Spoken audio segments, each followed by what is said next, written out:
Welcome to the Lost Lowdown podcast 201 with your hosts, Claude and Justin. What's up, guys?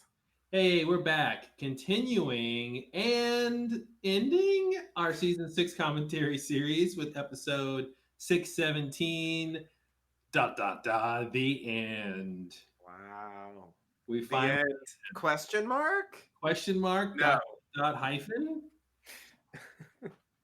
Uh So it's been a bit of time since the last podcast. I think about like 4 months ago, and then it's been a bit of time. I think like 10 years since we started the commentary Bit series. of time. Yeah, yeah. Actually, we're coming close to the 11-year anniversary when the finale aired. And Wow. yeah, yeah. And it was approximately a year after that we really started the commentaries. So yeah, Mhm. milestones. We did it, everybody. Pat yourselves on the back. Well Uh, done. Well done, all of us. the Lost Lowdown train may take a while to get to the station, but it never runs out of steam. Yeah, so this is huge. We went through the original run of the podcast, obviously covering the episode as they were airing when the show was still on in the previous decade. And then we moved into the commentary series, which took us longer to do than the original run of the podcast, of course, which might not be surprising, but it's been an adventure revisiting the show, having seen everything, and really getting new perspectives on what the show is trying to accomplish and what we take away from it. And of course, one of the big milestones in that journey, specifically with the commentary series, is after the show ended and Carlton and Damon told us the two questions they were trying to answer with the show, which they had never mentioned before. Those two questions being, what's the meaning of life and what happens after you die? And then Justin and I summarily calling bullshit on that and saying, no, no, no, no, no, that's just pretentious, artsy fartsy bullshit. We know the show. The show's not about those questions. We've seen every episode multiple times. If that's what the themes were, we would know. And then, having that as a catalyst to go back to the show with the commentary series, and then using those two questions as a lens through which to view the show, and then go, oh wait, holy crap, they were right. The show hmm is like all about this and almost about nothing else. Sometimes, at least that's how it feels. So it's been Yeah. a big journey. Yeah. I think another thing that kind of filled in some of those gaps is having more Damon Lindelof stuff, like the TV shows, The Leftovers and Watchmen, and even Prometheus. Mm-hmm. I feel like they share some of those themes with Lost in a way that made it clearer, like what those focal points were, and I think also revealed like what his engines are for focusing on those things, Yeah. which can be kind of deceptive and can lead to disappointment sometimes if Mm-hmm. you get fixated on the vehicle for going to the themes as opposed to the actual like point of these larger questions, because rarely has any of those stories really been interested in those, the minutia. It's definitely been much more, the classic thing is like it's about the characters, but I think, even more specifically than that, it's about like, humanity and life and stuff like that, as experienced by the characters. And so I think that's really easy to miss because he puts in all this like intriguing, The weird genre. shit, Yeah. which can really entice you into. But it ties in with the theme if you understand how to think about it. But the way to think about it isn't what is this weird shit. It's what does the weird shit mean for the characters? Yeah. That's really actually what the focal point is. And yeah, And and another way to phrase that is what does it mean for the characters to be experiencing that weird shit, right? yeah. Yeah. And You I know, what's think if you the can point of accept seeing that, it's like so much less unsatisfying. Yeah. Well, acceptance in the opposite of acceptance, resistance is also a really big theme of the show, right? And you because basically what you see throughout the whole show is characters resisting what's happening to them, and resisting sometimes resisting obvious truths that maybe reality as they experience it is more fantastical than they would have ordinarily believed, right? So Jack is a classic character right there where he spends a lot of time resisting supernatural things or strange things, Destiny or yeah. destiny, yeah. And so that yeah, so exactly, you know, if the characters had been more Buddhist in their philosophy and just accepted things, there would have been, you know, a lot less friction. Yeah, I think you can see that as Locke's problem too. Like he Yes. wanted to do that, but he actually couldn't just go with the flow because something Mm-hmm. would happen, and then he'd be like, "No, this is wrong. This isn't it. I don't. This is not. This can't be the destiny that I have." Like Mm-hmm. he wouldn't ever accept things, and Yeah. I I think probably the most concrete illustration of that idea in this era of the show, like specifically with the Flash Sideways, is the idea of letting go. Mm-hmm. I Yes. think I think there's something very closely linked with that idea of not resisting or accepting or whatever in that idea of letting go, like of those whatever attachments to these problems that they had in life or issues with people or just like psychological problems or whatever they might be. Mm-hmm. They were supposed to remember them, but they were supposed to let them go in the end. That was the point. Mm-hmm. So that's what they tell us in the end, was like the whole point of the Flash Sideways is to do Yeah. that. Well, and it's a bit ironic. I think it's ironic. It's like or surprising because that's really what their problem was on Earth in their normal lives Yeah, was they were trapped 100%. in things in the past that they couldn't let go. So they Yeah, had to get a do over in the Flash sideways to go. Hey, remember that thing you were supposed to let go? Okay, now let it's it like go. they get a third chance. Like You're the right. second chance was on the island. Yes. Yeah.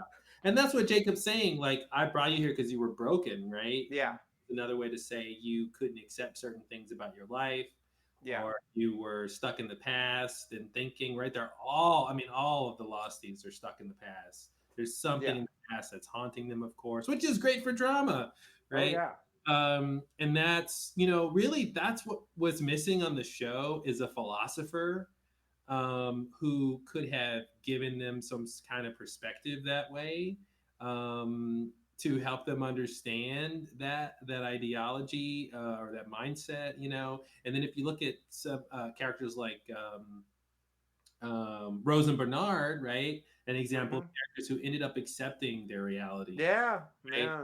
and saying, "Listen," and also defining what they won't accept. Like, we're not going to deal with Jack and his nonsense, Right. or whatever's happening with the drama on the island. We're going to go do our own thing, but we're not like still trying to leave the island. We're not resisting that we're here.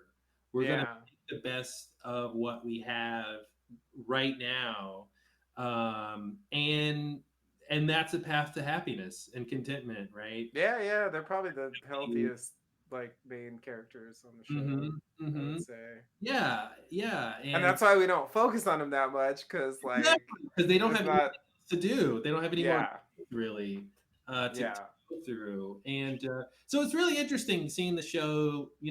10 years later, talking about the show some more from these new perspectives, and it's not just this action adventure TV show, but it's really dramatizing the basic mechanics of how we navigate through life.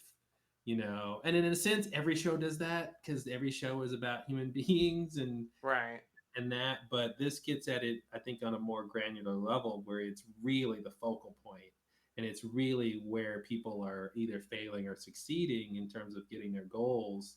Obviously we talk a lot about meaning and how, right, when you ask what's the meaning of life, well, the next question is, well, how do you define meaning, right? And there's all Yeah. different models and philosophies on how you define meaning, and a lot of the characters sort of epitomize those different ways, and so you see, so you see how meaning is a big theme on the show, but and then how the meaning that you place on thing leads to your actions, your interpretations, then leads to your actions. Then, okay, now that I believe this, what is that going to inspire me to do? What action am I going to take because I believe that thing, right? So Locke and Echo, seeing the orientation film, is like our classic example of two people seeing the exact same thing and getting two different meanings out of it, and then their actions diverge because the meaning they got out of it is different. One says, "Oh, we're supposed to press the button." And one's like, "No, we're not supposed to press the button." Mm-hmm. Which is, I remember at the time just not understanding that at all. Why would they write it like this? I don't understand. And then Locke is even crazier because he switches his position from that, um, Right. from what he had before he saw that. So yeah, it's been a awesome, wild, crazy, long, decades long journey through this show that we can't seem to. Maybe that's the point. Are we resisting something or accept? Probably. We should accept. I don't know, but happy to have the listeners along with us all this time for the ride. And we do have some news to announce. Are you ready to announce some news, Justin? Ooh, news time. News time. Where's our news time bumper music? Who's I, producing this? Cue the music? yeah, come on. What are you doing over there? What are we paying you for? Yeah, we'll put the music in post. Yeah. You've all heard it, so you won't understand these reactions. So yeah, before we get into the episode commentary, a couple of announcements we want to make. So obviously, like I said, we're coming to the end. This is the end of our commentary series, and a lot of you are like, well, what's next for Claude and Justin? What's next for the Lost Lowdown? So we decided we're going to do a commentary series, proving ourselves wrong for everything we thought of before on the Lost Lowdown. No, I'm kidding. That's not what we're going to do.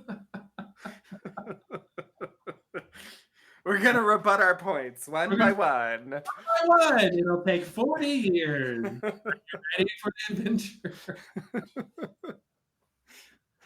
Yeah. No. Okay. So the real news is, okay, you're listening right now to our commentary series on the end. I hope so. To know what else you're listening to. How else are you hearing this? Yeah. Yikes. It's like beaming at you from the ether into the future. I don't know. Anyway. Yeah. So next week, from when we're recording this, not sure what it'll be from when you're listening to this, but a week from now, we're gonna do a live commentary on the end. Cue the cheers and applause. Yay! Wow! Oh, the producer at his desk. They'll what do they call it? They'll sweeten that, or they'll yeah, add some more at the thicken stadium. it up a little bit. Put some It'll be reverb. like 10,000 of me. Yeah. Oh, that's even better. Yeah. Always what we want here is 10,000 Justin and cheering. That's a good band name, 10,000 Justins. Yeah, it's a little scary actually. I don't think I want that. You don't want it. So we're gonna do a live commentary, which means we're inviting you guys to join us as we do another commentary on the end. This time with you joining us live. So we're gonna be doing this on a Discord that we're gonna set up, and so you guys can join us for that. We're planning this for May 8th, 2021. So stay tuned about our Twitter at the Lost Lowdown is our Twitter handle. So check out there for details on how to join us for our live podcast. We haven't done many of those. This might be the second one or third one, I think, ever. Yeah, That I think third one. It's at least a third one because we did one live one during the run of the show, at least one, and we yeah. did a live one for podcast 100, which was the 100th podcast, and it was a commentary about numbers. Gotcha. So I listened to that one recently. I've been listening to a lot of Lost Slowdown recently, and so so I got to hear some of those early commentaries. They're still pretty good.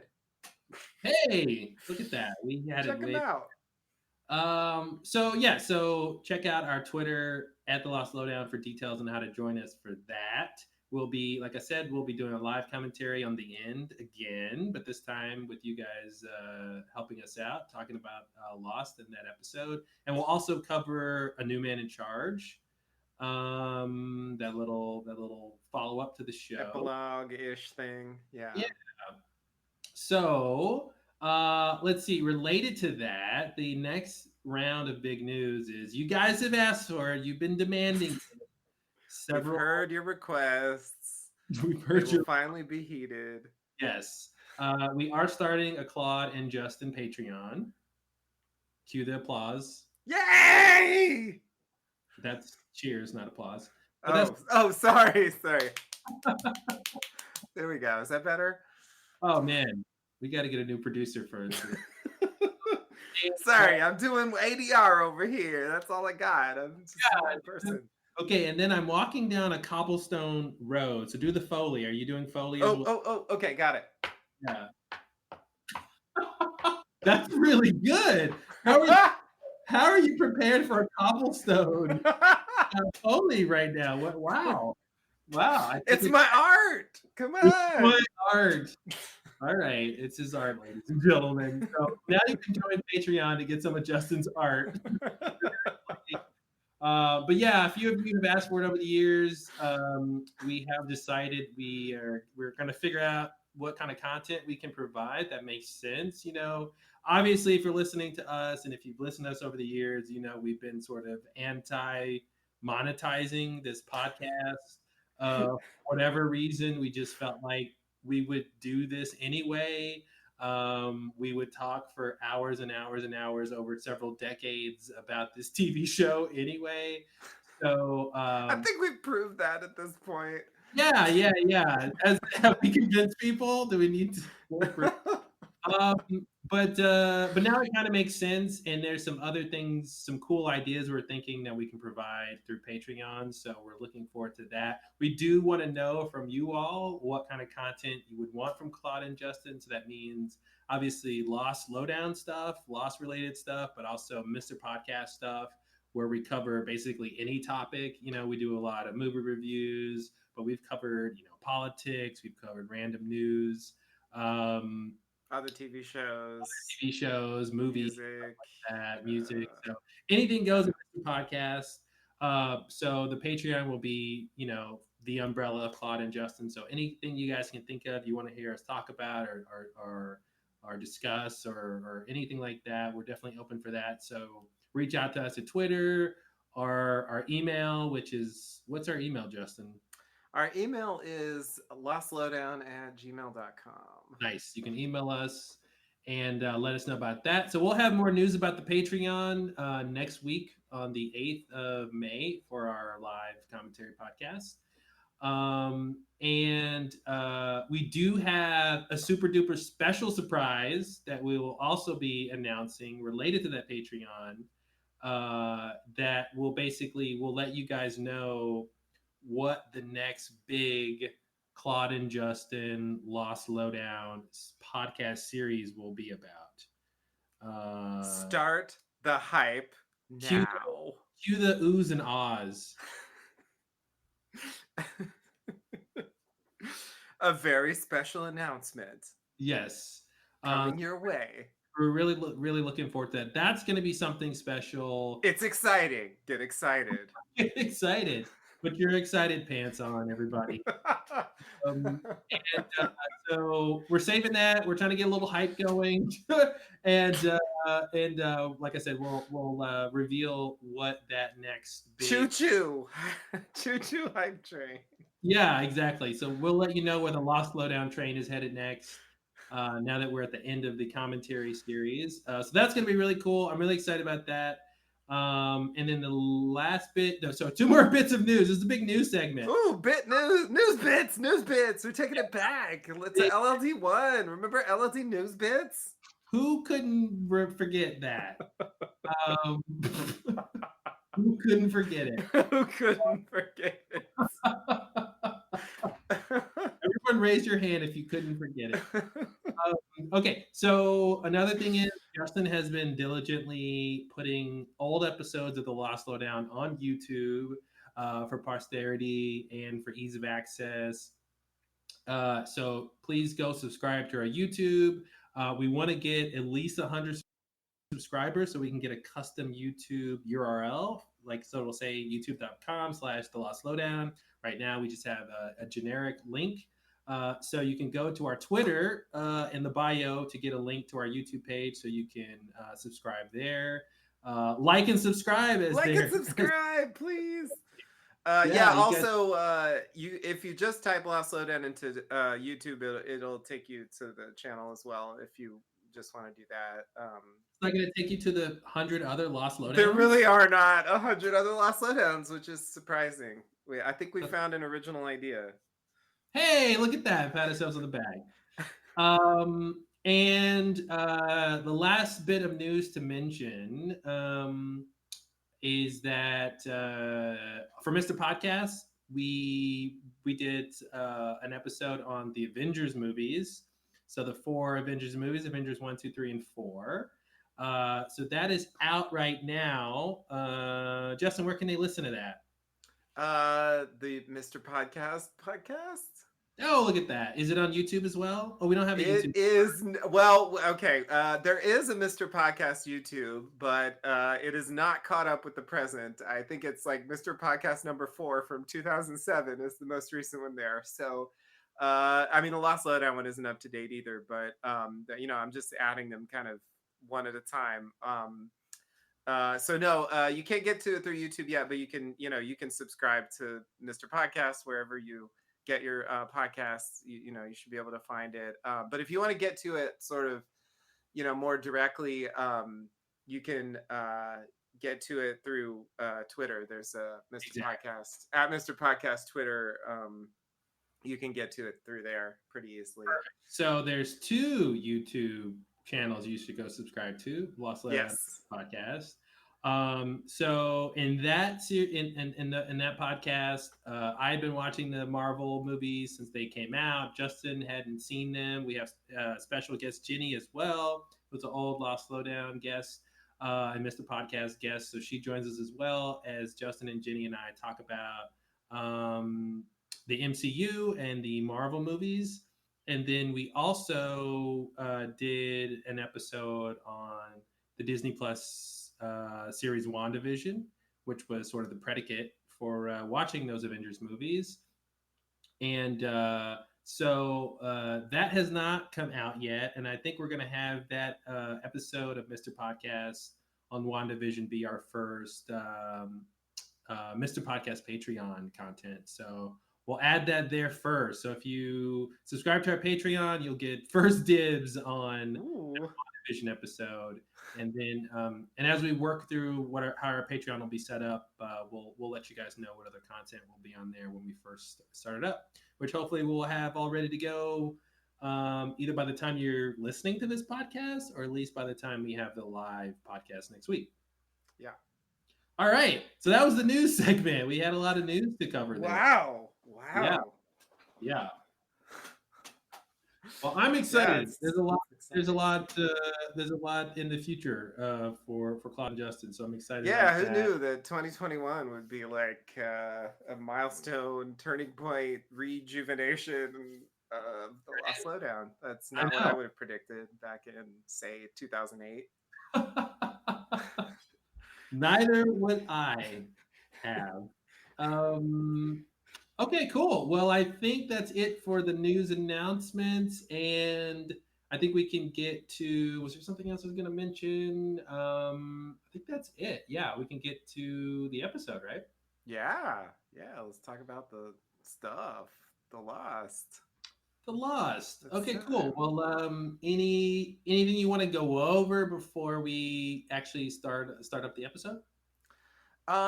Yeah, so I did want to talk about this one thing. I'm not actually sure, occasionally we speak off the podcast, and I'm familiar. so sometimes I lose track of whether we actually recorded this or if we just said it off the podcast. I This happened on the old days too. I've heard us say this many times. Anyway, um but I think at some point we've talked about, the issue of the smoke monster versus the man in black.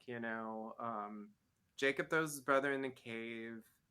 The smoke monster comes out, and the body is in the place where we are gonna see Jack show up in this episode that we're about to watch. They specifically call back to that moment.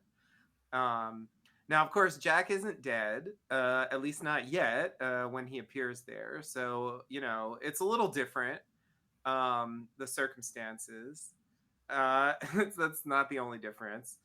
Um, and so anyway, there was this idea that, like, where is the line, like anywhere between, you know Man in Black's soul was transformed into a smoke monster, right? Or I guess the opposite side of that would be the smoke monster is the smoke monster, and it was released by the Man in Black, and it merely took his form. It didn't even really identify with him. That would be the most extreme version. I don't think that's what I actually think or what you actually think, but anyway, just to say, those are the two opposite extremes Mm-hmm. of how to characterize what happened. And anyway, I was thinking about that, because I think it is possible to take it as, there's an in-between version where it took his consciousness. So there's this Voyager episode where something like this happens. I guess I don't need to go in all the details, but it sort of helps me think about it in a way where it's like it mimicked his consciousness, and the smoke monster acquired consciousness in this way, Mm-hmm. and therefore identified with his consciousness because it was the only version of consciousness that it knew.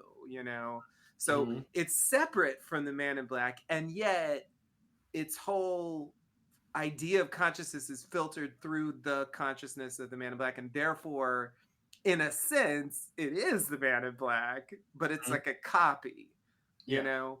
So that's an in between way to look at it. Okay, so that's all just a preamble to give context.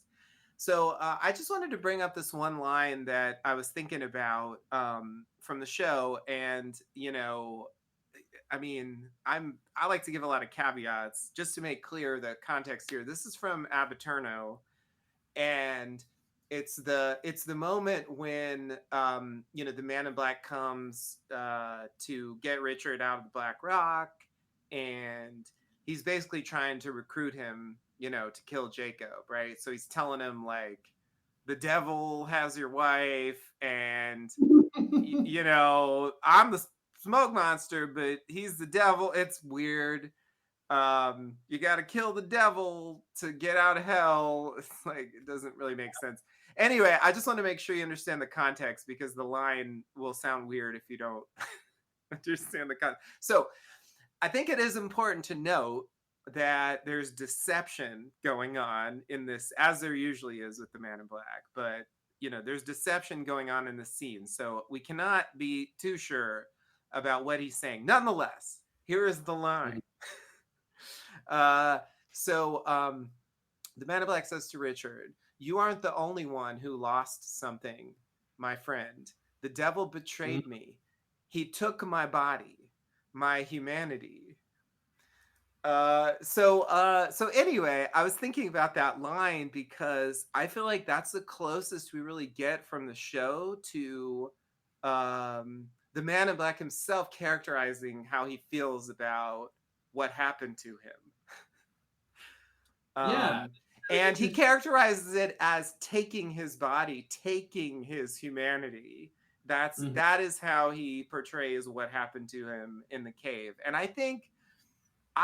that is meant to be how he genuinely believes, you know, about what happened. I feel like even though there's deception involved, I Mhm. think that's actually how he thinks about it. And maybe, of course, you know, he doesn't necessarily know the truth, but maybe that's the closest we get to a clue that that's how we should think about it, you know? Mhm. I'm Yeah. just throwing it out there because I kind of forgot about that line. And it just thinking about this idea, it hit me a little bit differently in that context because it's like, no, he's specifically saying, like, he took my body. But the deception part is the devil is Jacob. Yeah, He- He's basically lying, calling Jacob the devil because he wants Jacob dead. indeed. But he's basically saying, and he's not saying like the smoke monster is the devil and it took my body when I went in the light cave. He's saying Correct. Jacob, Jacob betrayed me. He killed me, and Yeah. my body is now gone because of what he did to me. And my And humanity. the extra thing on top of that is my humanity was wrapped up in that, and that's what they don't ever really get at on the show. Is what is Man in Black's the smoke monster's sensory input, right? What is he missing now that he doesn't have a human body? Just because he can appear human and interact with the world, is he intimating here that there's something uniquely human about a body having the human senses and inputs uh, that he doesn't have anymore, right? Is it so? And is it like um, is it just the sensory inputs that's missing, right? Because can he not feel hot and cold, right? Can he not? Does he not feel anything, or is it even more deeper of emotionally? He doesn't have the same emotions, right? And the idea of taking humanity, maybe meaning he doesn't the sense of right and wrong, right? Maybe he's more free to do AKA evil things because now he's not bound by the constraints of humanity anymore. So yeah, there's a lot in those couple words. Exactly. Exactly. That was the other thought I had about it. That it's almost so you could take it a couple of ways. Like, so when he says, you know, when he says he took my body, then my humanity, is Mm-hmm. he just saying that taking his body was taking his humanity? Is he just saying that's the same thing? Like yeah, or like to be human is to have a body. Yeah. I'm no longer human because I don't have a body. So it's like the thing about why Locke, you know, and he's like, and he says the stuff, and it's like, does that mean like those are the same thing, or are you saying those are separate things, or is it the one cause the other? Anyway, just to say another possible way to look at it is that it's a separate thing. He took my body and my humanity. He doesn't say and, but Mm. you could take it that way. It's two separate statements. And I'm just looking at humanity here in Wiktionary, which I like to go to. And aside from just meaning the quality of being human, the third definition is the quality of being benevolent. Yes. um, so I feel like that's almost an admission that that there's something evil about him, that he's somehow lost this Mm-hmm. this quality of goodness, through this transformation. And I never really thought about it that way before. Mm-hmm. Um, now it doesn't have to be read that way, but Well, again, with the deception, who knows how much of this is even true? But and it makes sense given that Dogen was trying to test for evilness, yeah, right? Um, and, exactly. and you could also look at it from the context of claiming, right? This idea look at what happened with Saeed, right? So the idea of your humanity being taken away to some degree is what claiming is. Right. And that's what we saw with Saeed. He wasn't a fully human person after he came back out Mm-hmm. of that water. And then when you look at Claire, there was something about her humanity that was different. And then Mm-hmm. another way we've been talking about the smoke monsters through the lens of like the ego, right? And how it, how the smoke monster identifies with the the backstory and the wants of Man in Black. But that also reminded me of Claire again, like when she was stuck on the island by herself and Man in Black, as Locke was around her, that her ego, was very, very active, in that state. So it almost makes me think of claiming is that like it has something to do with ego as well. Um, but yeah, this is an interesting line, and it is tough when a character, especially a villain, is saying things and trying to be manipulative, but might be saying things that are still true. Right, right. Um, Like, the speech he gives to Kate about his mother, you mhm, know, he is being manipulative, but like I do think it was essentially true. mhm, Um and so I feel like there's a chance that, even though there's manipulation going on, like that is really how he thinks about what happened to him. And the preface to it is Richard saying, "But you're the black smoke." So he's saying, this is the explanation for, mhm. why I'm the black smoke. Yeah. Is he's saying the devil did it. And that part is clearly the lie. Like Jacob's obviously not the devil. Well, that's what's But weird. Why didn't he just say Jacob was the black smoke? yeah, we talked about that. It's Yeah. it's weird. Yeah, it's weird that he's claiming, listen, I am the black smoke and I am this powerful thing, but don't be scared of me. You need to go be afraid of the devil because he took my body. But he's not actually saying like what threat the devil presents, right? What does he say about that? Like He why says the devil has your wife and you're gonna have to kill him if you ever want her back. am I getting her back? Okay. Yeah. Getting her back. Yeah, that's the idea. Because he appears as Isabella, and then he sets up a black smoke attack, which is confusing. Because then he says he's the black smoke, and I Hmm. don't know. Yeah, Yeah, the deception is a bit of yeah. a mess. But it does seem to suggest this line seems to suggest that if his body was taken and we did see Man in Black's body dead right after he comes out of the light cave, Mm-hmm. that means that Man in Black here is identifying as the smoke monster, right? He's thinking that that's his spirit or that's whatever you have left when you don't have a body. Yeah, Uh, exactly. so it can go to the Voyager idea that you mentioned that there was this entity in the light cave of a smoke monster that was in the light or dormant or something, and then in the interaction between it and Man in Black going down there dead, it started to identify as some part of Man in Black with his consciousness, and he goes, "Oh, well, I'm a conscious being. I see that with all the memories of Man in Black. I see my body is over there. Oh crap! Jacob took my body, and now I'm all that's left of that. And so either that is really Man in Black's spirit or consciousness, or it's a separate thing that's identifying as that because it never knew consciousness before. To your point about the Voyager episode, Mm-hmm. um, so yeah, it's interesting to look at, and that also might explain a little bit why Smokey never wants to go back to the light cave because I always felt like when he's like, "Oh, I want to go home," I felt like he should want to go back to the light. You know, Mm-hmm.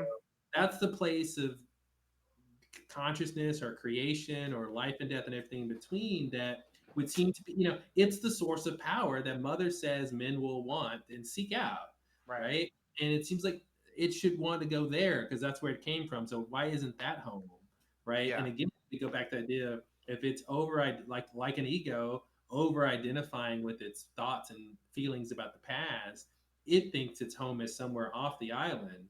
And there Right. is this kind of like when you get into the psychology and some of the new age ideas about the ego and how that's different than sort of you or a human being as a conscious being or consciousness or a spirit, it does actually illustrate why it's bad for Man in Black to leave the island, right? It's almost like this not punishment but repercussion to the over identification of ego and form, right? The separation, right? So Man in Black leaving the island would be the most extreme separation between, what the smoke monster really is and what it thinks it is. Mm-hmm. If it's on the one hand identifying as Man in Black, who was a human man who was born from a woman and came from, Roman, wherever they came from. Mm-hmm. Roman Empire was big, I guess. Yep. Uh, and it thinks it's that, and thinks its home is somewhere off the island. That is a complete disidentification with what maybe it really is, which is this sort of formless being that lived in whatever the light is. And so it leaving is now this like separation or breaking point between those two poles of the magnetism between these two things, and what it should really want is unity, right, with its true nature and identity. But because it's trapped in this idea of ego, this idea of our thoughts and memories of the past, it thinks it wants something else, which is something it's never actually seen, which is home somewhere off the island, right? So those are really really interesting ideas. And again, with the show, we see them. You know, it's like they give us these ingredients, and then we get to make the recipes up for ourselves. On how all these ingredients should be put together and what dish you can make from them. What meaning you can gather from all this stuff. But yeah, that's really interesting. Yeah. As soon as I thought about that line in that way, I was like, I gotta get that in the podcast at some point because I feel like that is actually the only time that he really speaks directly about what happened to him. Mm-hmm, mm-hmm. you know, um, like because all the other scenes just assume that as a background. It, Um, I was gonna say, and it also shouldn't go without saying that like Jacob never comments, right, about what he did to Man in Black in terms of sorry I took your body, and sorry you're pure consciousness now or something, right? Like, he never says that to Man in Black, but he does say a few words about it in What They Died For. mm-hmm, He says, and this is gonna be short, you call him the monster, but I'm responsible for what happened to him. I made him that way. And ever since then, he's been trying to kill me.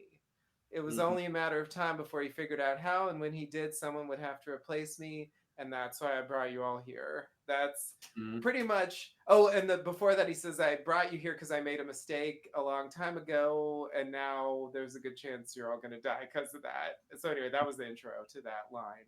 So, so he does acknowledge to the candidates at least. yeah. He never acknowledges to the Man in Black, which is one of many things he never acknowledges to the Man in Black on screen. I wonder also if that's one of the reasons why Man in Black is Locke, when he has been killed Jacob, why he pushes him in the fire, besides to get rid of the body. Maybe that's another way of going, I'm going to take your body from you, Mm-hmm. Yeah. destroy your body or something. Right. Yeah. Now that makes sense in a way. Yeah, I didn't really think about it that way. I guess, I would at love, the time we didn't really know that. yeah, I would have loved him to grab Jacob's body and throw him down the light cave and see what happened, Mm-hmm. right? Yeah. Of course, that would have required a reveal a little too early for when they wanted to give it. But I guess they could have made it a mystery, Yeah. like he takes Jacob's body and we don't know what he did with it, and then we find out, later when they're ready to tell us what the Cave of Light is. Mm-hmm, mm-hmm. That's an interesting, like poetic justice kind of thing. Um, I think that just goes to the fact that I'm not 100% convinced at the point of the incident when Jacob is killed, that they really had that idea fully formed of what his point was, especially because, like, and this is where, you know, some of the you know, larger plot aspects of the show like kind of don't hang together.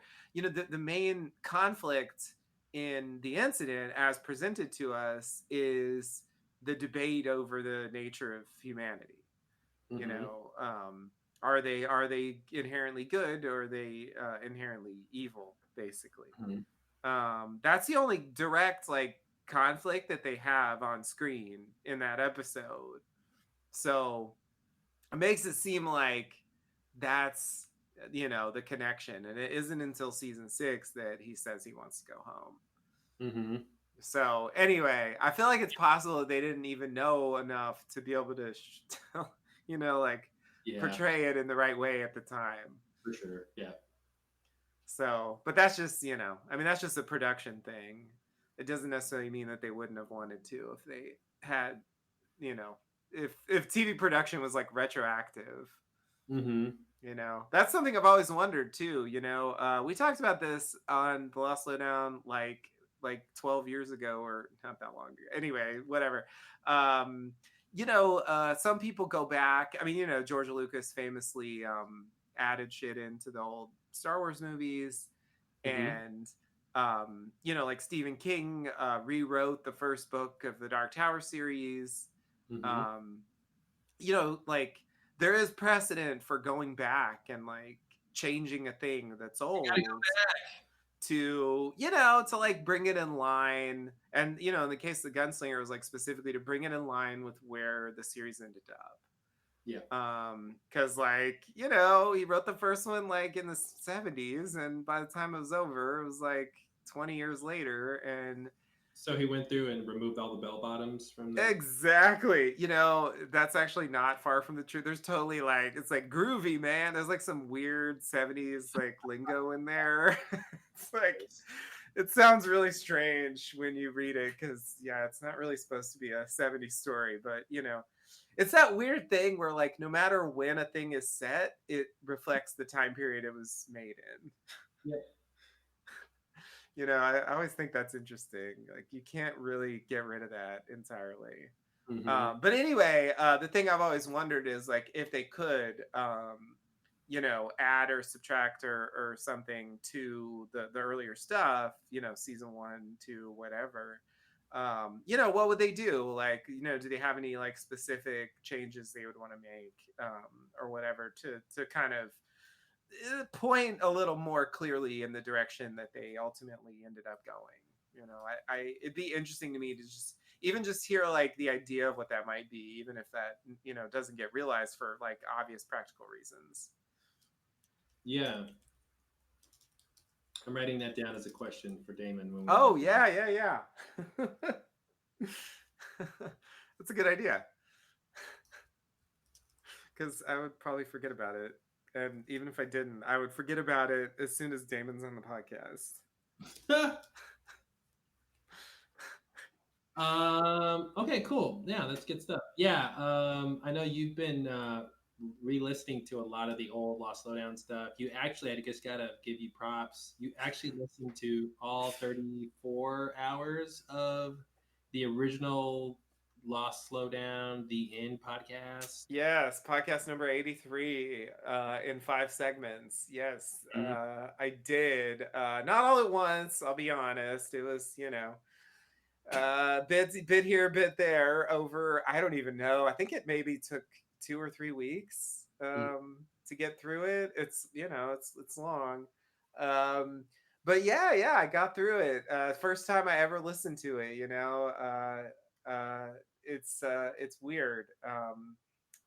You know, I don't usually like listening to the current ones, but I think the old ones, you know, I don't know, there's just a huge disconnection there, and so I really enjoy it because it's like kind of unpredictable what we're gonna do or say, and I almost feel like I'm listening to it fresh, you know. Um, and yeah, it's a fun podcast. We go through the whole episode scene by scene. I think that took about 18 hours or so. Um, which is crazy. Insane. And then we do some character RIPs, which is RIPs for all the characters because they're all dead by the end of For the show. completionists. And then we went through the all the episodes. Like they're like I forgot. I think it was the LA Times ranked the lost episodes. Yes. Uh-huh. And we just went through that list, and so as a result we talked about every single episode at least briefly. We went in reverse order, right? We talked about the Yeah, worst to the best or something. from 100 down to 1. Yeah. And then we did the ABCs of Lost, where we just tried to like go through the alphabet and come up with a thing. Yeah. Albert. Exactly. So that was fun. And or maybe I'm getting that, maybe we didn't do that in the finale, maybe that was actually a different podcast. Anyway, we did a segment with Jenny where she talked about her thoughts on the finale. Mm-hmm. We did Vince's unanswered questions. We talked about Vince's list of unanswered questions. We went through that whole thing one by one. We did we talked about, we did some shout outs for like long time LOT listeners. We went through some history stuff. We really tried to like it sounds like a quality podcast. It was pretty good. I mean, we kind of put everything in there. Yeah. We really try to like make it like some kind of final period on the project of a current Lost podcast. And I think it serves that pretty well. And there's a little like coda thing at the end that is just great. I still love listening to it. I recommend that you check that out if you haven't for a while. It's like, the last 2 or 3 minutes where we do this like really great high concept thing that I don't even want to spoil. Like, check it out. It's great. Yeah, it's probably the best thing we ever did. It really is. Yeah, it's amazing. I think it's the closest we came to somehow like capturing the vibe of Lost within the context of the Lost Lowdown. I think it manages to do that. It helps that we take stuff from the show directly.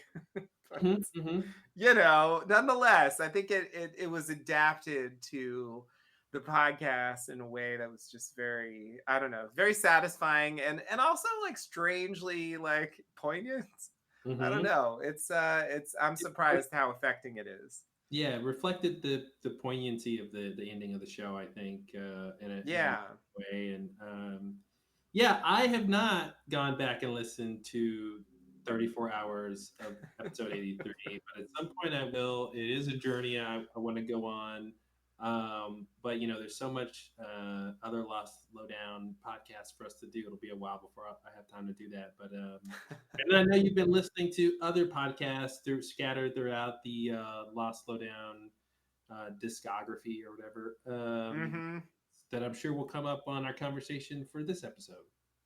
Yeah, definitely. Yeah, I listen to select episodes and some of the early commentaries, and it's just, I don't know. I mean, there's just something really cool about it as a kind of time capsule. It really takes you to a moment, and you can see where you kind of just think the same thing, and where things have evolved considerably. And I do think that our overall idea of the show has evolved a lot. I think in the finale podcast, like I think you were like on the verge of touching on a vague, like kind of hint of the idea of the way we think about the show now, but it just wasn't quite fully formed. And I do think that quote you mentioned about the big themes of Lost that they said really did help to crystallize it and make it, like a very pointed, direct, like this is what the show's about, and this is the lens through which we can think about, most of what happens in the show. And I think before that, it was more of a half-formed, vague intuition. Yeah, yeah. So you can really hear that, I think, in the finale podcast, that like we're struggling with the fact that we don't quite Mm-hmm. grasp the point of the Yeah, show. half form vague intuition was what we're originally going to call the podcast, and then we went with Lost Lowdown instead. Yeah, man, that's cool. That's cool. That was what, 2010 we recorded that? 2010, yeah, May 2010. That's literally 11 years ago this month. It Uh, is. that's insane. That's a really long time ago. It really is. Yeah, it's crazy to think about. Because it seems like it was a long time ago, but also it doesn't seem like it was that long ago. So I don't Well, know. this is great, and this is why we decided we wanted to do a live commentary series for this ending of this chapter of the Lost Lowdown, this series here, is because we want to hear, what our listeners and our friends out there in the listening world have been thinking and feeling all these decades on this journey. I know some listeners, found us more recently than others. But I think if you spent any time listening to our podcast, especially, some of the original series stuff, the super duper long ones, you can't help but go on some kind of journey listening to us drone on and on for hours at a time. So yeah, so definitely hear, what you guys out there have thought and experienced with the Lost Lowdown, and with us on this excursion through trying to figure out what this TV show is really about, and of course what we have come to at this point to believe is the show is about life, and and everything in between, which is both satisfying and discouraging because it's all encompassing, and it's specific and vague at the same time. So anything that goes wrong, it's Of like course that's it is. life, and anything Yeah. that's right, it's okay, that's life. So Mhm. and it's to write a perfect show. If you just write a show about life, then it's always perfect because life Right. is the whole spectrum of things, I right? think maybe that is like the big mystery. Like, how is that not a cop out? How is that not Mm-hmm. something you could just say about any show? Mm-hmm. What is it specifically that's going on in Lost that addresses that in a particular way that sets it apart from, yeah, the fact that every show is about people, every show is about life in some sense, like, because I do feel like there's something more, but it is a little hard to put your finger on exactly what it is. Mm-hmm. So anyway, hopefully we can get to that at some point. I'd Yeah. like to be able to make that more Well, and specific. yeah, and one way, like, I think we'll have a whole we'll be talking about that answer for another 10 years. But I think one little example of why I think we feel strongly that, this characteristic applies to Lost and not other shows, can just go back again to meaning, right? Other shows are very clear about what's happening and what's real, right? If two characters on most TV shows see the same thing, they're gonna interpret that the same way, right? And even if they don't, the point of their diverging opinion about what they see or interpret won't be the point that they're showing us that, right? Right.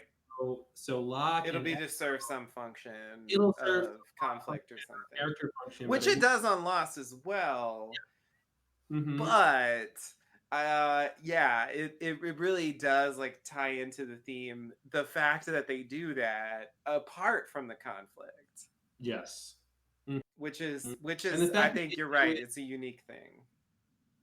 and the other thing is they do it to the characters, and then they do it to us, right? So one of Hmm. the things we talked about before in the podcast is how powerful chronology plays into the question of meaning, right? So if you start with a theme of what's the meaning of life, the next thing you have to decide is, well, how do you determine meaning, right? And then once you figure out how you determine meaning, then you see all the things that happen, and then you sort of place meaning on these things. Um, but But like again with chronology, it goes to, well, what's the order of events? That's going to determine how you place the meaning, right? So one of the big powerful realizations that we had during the commentary series, rewatching the show, having those two questions from Carlton and Damon about the two questions they were trying to answer: what's the meaning of life? What happens after you die? You know, one of the big realizations was the numbers, right? Well, the chronology of the numbers as shown on the show is out of order, right? It's we see the numbers in one time period, then the next time we see them, it's before that time period. The next time we see them, it's afterwards. So when we first get introduced to the numbers, we're told that they're we're introduced them through Hurley, who thinks that they're supernatural and that they're bad luck. So that's the meaning we take because that's our first understanding and from the first example of seeing the numbers, and we take Hurley's viewpoint of them. But of course, you could also disbelieve Hurley, right? You could have in that first episode says, no, he's crazy. I'm not going to believe that the numbers are supernatural, even though there's evidence to seem to suggest they are, you know. But I They think even Hurley's put wrong. that in the episode. That's one of the shocking things to me about going back to that episode. Like when he goes to see um Sam Toomey's wife, she's like, they're just numbers. You make your own luck, Mr. Reyes. It's And like crazy. in any other show, that's just a line of dialogue. But I think we come to believe that that's the show trying to tell us, hey, hint, hint, hint, think about the meaning you're placing Mm-hmm. on. You have the option to decide what these things mean in your life and on the show, right? So this is why the show is so about life. And again, going back to the chronology, right? One of the big realizations we had, and this goes into answering the question of why does the show sometimes have lackluster answers to big mysteries, right? That was another thing we were wrestling with because it seems like it's just bad writing, or they had an idea that they liked and they couldn't come up with anything better, and then we Mm-hmm. just get, oh, well, at the end of the day, the last thing you hear about the numbers is it was no big deal, nothing fancy. It was just a series of digits that were on a list and got put on the Swan Hatch. Boom, the end. And you're like, that can't be the end of this insane, crazy adventure that is the numbers. But if you go back and you're thinking about how we place the meaning on these series of events, if you put every scene that's about the numbers in chronological order, not in the order of which they were released in the episodes, but in actual chronological order, the first thing you would see about the numbers is they're just a list of digits on a piece of paper that get put on the Swan Station. Mm-hmm. So you started your opinion, the meaning you would have placed on those numbers is there's nothing special about these numbers. Yeah. And then the next time, you would see the numbers, you would hear about the numbers being broadcast off the island, right? And the next time you would hear the numbers being told to Hurley, at the mental institution, right? And the next time you would see Hurley using the lotto to play the numbers, and then he would go, "Oh crap! I won the lotto with these numbers, and now I'm having bad luck." But we would have known, chronologically speaking, that he's placing a different meaning on those numbers than he needs to, right? Because that's not the origin that we know that they came from. We know that there's nothing inherently supernatural about them. And so that completely changes everything. And so then you go, oh, so then the reason the last thing we hear, the last final reveal about the numbers is in a sense, quote unquote, lackluster or mundane, is because that's the point. The point was they were never supernatural, and that was just Hurley and other people's interpretation of them. And when we were watching the show in an initial run, you don't understand that. It just feels like a cop out. It feels dumb. It feels like bad writing. But instead, we go, oh, that's actually them proving the point of their theme. This is them illustrating their theme, right? That life is all about the meaning that we place on things, and how we interpret what's happening in our environment. And then we get to choose again, going back to Echo and Locke, we get to choose, oh, should we press the button or should we not press the button, right? The source of that input is the same. So yeah, so I think those are the ideas, right, that goes along with sort of proving out the point that the Lost, more than other TV shows, really is about life and how we live life and interact with our reality. Yeah, I think the numbers are like probably the most pure distillation of the idea of like putting meaning on something, um because they're like the most meaningless thing. Like it's a string of numbers. It's just an abstract, like there's no me there. Mhm. I mean there's And numbers exist all the yeah, numbers and groups of numbers and sequences of numbers exist all around us all the time. yeah.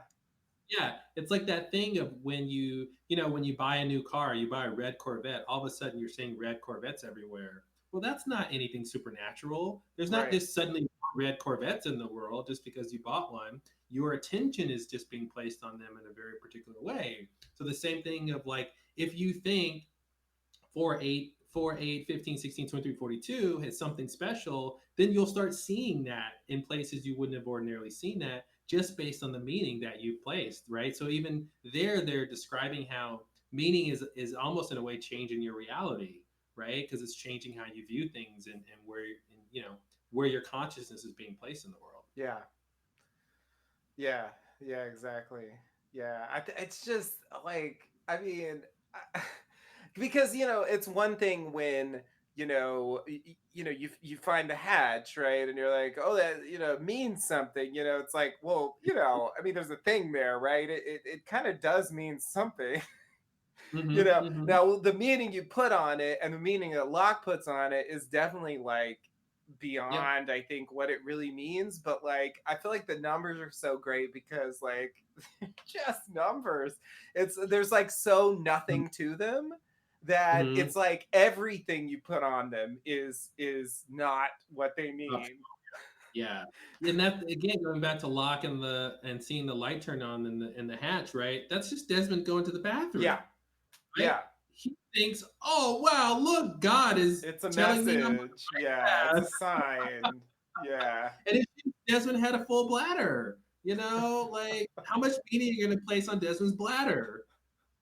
I hope it's not.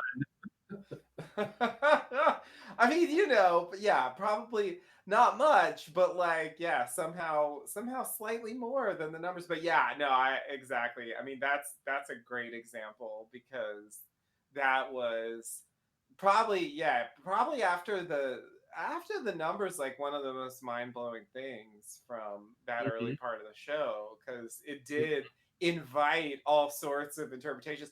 And I guess that's another thing I'll say about the show that I do feel is somewhat unique, although you can make arguments for something like this for other shows, but I feel like for Lost, it just really falls into place that the experience of the viewer watching the show is Mhm. There we go. mirrored in the experience of the characters within the Yeah. show. You That's the know, other big element that makes Lost different than other shows is you are you it's two levels. It's one is your personality, your viewpoint about life is generally mirrored by a character on the show. yeah, And then the second thing is so the show is sort of representing you in its world, but then there's this extra meta level where you watching the show is also a form of interacting that is mirrored on the show. So one of the things we talked about when we kind of came up or sort of discovered that relationship is the idea that if you're watching the show and you think the mysteries are the most important thing, then you're a Locke type yeah, character. yeah, If you're watching the show and you think there's a rational explanation, you're a Jack type yeah. character.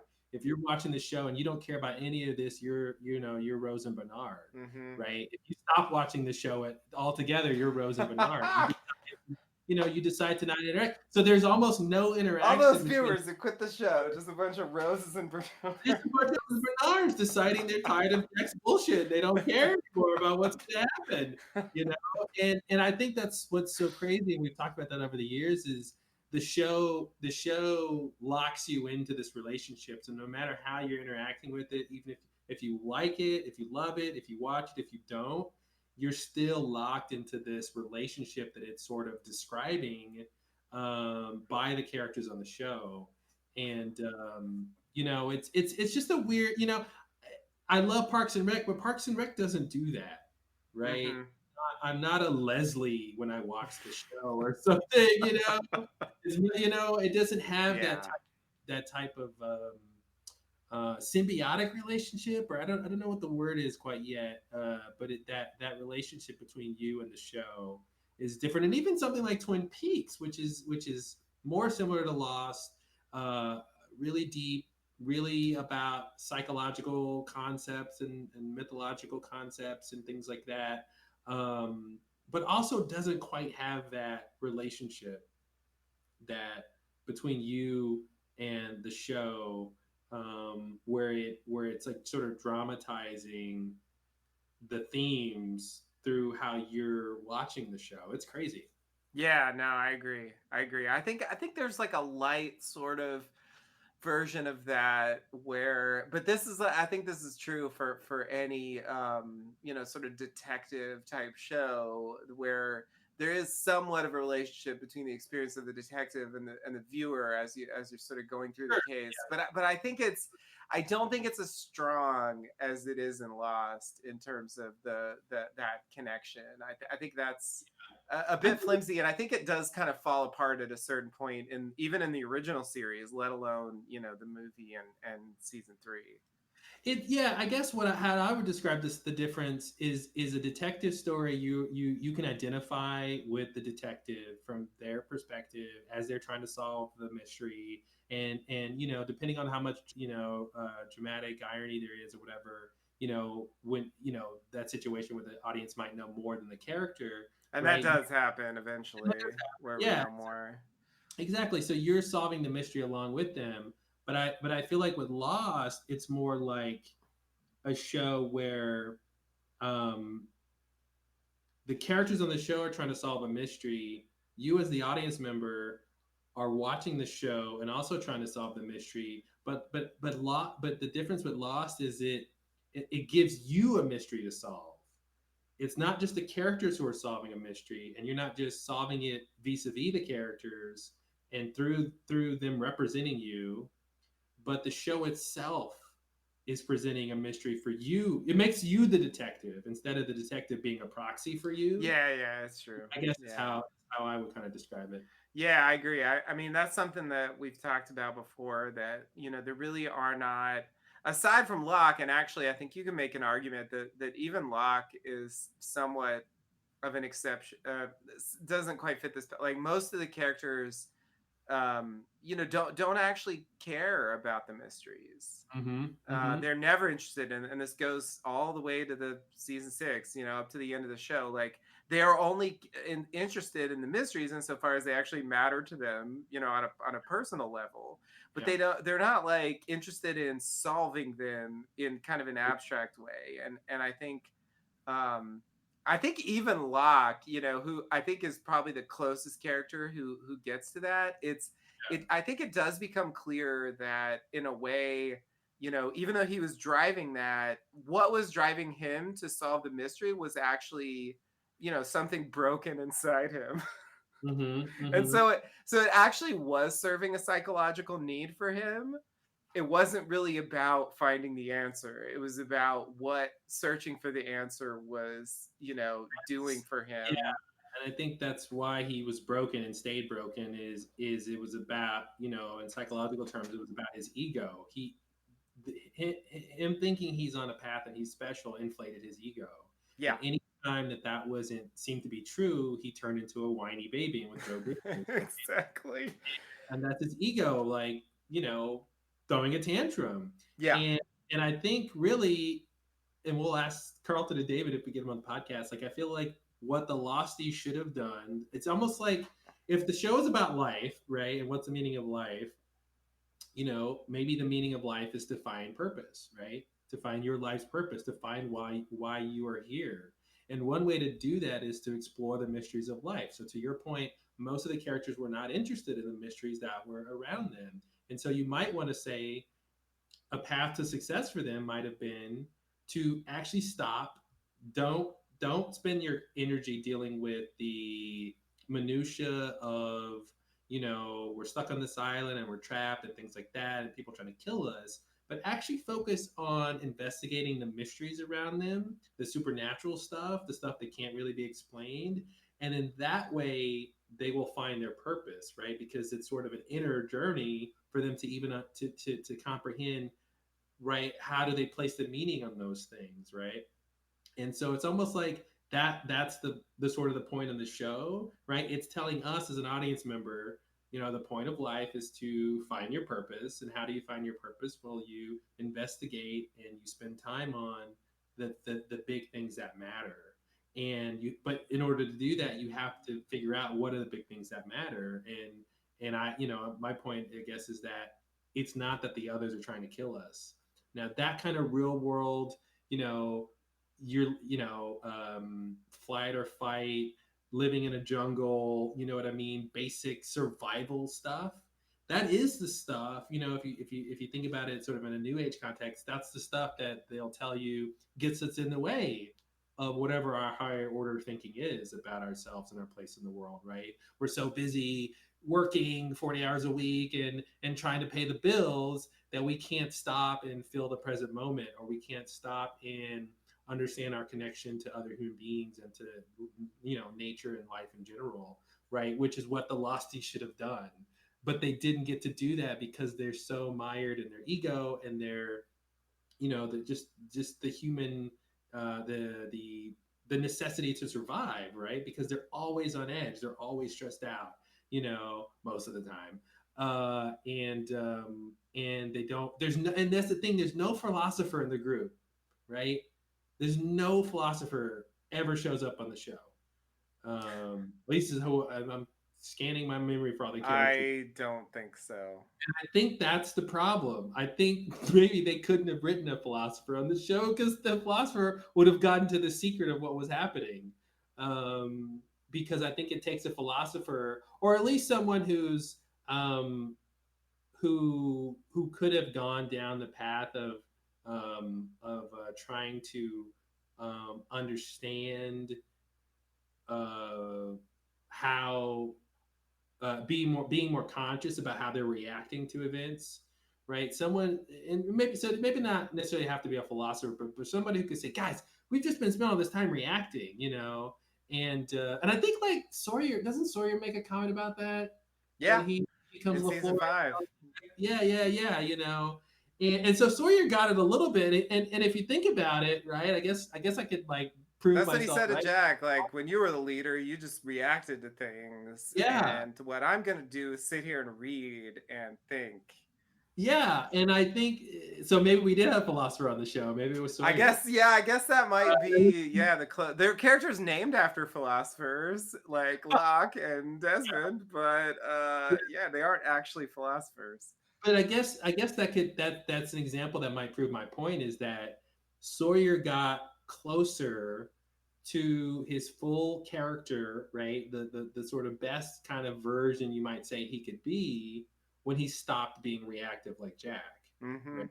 When he slowed down and he let things unfold how they were going to unfold. And so because he had that mindset, the writers showed that he had character growth because of that, because we know that becoming LaFleur was like better for him than who he had been before. Yeah. And that's the best, really kind of the best Sawyer stuff is in that era, right? Yeah, So definitely. I do think there's something there, man. I do think there's something there, and I it's think you're crazy. right. Yeah, and yeah, and maybe that's why his Flash Sideways is just focused on like going back to, um the original trauma of what happened to his parents and stuff like that, because and like the real Sawyer and stuff, because like this, the stuff that happened after that, maybe he did like kind of deal with that, in life, Mm-hmm. and that was the only thing he didn't quite move past during that period. And so yeah, I don't know. And the other thought I had is that also maybe that explains why Locke doesn't care about the mysteries of the island or what happened on the island after, he died, which always frustrated me. But Mm-hmm. maybe part of the point there is something like, that, be, I don't know, being, realizing that, like, that time was what it was. It's Yeah. over now. It's time to move on, like, which they basically say. And like, so like, worrying about what happened after he died, or what the meaning of the island was, is actually, it shows character growth that he Yep. doesn't, Yep. you know do those things. And I really didn't think about it that way, but getting to the point of what Locke's like problems were really does kind of illustrate that there is something there, that I guess I should give him credit for, now that I think about it that way. Yeah, it's weird. The this episode we're gonna watch is weird, but and how they wrap things up. But I do think you're right. I think that's kind of the point, that the ultimate arc for Locke is to, what is 180 degrees from where he started in the pilot, right? And yeah, for him to be past what the island was really about and all the mysteries, because again, I think that was really about his ego, right? His mother shows up and says, "You're immaculately concepted," and he's like, "What?" Mm-hmm. Like he wants something big, right? He wants to be a part of something grand and special. And what's crazy, right? In a way, like the realization is you are a part of something big and grand and crazy and special. It's just not the thing you think it is, and you're not Right. going to find it on the island. And that thing is not the thing that people keep telling you it is, Exactly. because those No, people are just manipulating you.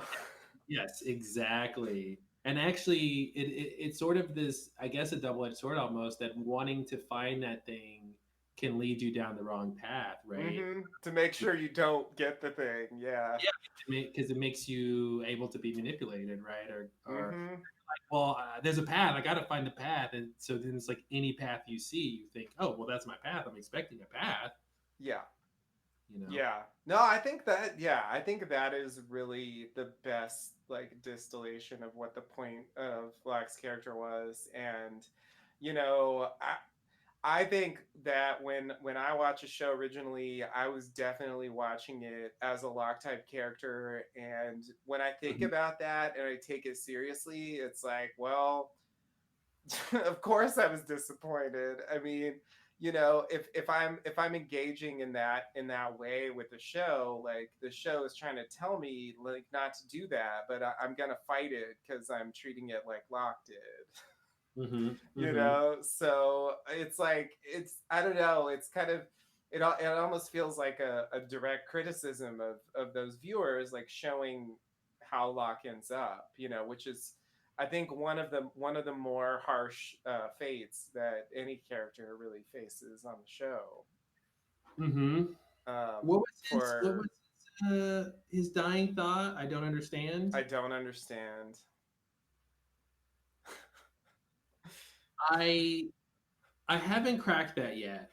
I feel like in another 10 years we'll understand why that was his last thought, but I haven't quite cracked that yet. There's something there to what we were just talking about with Locke and what he means on the show. I think there's a reason why he says that. That's not them just being assholes to his character. Oh, I Uh, agree. I agree. Yeah. Yeah. I mean, I think there's some obvious stuff there, but there's probably a way to look at that might help, like, fit a bit more clearly into what his overall arc was. It does suggest to me that he died, unresolved, like, that he died not, fully, like, somehow accepting things, or not fully embracing, life, or whatever, like, I don't think he died with an enlightenment. I feel like that's clearer. And so well, it was really left to the Flash sideways for him to achieve that. well, it's interesting because I almost feel like there's a way in which I don't understand is a first step to enlightenment, right? Admitting you don't know anything, there is wisdom there, Oh, I right? agree. Yeah, yeah, that's true. That's true. First step, though. First step, but coming from a character who you could say thought he understood the entire time, he had a strong idea Yeah, yeah. of what Yeah, thought like was you said in this one, like the button does nothing. I've never been more sure about anything in my life. I think you said oh, something what a like great line. What a great line. Yeah. Apparently, there's an article on Screen Rant called "The 10 Saddest Things About John Locke to Rank." So I think we should go through that. We all know what these are. Number 4 is I don't understand, by the way. mm-hmm. Maybe go through that. But Yeah, yeah. But I uh, think he, you're right that you could put a positive spin on it. mhm, The Man in Black characterizes it as the saddest thing you've ever heard. yeah. But that doesn't necessarily mean he's right. It's not clear that the Man in Black, is Mhm. completely has great, um, you know, peace in his psychology. And that's another thing about Man in Black is like that's actually something kind of surprising, right? In a way that his existence and his understanding of what he is, he knows he's not a normal man anymore. He knows he's a smoke monster and what he's capable of. That doesn't give him a new worldview. That he doesn't become almost like a prophet about what life really is about. You know, hmm guys, I'm a fucking smoke monster. Let me tell you what that means about what you are or about what life is hmm or anything like that. He just stays in this Kind of seems like it doesn't change at all. yeah, this corporeal mindset. You would think like that would open up something, or at least put him into doubt about what life is or what the afterlife might be. But he's fighting it the whole time. Like he just wants to be human again. He just wants to go back home. Like he sees it as, Well, maybe so that's right. he's really not There it accepting is. it. That's it. God, everything is about acceptance and resistance. I swear. Because you're right. Maybe that's the point. Is that just like the Losties aren't taking a moment to question the deeper mysteries and what it means for them. A Man in Black as a smoke monster isn't either, right? Yeah. Even though he has centuries to do so, he's not. Yeah, he's not asking that deeper question, and he is resisting what he is. And again, him wanting to go to a home he's never been to is sort of ultimate resistance of his identity and what he actually really is, right? Yeah. Yeah, Yeah, wow. definitely. I gotta say, man, I don't like to be, come off conceited or too boastful, but I do appreciate about us that after all these years, we're still coming up with new stuff to talk about. We're not rehashing the same ideas completely over and over ad nauseum, and I feel like we get closer to something like the truth the more we podcast, and I do wonder and have a slight fear that whenever we interview Carlton and Damon, we'll lay out all this to them, and they'll be like, "Sorry guys, you wasted 20 years. Nah. They were dead the whole time."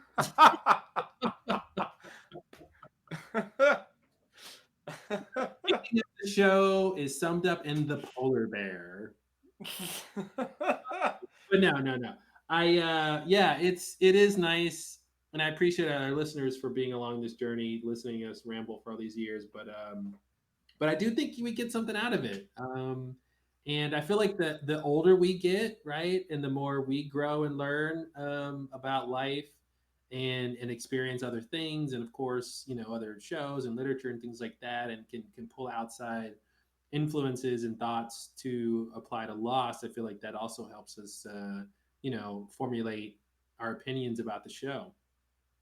Yeah, yeah, yeah. No, I totally agree. When I started watching Lost, I hadn't even watched. I would say I barely watched any TV at all. Aside, like currently, and the TV that I grew up watching was mostly like, sitcoms and Mm-hmm. um I did watch Twin Peaks. I guess was the closest thing to Lost that I had watched, before Lost. But just my experience with anything of that nature was very limited, and definitely with like something trying to approach, such um, grand themes. I think. I had seen stuff like that, but I do think it's the kind of thing that takes time to sink in, or at least it takes time to like formulate I don't know, to have time to formulate different perspectives on it beyond your kind of initial, just like gut reaction to the experience of watching it, which I feel like most people stay there, which is fine because, like, to be honest, like that's where I stay with a lot of stuff that I watch. I watch it, I have my initial thing, and I don't necessarily take it further than that. But I think, spending 15 plus years on one show, Mhm. uh, it does really lead to something deeper. So there's a payoff, I guess. So it's not, you Luckily, know, right? yeah, exactly. Yeah, it would be. Now that there's a payoff because we didn't know that going into it. But yeah, no, I think you can definitely hear the difference if you go back and listen to the finale podcast, and even between the finale podcast and like podcast number one, there's a difference. Yep, yep. So yeah, it's interesting. There's something to be said there for even what Lost is about, and in the podcast, it's one of those things that kind of applies to everything. Mhm. But yeah, I do think it's definitely. I am constantly comparing it with other things and how they do something similar in a different way or whatever. And I think, yeah, the more experience you have with other stuff and other stories, the more of a perspective you get on Mhm. what the particular thing is about Lost that makes it stand out from other stories that have like some things in common. Mhm. But I think rarely do all these things get hit in this particular way. And I would even say that's true of other David Lindelof shows, even Yeah. Leftovers and Watchmen. I think, they have their own thing and they have some things in common with Lost, but I don't think they quite hit the themes in the same way that Lost does. I think Mhm. they're a bit more, um, I don't know, smaller in scale. I want to say they're a bit more focused Yeah. on the particular, and I think Lost is really reaching just a bit has a wider kind of Lots view. about all of life and all of the afterlife. So I think Yeah, that covers everything. I guess the only thing missing is whatever pre-life is. pre-life. Yeah, But maybe they'll tackle that in another show or something. yeah, yeah. I want to see a pre-life show. Let's That show's let's get pre-life. on that, Hollywood. What are you doing? Yeah, come on, Hollywood. All right. Well, I think we just spent an hour and a half on a preamble here. So you want to get into the episode? Yeah, yeah. Let's do it. All right, everybody, get your streamers ready if you're going to stream along with us for some the end. Some the end. The end in quotes. All right, do a little countdown here to sync up. 5, 4, 3, 2, lost. Previous on lost.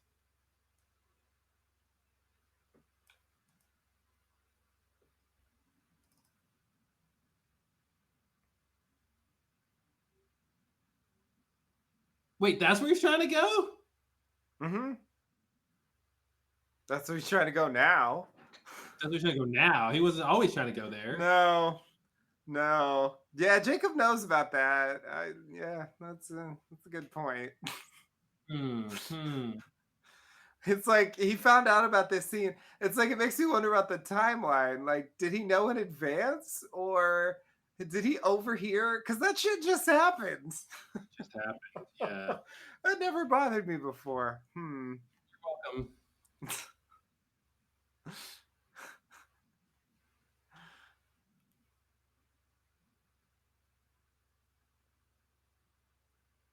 All right. This guy, this Desmond. Concert. Mm-hmm. Yeah.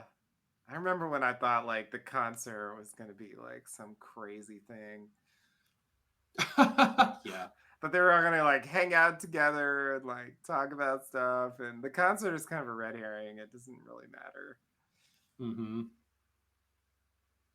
All right. Why are we Oh getting right, they start points? with this. Yeah. Yeah. Yeah. So this is like Christian Shepherd. I think this is weird. Because is anyone actually in there? Just a question. Hmm. Just a question. Is it I don't know. From what happens in the end, it's like was he in there and then he woke up, or was he never in there and it's just a construct? But then like we're getting this objective view of the airport, so it's like Yeah. what purpose is that serving? Because it almost seems to prove that it's really there, because like there's no character really experiencing it.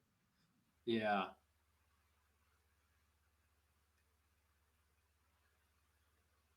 Okay. It's kind Okay. of a montagey thing happening here. Fly sideways versus on the island. Okay. Yeah.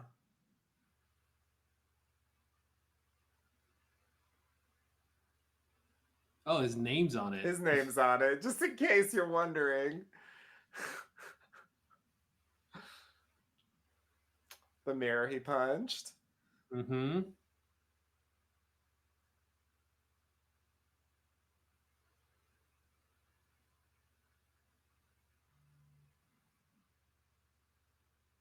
Hmm. Did you see Yeah. there's like a Guam sticker on it, I think. Mm-hmm. Yeah, it got rerouted somehow. I wonder about Mm-hmm. that too, is that just a construct, or like, what are those oceanic people doing? Like, are they in their afterlife, or are they just like functional? Yeah. Like this guy. This guy for What's this sure. guy doing?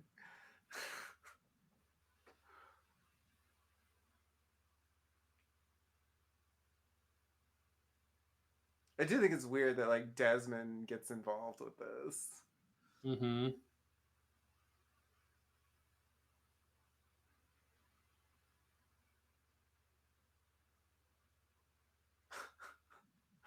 I love that they just drop off a body to a guy who's like got no ID and gives vague answers for why He's he's wearing even there. a suit. He's He's wearing a wearing a suit. suit. He's expecting it, so you go, oh, okay. He must be the one. Yeah. Now I could believe it would happen, but it's just kind of crazy because it's like supposedly a dead body. Mm-hmm. Like, I would expect there to be more or something there, but maybe that's just wishful thinking. This is weird. Yeah.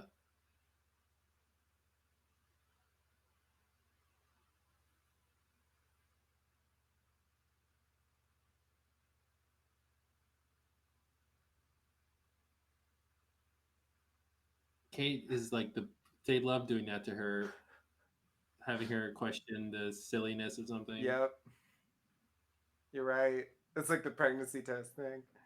Yep.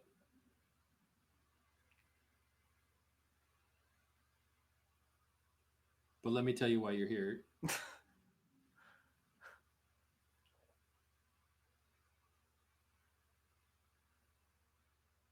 This car.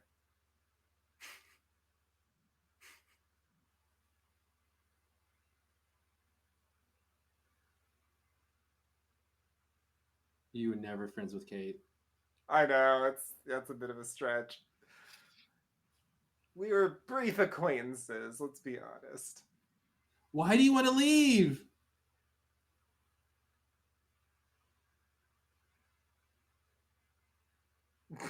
He's How not do you gonna. know? He's not gonna show her right now either. No. They're going to a concert. That's not what you mean. Let me show you. Come on.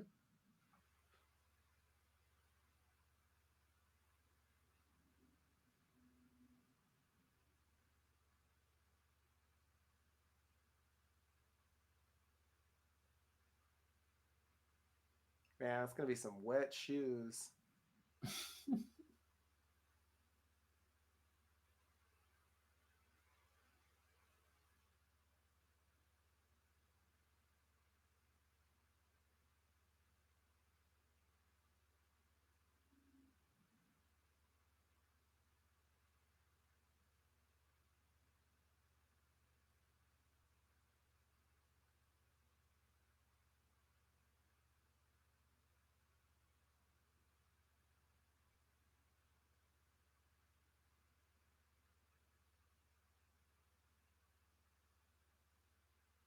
Biblical reference.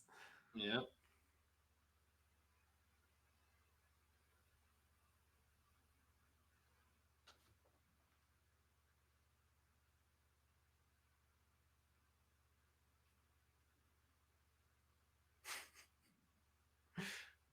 He said it's a light. Wow.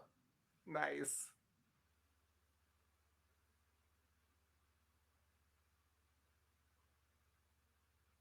And by that's it, you mean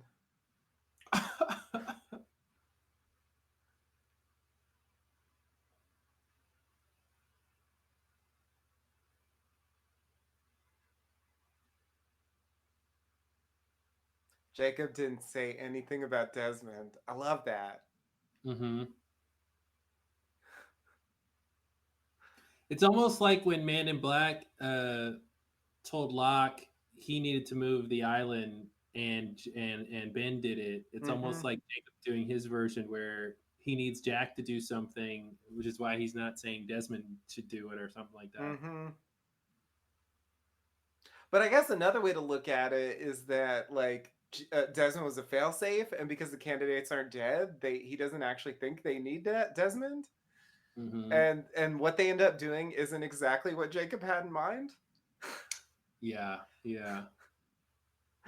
Just a wild guess, or he just wants them to figure it out themselves. I mean, Why would Jacob? I guess that's the thing. Jacob brought the worst thing he could have brought to the island, which was Desmond, because that will allow Man in Black to destroy the island. mm-hmm. Like that's a risk he took.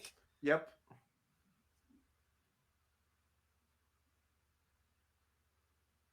So, It's but if true. but if he destroys the island, then he gets to leave.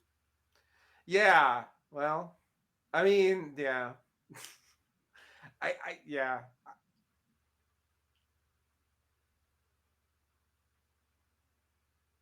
This is another part I don't really like about the Flash Sideways is we're at the height of the show, we're in the climax, and these characters don't know each other, Mm-hmm. and they don't know the history that they've had with each other, but they have got to do the most spectacular thing they've done yet, basically, Yeah, and they're not all on the same page. It's so weird.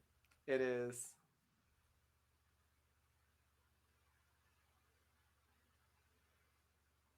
So you notice there's a lot of the Hurley and Desmond are telling these people, no one can tell you who you Yep. are, Yep. right? We're not forcing you to do You anything. have your It's own all choice. mm-hmm. Yeah. Yeah, I feel like there's actually an implication here about Hurley being the new Jacob. Mm-hmm. The choice thing specifically. Mm-hmm. Charlie. Charlie is a character that I am not convinced really spent his time in the Flash Sideways very well. No. It really doesn't seem like he's like dealt with anything at this point. Why do you say that? This is the hotel room of a successful, happy person. And the other thing that I think is interesting about this is like the way he actually gets Charlie here, because it actually reminds me of how like Jacob talks about choice all the time. And Yeah. Hurley just got through telling Saeed you have a choice, and now he's gonna shoot a fucking tranquilizer dart in Charlie's back and put him in the trunk. Mm-hmm. It's like, which one is it, Hurley? Yeah. Does everyone have a choice, or is it fuck you, I'm gonna trank you and you're coming with me? Yeah. He's like, I don't have time. So we gotta, we gotta move. We'll just push him along. Yeah, it's weird. Yeah, it just doesn't, I don't know. It just feels like it's cutting against the point they want to make.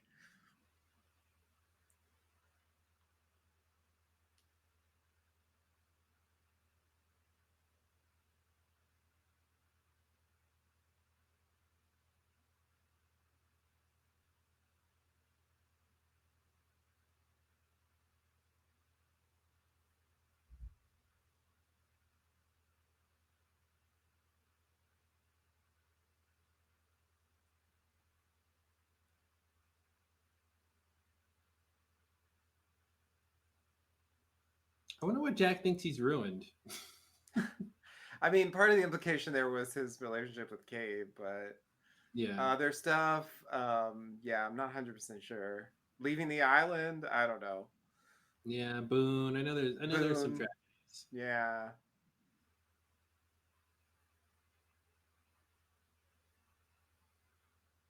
Maybe what happened with Locke in a way. Oh well. Great Sawyer pun.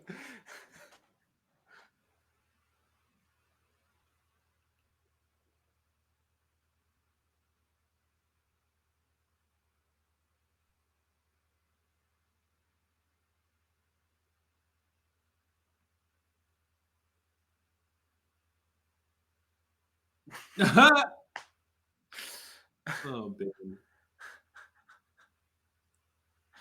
Elbow punch in the face.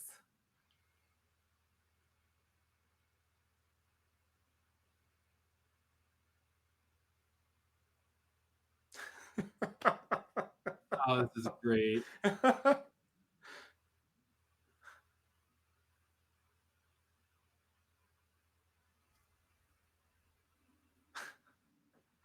I mean, didn't you leave it out because that wasn't your plan originally? I feel like that's a weird. Yeah. Yeah, it's weird. I help me kill some people, Ben, and if you do, I'll let you be in charge of the island. And it's like, well, actually, no, there's no island left. Yeah, like does that mean he really always intended to destroy the island and he just didn't know how before? Like, It's like he and it always seems like wanted he was to. implying that. Yeah. No, Rose Bernard. Look at that. Yep.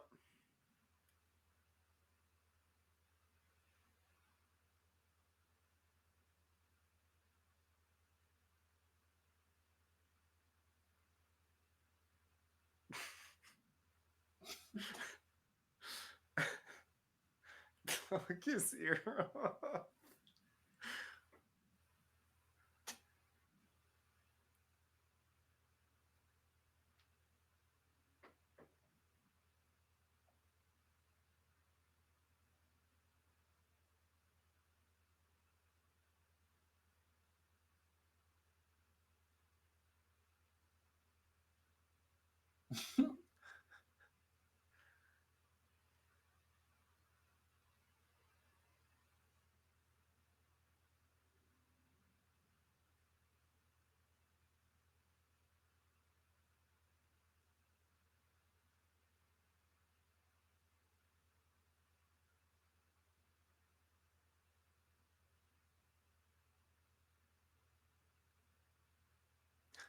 Such a perfect illustration of what you were talking about earlier.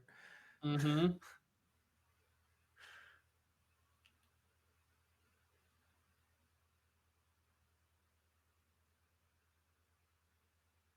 He caught a big fish, all right.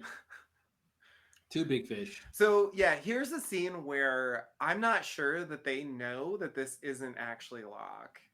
Yeah.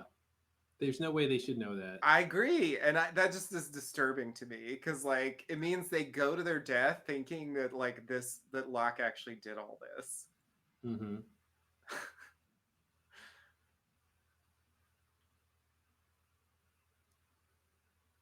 I feel See, like they should be like more disturbed not, about being in the church with not Locke. resistance. Even that, her response is not resistance. Like, Mm-hmm.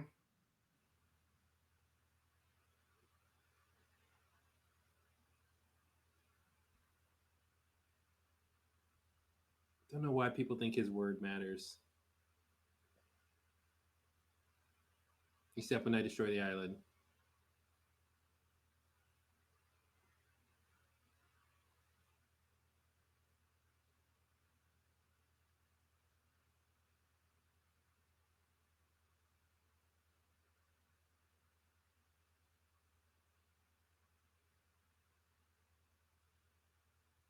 Trekking across the jungle music. Oh, here's this thing about Desmond, like Desmond's mistaken interpretation of what's going to happen.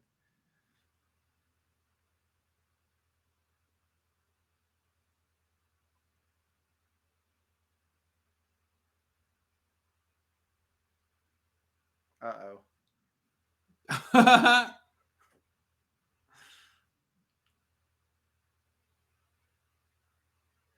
What was that radio sound?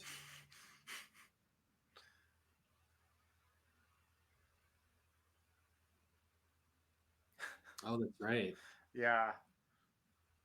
Smoke Monster just kind of knocked him into some weeds.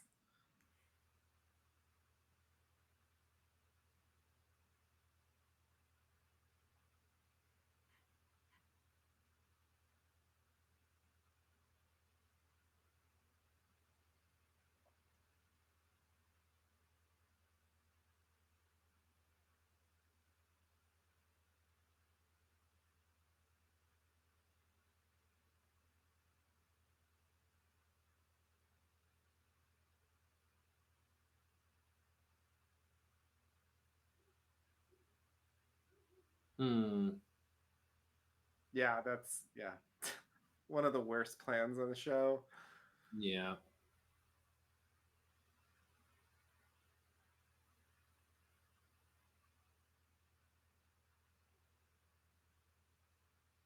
Oh right, say it's like a criminal who was arrested and like busted out of jail.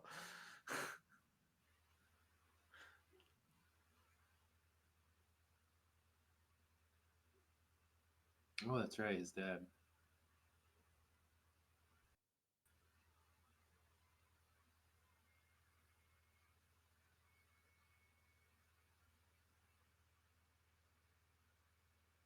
Oh god, we had a long discussion about that because there were absolutely two witnesses. And they know that. I mean, like they talk to them and here they are. So it's just like, why did they say there's only one witness? Huh. It's like one victim, maybe, but like, yeah, I don't know.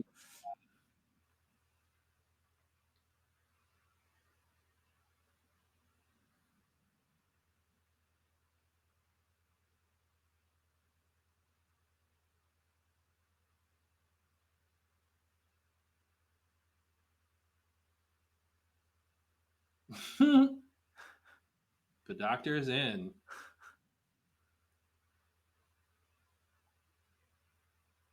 You'll remember me from our previous life together, where I did the same thing before.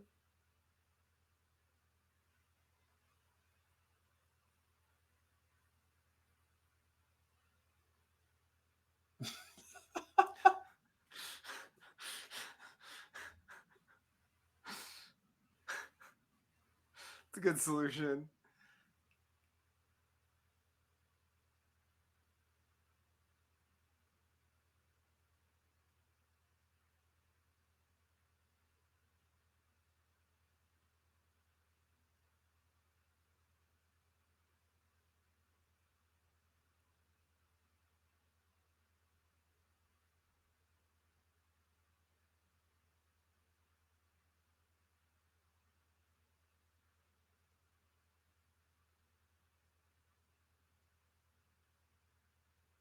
It's interesting. Sun is remembering this, but Juliet isn't. Mm-hmm. Yeah, they have to save her moment for Sawyer. That's right. Yeah.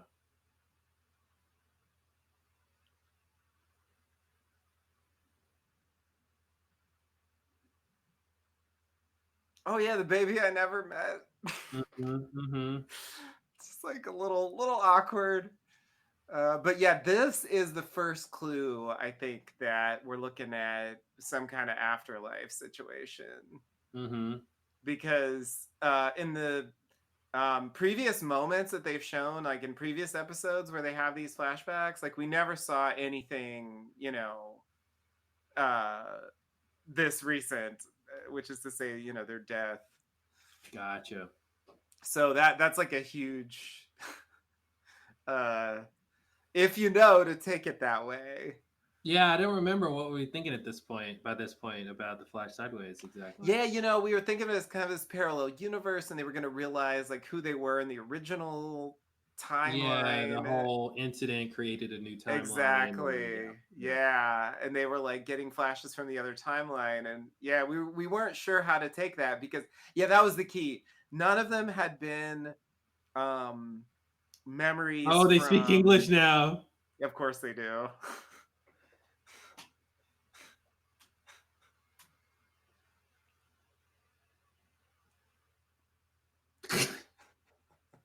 Never let anybody tell you you don't speak English. It's fine. I don't. Yeah, and I guess they're experiencing the fact that they're together again after their death. There wasn't anything And how after the miraculous. incident, is what I meant to say. You know, Uh, so you could believe that the incident like reset things. gotcha. You know, but that's like definitively after the incident. Yeah.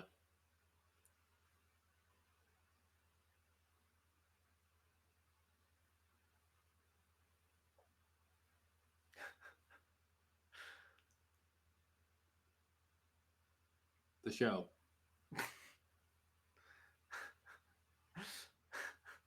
Adventure music. Yep.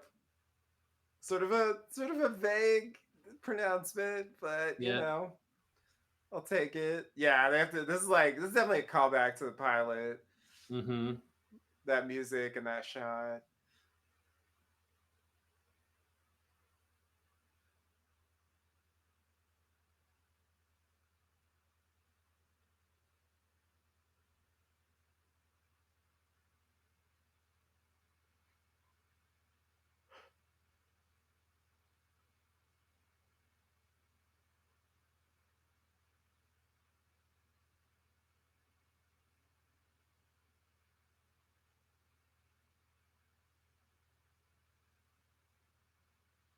It's funny because they're already dead. Mm-hmm.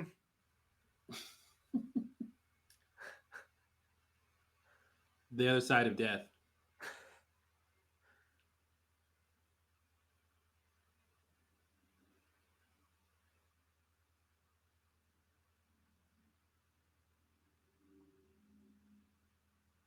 They found the coffin. Mm-hmm.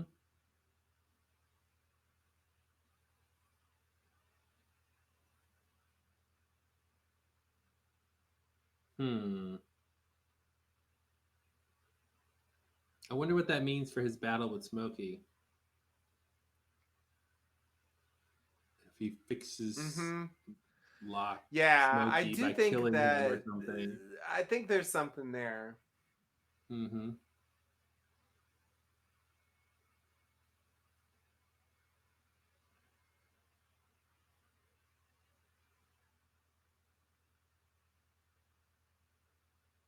That was quick. Yeah, I know. We talked about that too. It's It's like pretty long for a brand new gray hair. I was like, when did that start?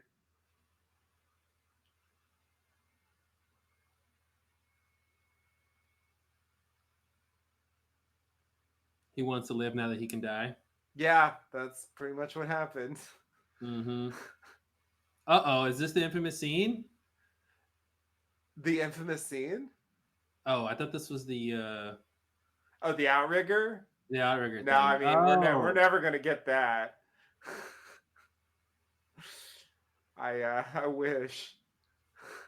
We did talk about it though as a possible like outrigger moment. It's just that they don't actually show Yeah. it. Yeah. It's actually about Frank. Water, yes, you're stuck in water, Frank. This is where they realize that blowing up the plane is a bad idea.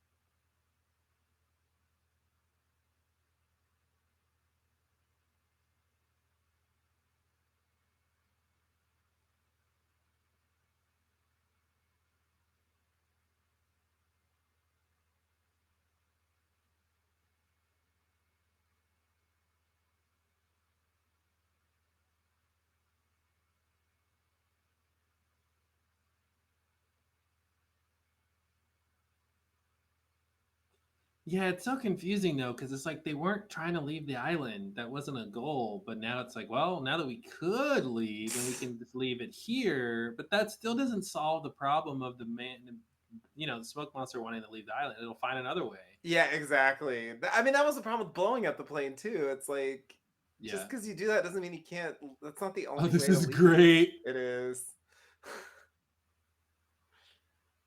Yeah, I actually I really enjoyed some of these Kate moments from the finale. I thought they Yeah. I thought they did some fun things with her character, Yeah, including that. that's good. We wanted somebody to do that. Mm-hmm.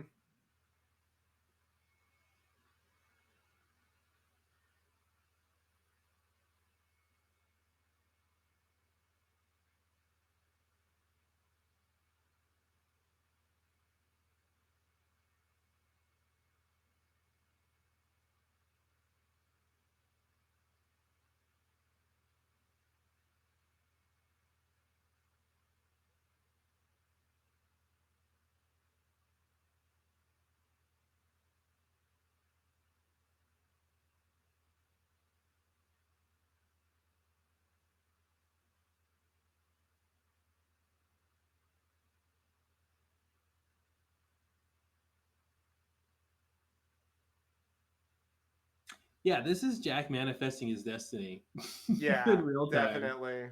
Definitely. We're gonna find out. Surprise. Yeah. That means I don't know, but I'm gonna Mm-hmm. trust there's a way. Mm-hmm. Mm-hmm. It is this weird thing where like they both want the same thing in a way, so they kind of team up. Why? But why wouldn't he just kill Jack then and there? Yeah, I don't. Yeah, the rules. I don't It's, know. especially when he's like, "I'm gonna kill you and stop you." He's like, "Oh, well, how about a knife in the throat?" Mm-hmm.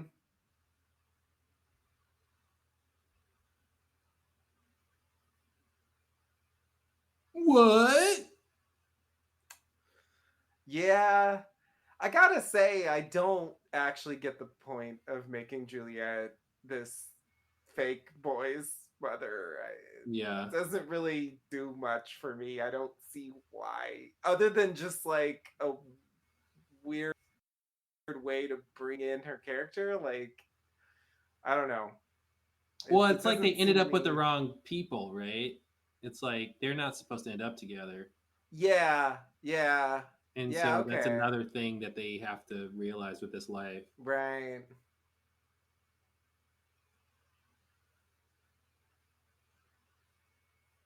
The only witness to a crime.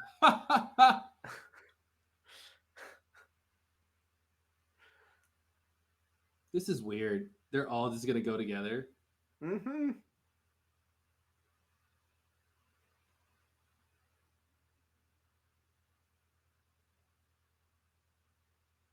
But Jacob did mention Desmond, so what are you talking about, Jack? Exactly.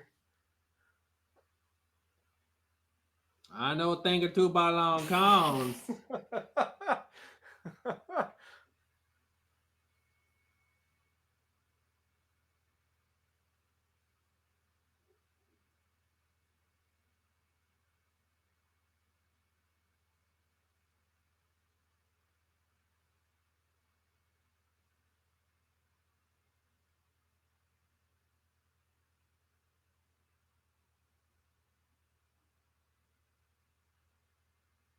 This is weird. I mean, this is really, really, really, really, really, really, really, really, really, really weird.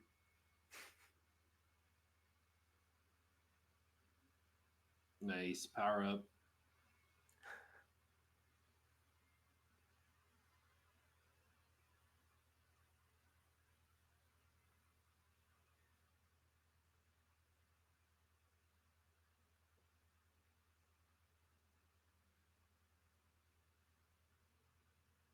He could turn into a smoke monster right now and kill them all, and then just leave. Yeah, no, it's a fair point. It's a fair point. He's gotten invested in this idea of destroying the island, and Mm-hmm. he's let that take priority It's over like a everything hubris else. thing. Yeah, it's like he's Yeah, too confident or too ambitious, and that leads to his downfall. yeah, exactly.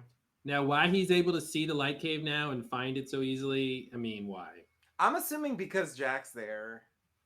Okay. Like Jack was allowed to find it So, because he's a so, protector. but then so if Jack didn't come, he wouldn't be able to find it, That is what and they I would have think. kept it safe. Yeah. Well. Oh, here's this thing. This is what I thought he was going to say earlier.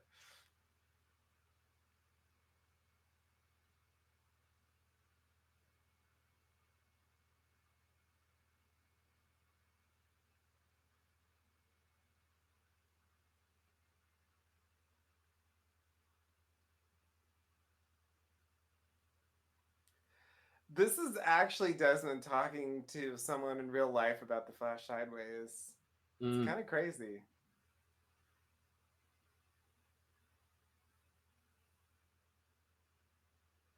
He doesn't know he's talking about an afterlife. No, he has no idea. And he actually thinks that when he goes down there, he's going to go to the Flash sideways, which is not what's going to happen. So I love it. He's just wrong. Mm-hmm. It's like one final misinterpretation.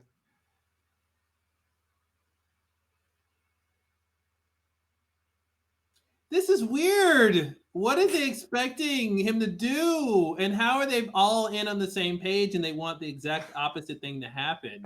And nobody knows what he's supposed to do. Yeah, I mean, Jack's on that faith train where it's just like, well, I'm sure it'll work. It is weird because Jacob didn't mention Desmond, but I guess he thinks, well, if he's here, he must be here for a reason, and I guess it'll work out. Like, he's just totally like diving in. Man in Black, I'm not really sure. I mean, he got information from Widmore, I guess. The rules. There it is. God. Yeah, whose rules indeed? Yeah, you break the rules all the time. Those are like, yeah, like what, Desmond's rules? Like, come on.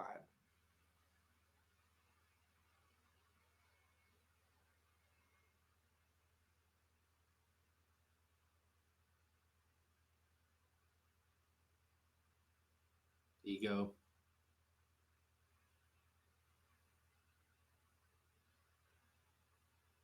Unless I shoot you with a gun, then I'll tell you what you are.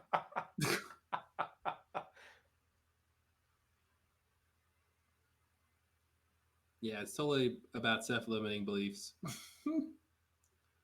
Yeah.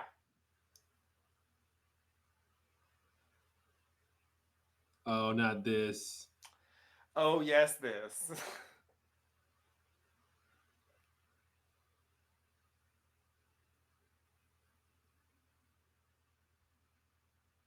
Oh, no. Oh, no. Yeah. Here we go.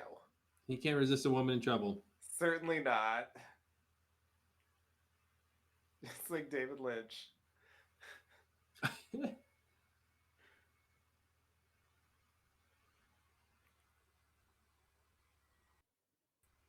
Remember those 5 days we spent together? It was the best 5 days ever.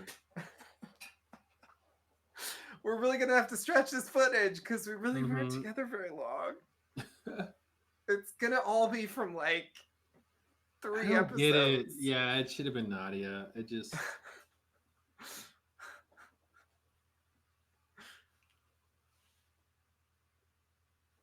But Nadia wasn't on the island, so she can't be here. I guess. I mean, Penny wasn't on the island, but whatever. Well, she's island adjacent. She is island adjacent. I'll give her that.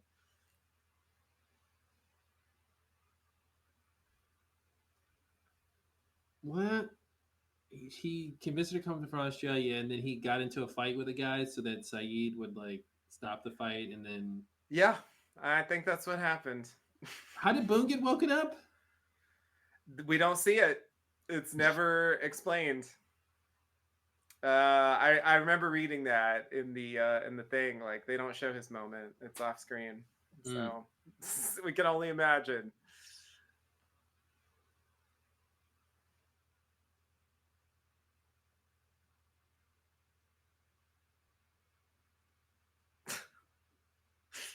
Everyone changed their mind at the same time. Yep.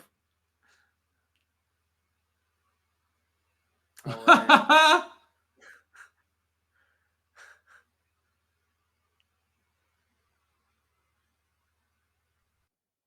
Claire Littleton? That's great.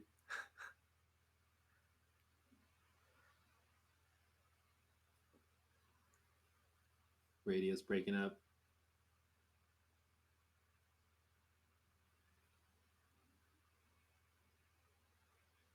Because he's a fucking monster. I remember that weird, like, he sent you to kill me? Like, wow.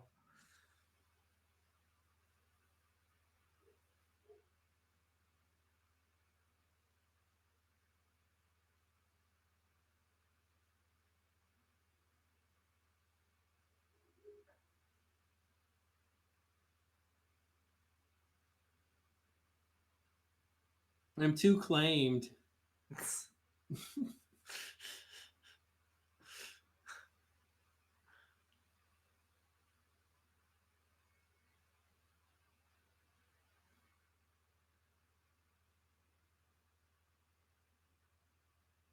Why?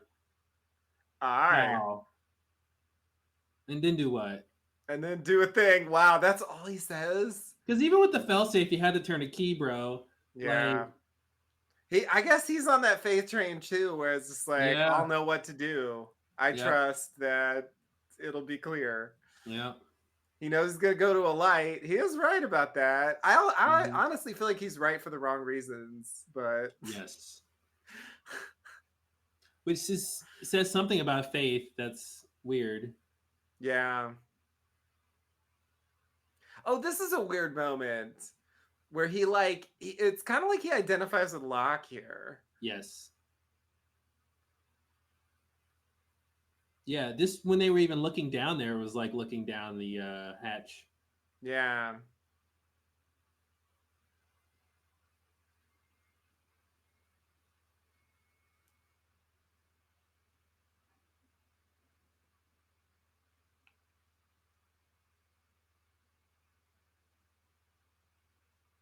Yeah, not really. Oh, his plan is like to kill them by sinking the island. Mm-hmm. I guess. He could push Jack over right now. Yeah. No, you're right. You're right. It's bizarre.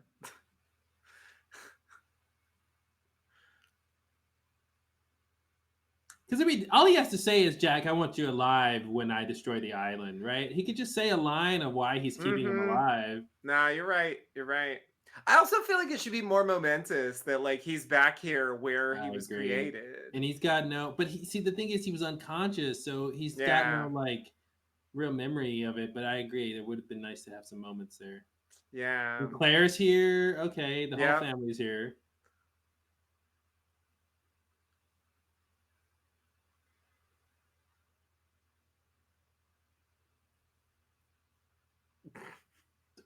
I don't know about that.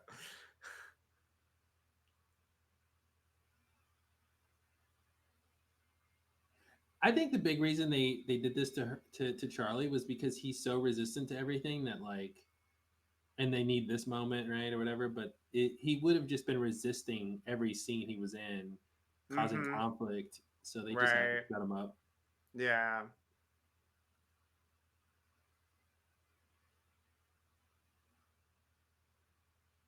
Whose handwriting is that? Hurley, I guess. Yeah, maybe. Or just like a tour manager or something. Uh-oh. Mm-hmm. I'm the band.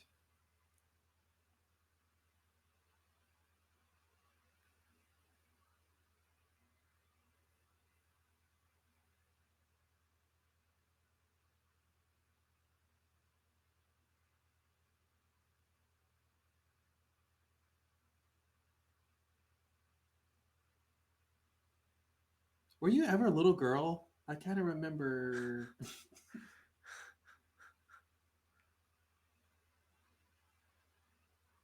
Why is Charlotte? What?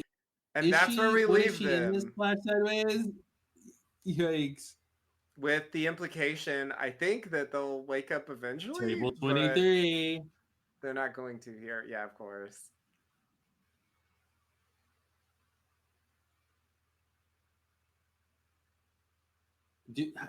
What? From what Kate does, Kate hijacks Claire's cab. Oh, that's right. That's right. Yeah. So they're not woken up yet. But... No, they know each other from the Flash Sideways at this point. Gotcha. And what is he doing? Why is he hosting this?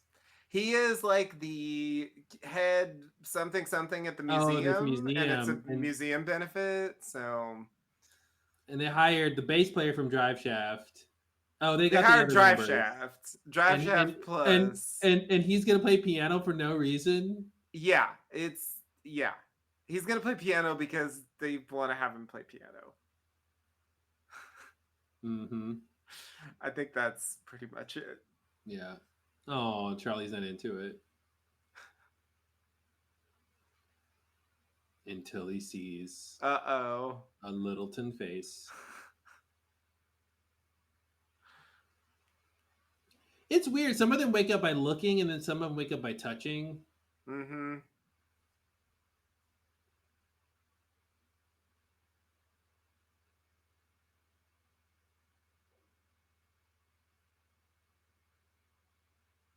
I think they don't quite wake up here. I think it's like Mm, just a hint. they're feeling it. Okay. Yeah. I think I think that might be the last time we see David. Like right The here. sun guy. Yeah, Okay. the sun. Yeah. Yeah, he just disappears and no one worries about it. It's so strange. Okay, so we're at the bottom of the light cave. We see the skeletons. The The people who didn't make it. skeleton, yeah, that's an interesting thing. I don't They quite know didn't what get that's supposed yeah. to They be. didn't get washed out. Yeah. Wow. Here's the light. Yep.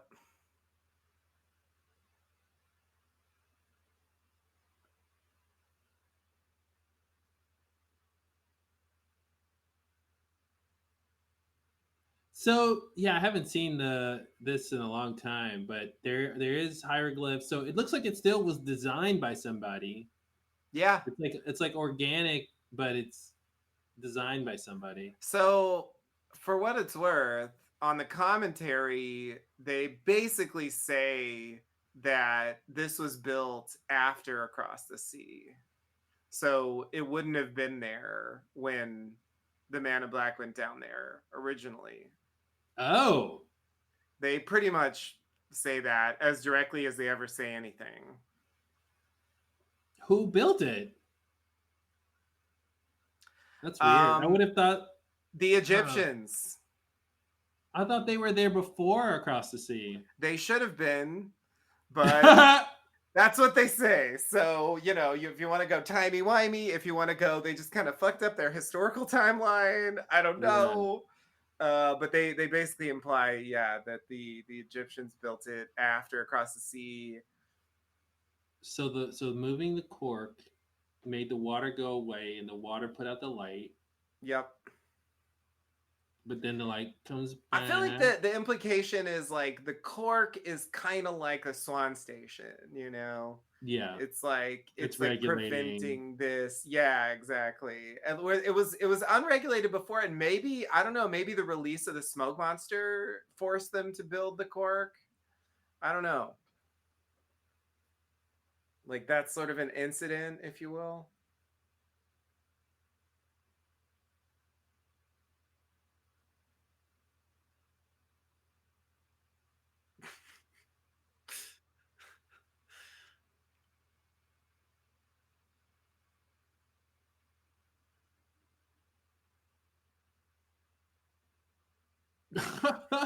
Finally, Hello, Jack. after all this time, like, we could actually just fight. Oh, but now this is why they can fight. Yeah, that's the big reveal. The price is wrong, bitch. Except I can also do that. Yeah, we're not gonna With a fight here. hawk. We're gonna fight at a better location. Yeah, exactly. Yeah, he could have killed him right there too, but Mm-hmm. doesn't. Like, no one's there to save him. Like, what happens later? I just wish they would have said something like, "All this time you had to kill me, and you never did. Why?" Mm-hmm.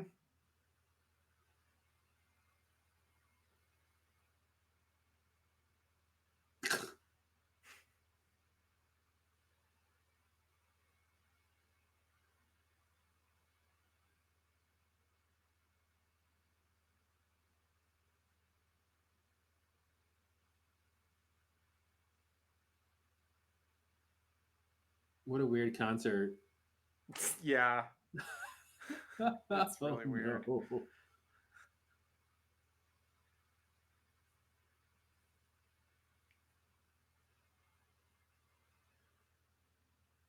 Mm-hmm.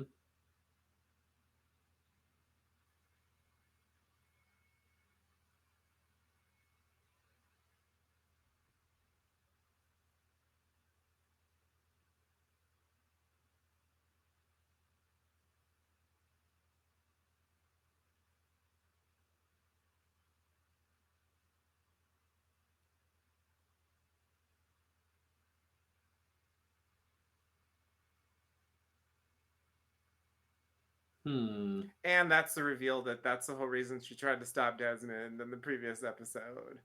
Gotcha. I think that's also like a strong implication that the people we see in the church are not the only people that are experiencing this as a flash sideways. Yeah, yeah, yeah.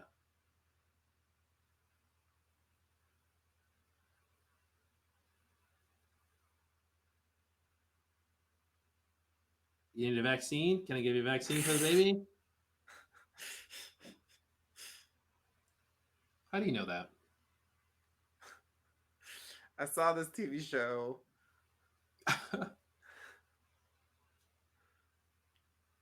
Is Sawyer somewhere watching this secretly in a time Yeah, travel he really should paradox? be. Oh my god. Oh my god, that's scary.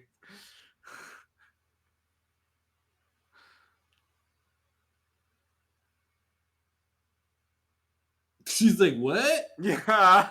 I didn't mean push that hard.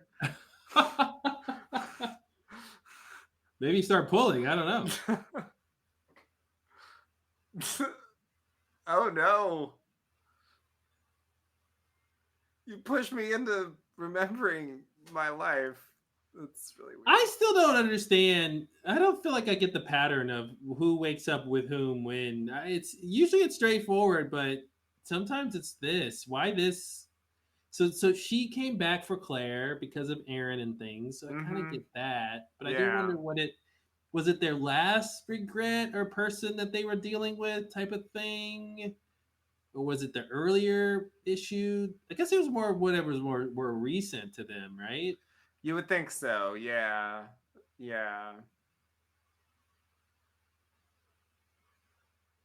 So she remembers that she had a baby named Aaron, Yeah. and Yeah. this is him again. I think they both get their memories at this point. Mm-hmm. That was the quickest delivery ever. He's not even back with the water. It was super easy, and only later on was I like, okay, well, it was sort of a fake birth anyway, that's fair. And cue Charlie soon.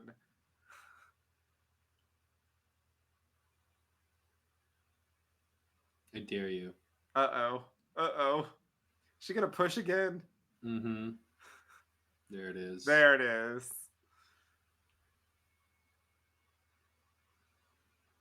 Oh, the simple early days of fake peanut butter. Indeed. Like, replay that scene where, like, he comes back from the hatch and he's like, nothing happened. Yeah. Or when he was, like, trying to find drugs in the So fucking ridiculous. statue. Yeah.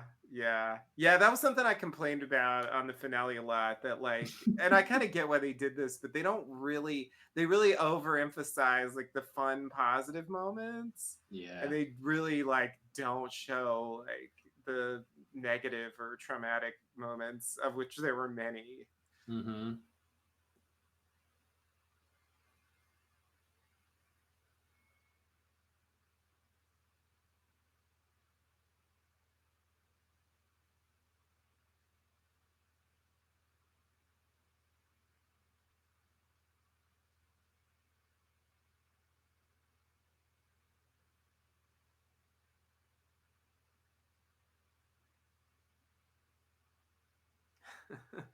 I can say yes, and then we don't have to actually explain the thing we understand. Yeah, she didn't even answer. She just said, "So now what?" Yeah, it's an implied now yes. The island is getting destroyed. See how the light is different now? Dan was right. Yeah, you're right.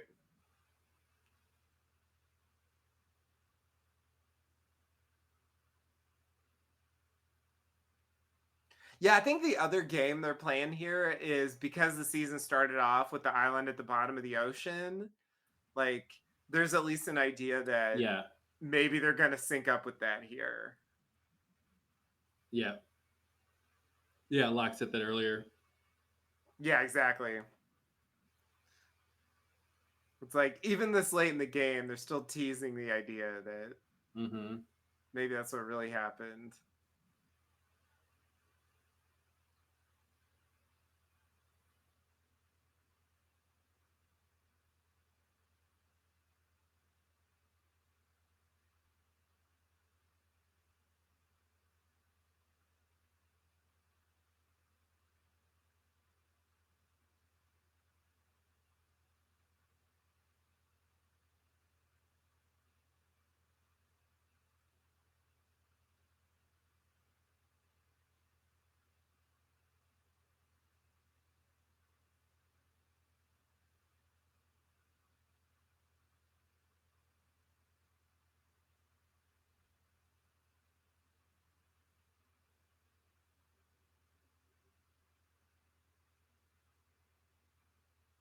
Fixing up the plane.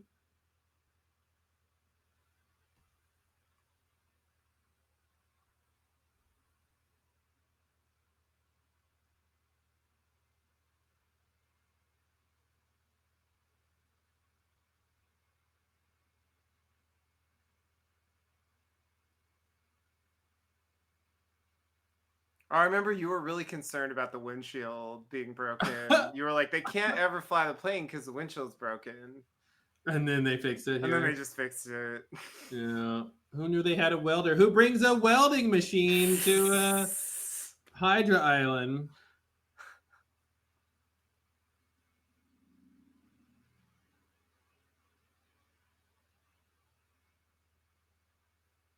There it is. Yep. And A this is little the too reveal far that off the like coast. the plane isn't even the plan. Yeah. So it's like Just because plane and plan are spelled similarly doesn't mean the plane was the plan. exactly. Oh, this is great. This is like Yeah. classic, almost like martial arts action. Yeah. Like This is like the super craziest stylized. like cut to commercial. Yeah, it's like anime shots. Yeah, it really is. This like leaping. Here we go. I punch remember thing. loving this part. Yes. Yeah. Hadouken! Yeah, that was great. And then when we come back, it's like It's like a little rewind. Yeah, Yeah, not as good. Not as good. Not nearly as good. Mm-hmm. Yeah, that was such a fake out. Do you think he would have centuries of experience of martial arts from, scanning people who have fought over the years, Mhm. I mean, the other thing I thought is like he could have just jumped for the boat. Like Jack couldn't Yeah. have stopped him. He could have Yeah. left, but he decides to fight Jack instead. Yeah. So again, Yeah. he's responsible for his own. He didn't want to kill him earlier, Mhm. but he'll try now. But he's going to now. Yeah, it's like, yeah. It's like, think about the choices you're making. Mm-hmm. You could have gotten off this island if you made different ones. Yeah. Yeah, I do Oh, think this is no. a weird moment. Not actually that. My appendix. Yeah, of The course. dural sac. It's ruptured. Here's the weird moment. Like, the fact that this bleeds over is strange.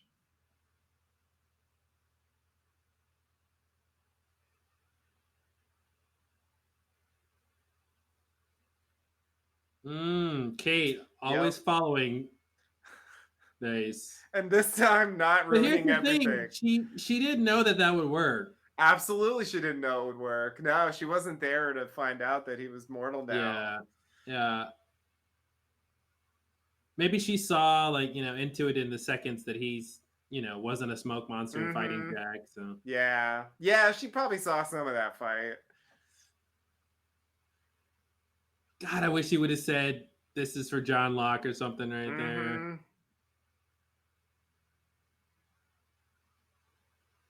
And he can't go in the ocean because they don't want to leave open what happened to him, I think. Yeah. Yeah. It's like, no, look, dead. Like, so dead. Like, dead, dead, dead. And Mm-hmm. that Mm-hmm. cut, that cut, it's just so wrong. What do you mean? They cut from Deadlock, Man in Black to Locke and the Yeah. Flash sideways on the table, like implying a connection there. Yeah. They also got this weird time sync. Like, what is the synchronicity between that Yeah, I time? remember thinking like the Man in Black came to the Flash sideways here Mm-hmm. when I watched it originally. And I think he even wakes up and he's like, it worked. And it's like, Yeah. oh shit. But of course, that's not what he means. That's our crackpot idea of what they could have done with the show is Man in Black as Locke goes into the light cave and he wakes up in Locke's body here, and somehow that's his loophole to get out of off the island and have control over this world or something. Yeah, exactly. Exactly.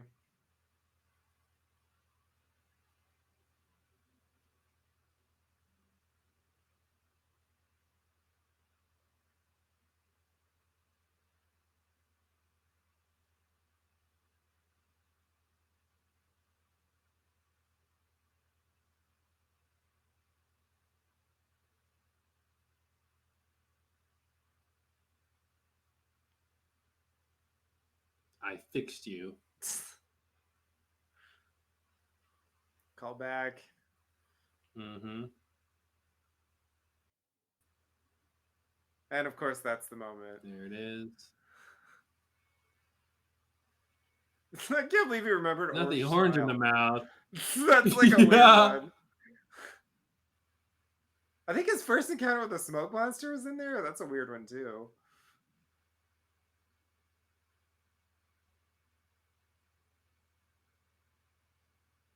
God, what if he said, "I understand" right now?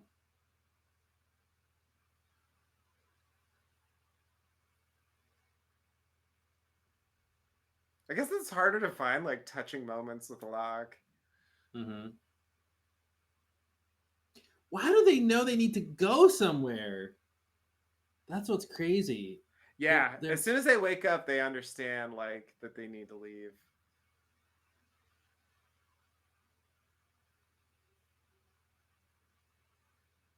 It's a weird thing to say. Indeed.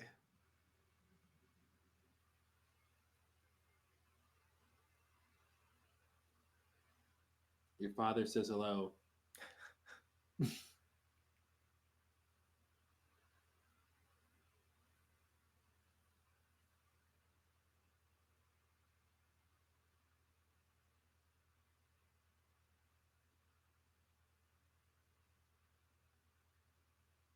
It's kind of interesting to think an alternate explanation or idea is that this is what happens in our world when people have mysterious disappearances.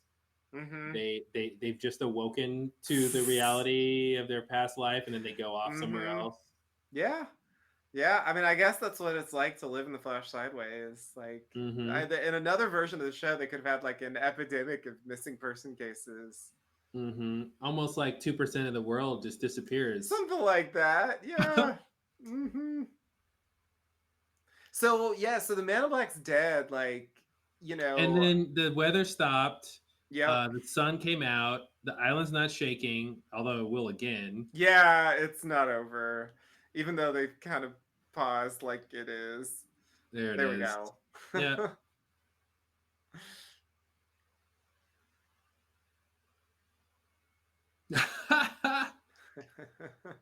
Yeah, that's like they were responding to what we were saying. That was weird. Yep.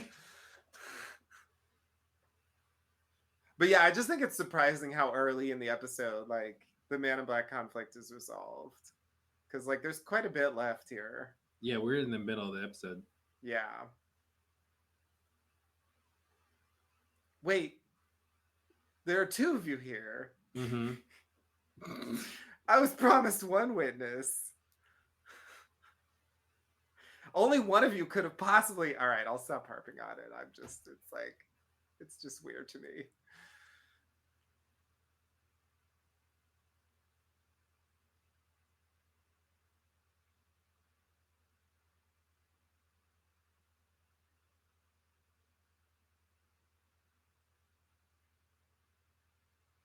And that's the other thing, they know, not that they need to go somewhere, but they kind of know where they need to go. Yeah, they know they're all going there. Yeah. Hmm.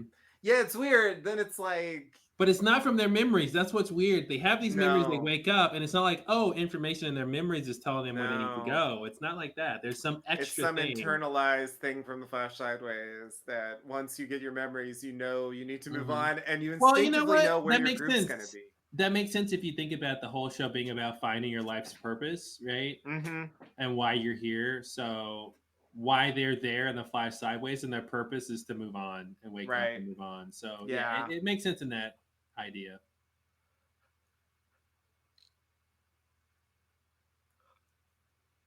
That's my timetable.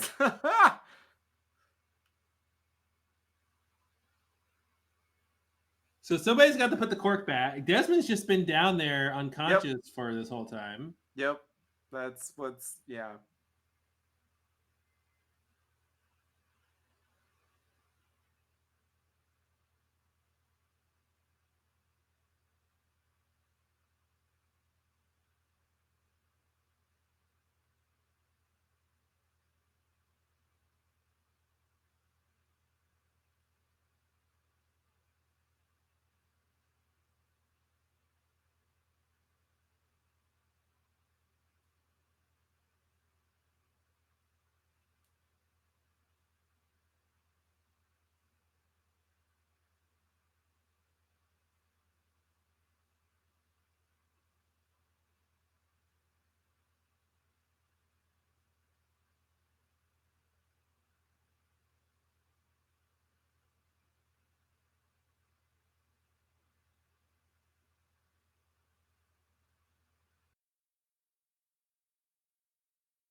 And that,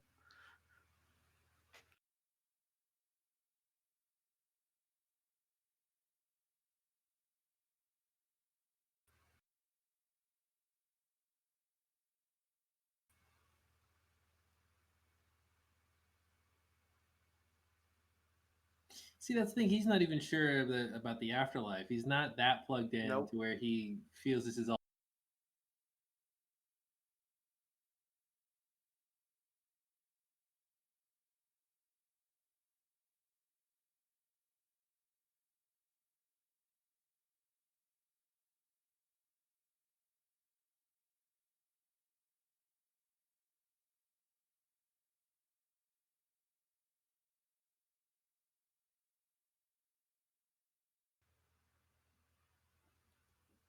Did I go back too far? I think you might have. Sorry. Is this gonna be weird if I skip ahead?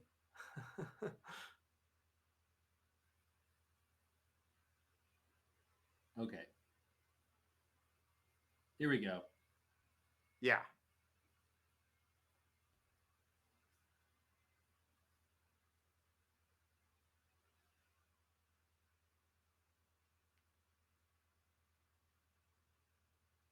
I do believe in duct tape. I love that line. It's a classic. I feel like it's And- almost a callback to the fact that Miles is like sort of a charlatan, Yeah. even though he had real powers. Yep. Give me that so I can throw it. Get out of here, walkie talkie.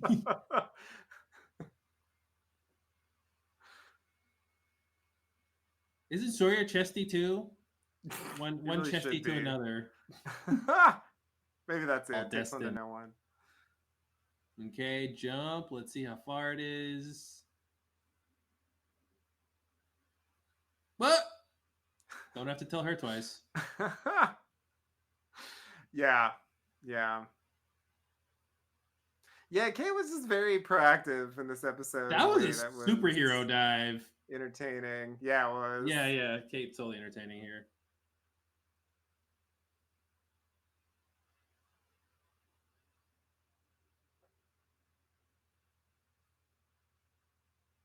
vending machine. Don't run into his soulmates over there. Uh-oh. Uh-oh.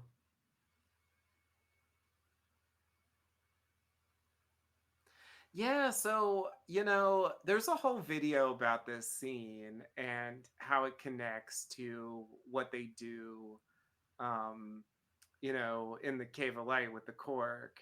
Mm. And I think like the way it was presented, I didn't really agree with it, but I do think there's something there because this is a weird scene. I mean, Mm-hmm. like he's gonna like the thing gets stuck and then they he unplugs the machine, but then like all the lights go out in the hospital. And that's just weird.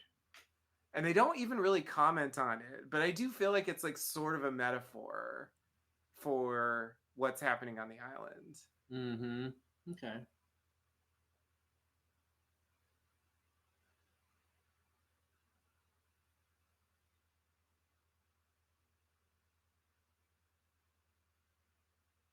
Yeah, there's something there. You get what you want after you unplug it and plug it back in. Exactly. Yeah. Yeah. I feel like there's something to that because like this is just too weird, and they don't actually. I don't know. They don't say anything about it, but it's just like, well, okay, not the whole hospital, but like that room. Mm-hmm. It's like bad electricity wiring or something. Oh, Can you right. even plug it back in? It worked. It worked. Yeah. Forgot about that. It's like it worked meant the vending machine trick. Like what a reveal.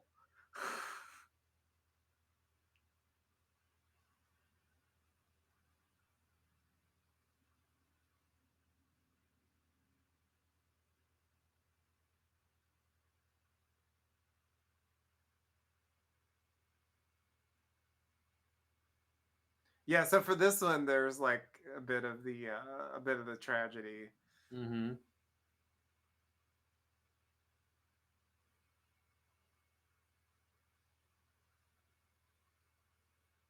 I guess they never plug it back in. Somehow the candy came out. Yeah. Yeah, you're right.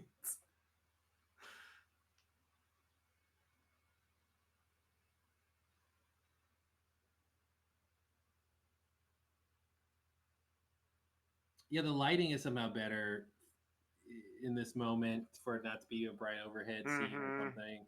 Yeah. Yeah. Yeah, maybe that's why they had that.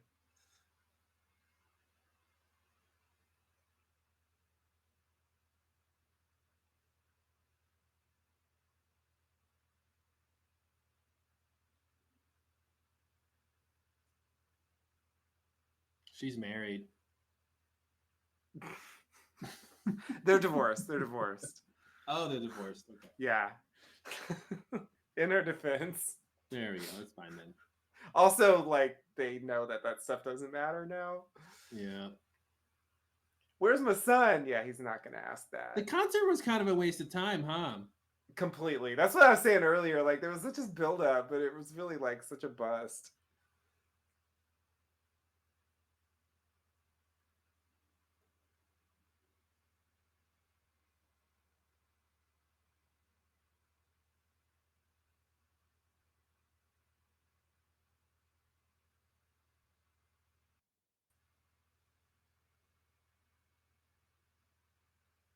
Yeah, forget about my son.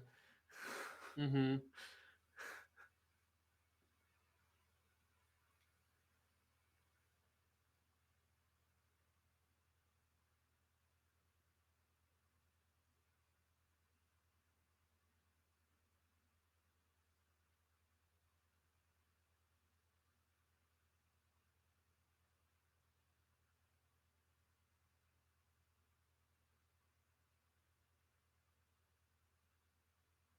Then why did you give me that answer? It was like, this is a Flash Sideways answer that you'll understand. Mm-hmm.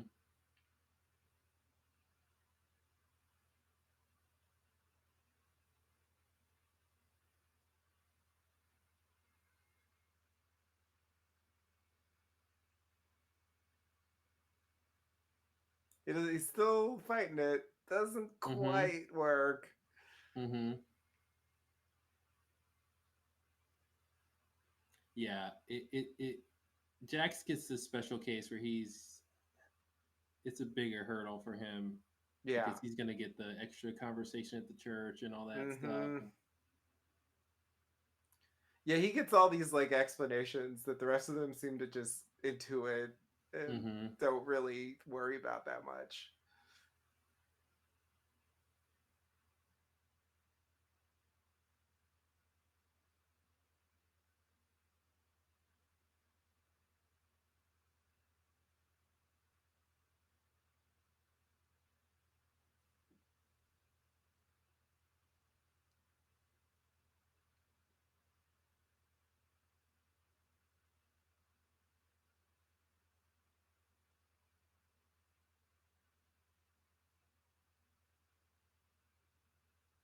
I got what it takes.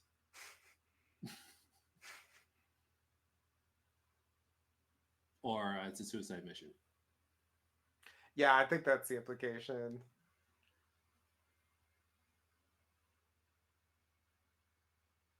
We were all dead already. We've been dead this whole time. Yeah.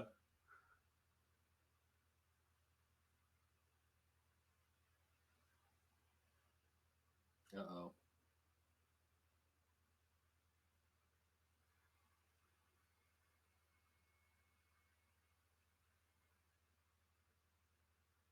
Why? Because Because the other option you're has been. yeah, you're standing here and you're not Ben.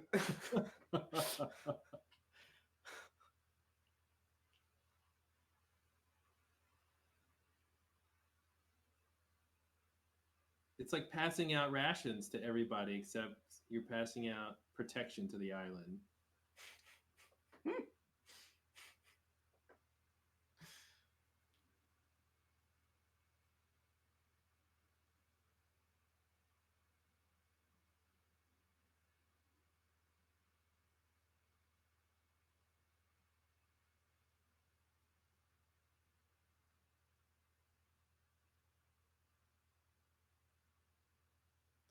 Here's where we get the full Yeah. confirmation that like Yeah. you don't have to do Latin incantations to hand over this job. Mm-hmm. There was quite a bit of discussion about that Here's some from gross across the water. sea to what they died for to this. Yeah. Yeah, but it's like blessed, like holy water from the heart of the island, and it looks a lot better in there than it did in the fucking puddle. Yeah. He tried to get it as it was coming over the stream and not what had pooled in the mud. Mm-hmm.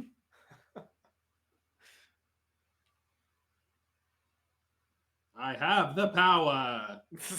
Yeah, that's we're never gonna get that. Now you have 3 wishes, Hurley. Anything you can think of. Yikes. That part of this ceremony is the That's only thing that stays the same between all three. that's actually interesting because that is actually an interesting idea that sort of non-separation there's a power there, like we're the same, meaning spiritually, and therefore the power can be transferred or something. Mm-hmm.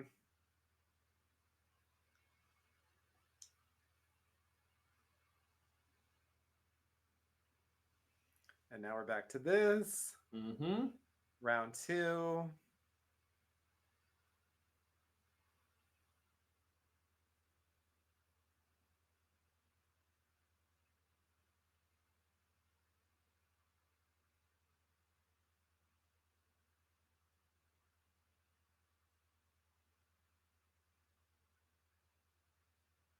Right.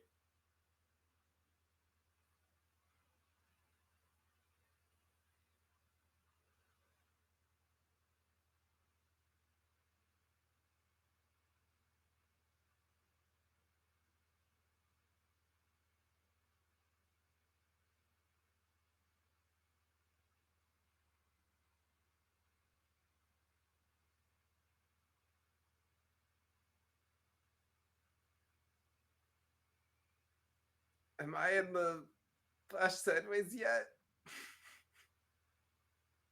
That doesn't make any sense. Putting it out shouldn't have.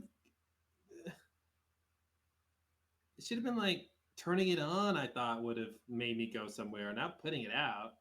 Putting it out was supposed to do it. That's clearly what he thought. I agree. It doesn't make sense.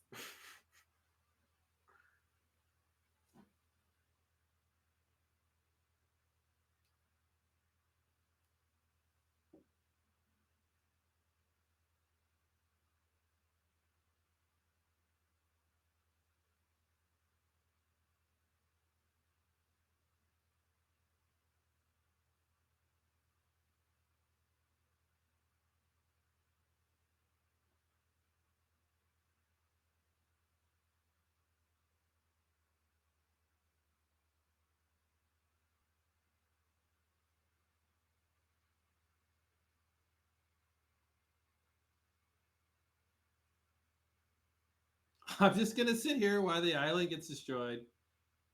I remember us realizing that the.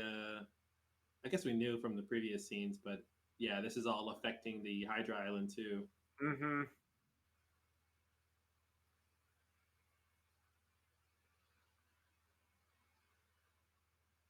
You're gonna be my ears or my mouth.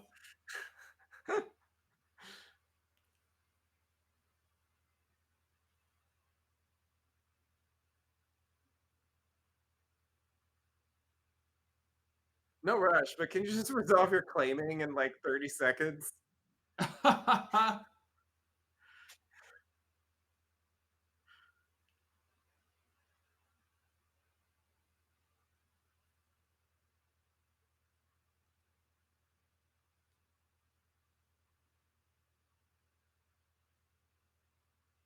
Just cut your hair when you get there. We will find a comb.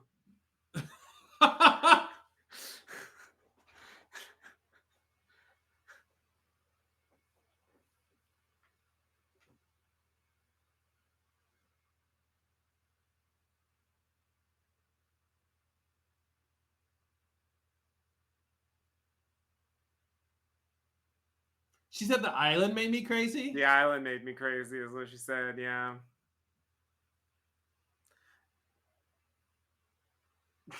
Ricky boy. I feel like Sawyer and Frank should have a competition on nicknames. It is like, yeah, Frank is like Sawyer 15 years or older or something, or whatever. Yeah, you're right.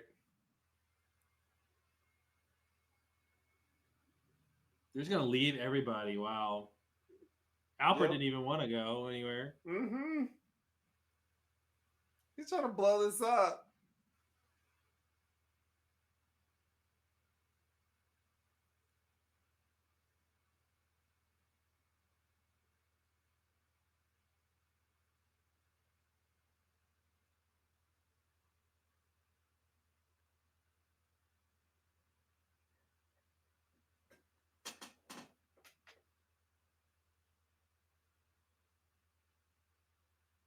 The weird thing is, like, water should still be flowing in, but it's not until the plug gets there. Yeah, the plug is regulating the water somehow.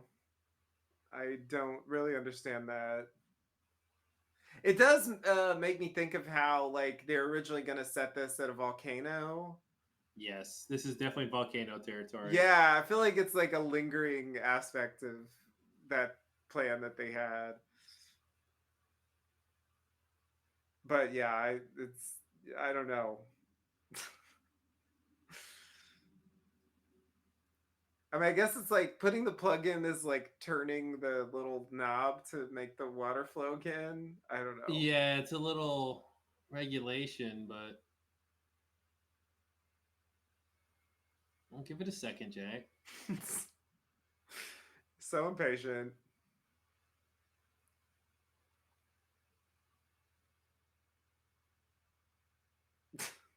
Actually, you're doing fine now. Yeah, I know, right? That's the weird thing about this too. All the urgency of this is undercut by the fact that Jack fixes the problem. Yeah. So it's like it's kind of a fake, like I don't know. Yeah, I guess they really do have to go because this island is at least gonna go, right? I guess that is what it looks like.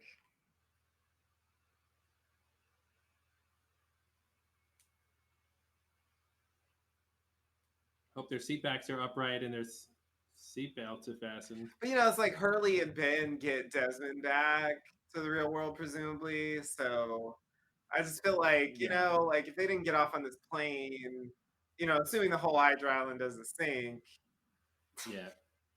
Good thing they built this runway. they could have been fine.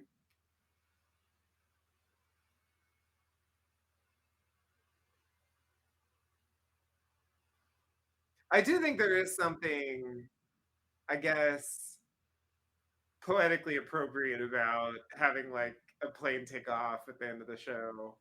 Yep, yep, yep.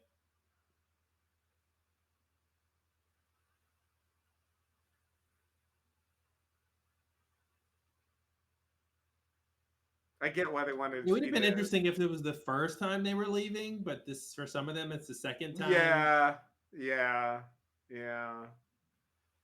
I think only Kate. Sawyer didn't leave before. Claire didn't leave before. Yeah, okay. Is it only Kate? Yeah, yeah. I think she's the only one that, because the rest of the Oceanic Six like either died or they're Jack and Hurley. What about Frank? Frank was there before too. Oh, oh, right. Frank came back from the same. Yeah, now you're right. Frank's the other one. He just wasn't part of Oceanic Six, but yeah, he's been there and back before. So now the water's back. Although, why wasn't the water here coming there from begin with? Okay, never mind. I mean, these are questions. But it's like the functioning of the like place a machine almost. Yeah. Is like the light and the water are linked, and yeah, I don't know.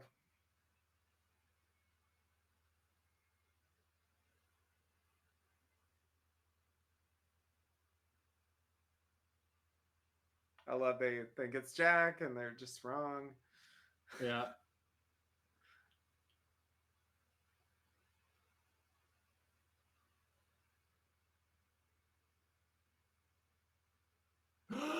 Jack turned into Desmond. This island is crazy.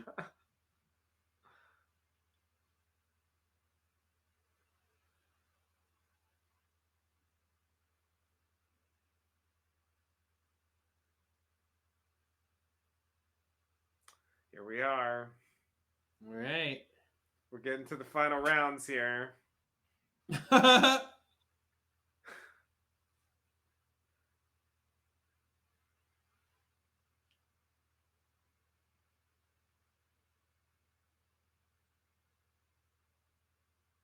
Where you're going, you won't need this. Yeah, that's almost exactly what they're gonna say.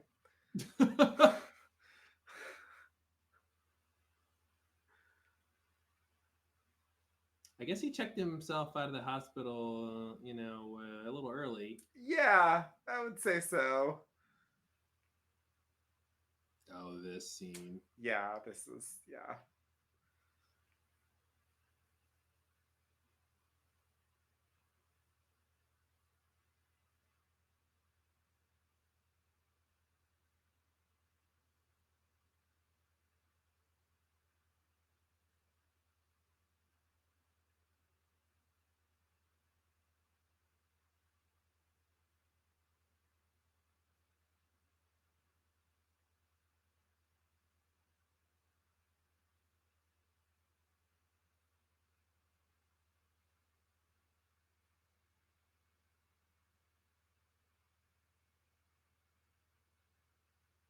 I had nothing.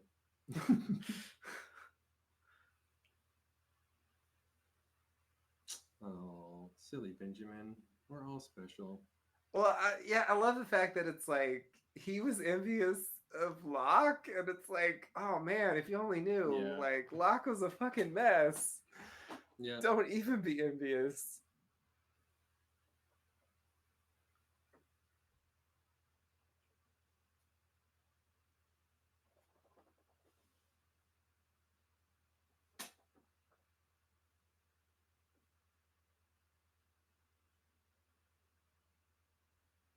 Don't kill anybody. There it is. Mm-hmm.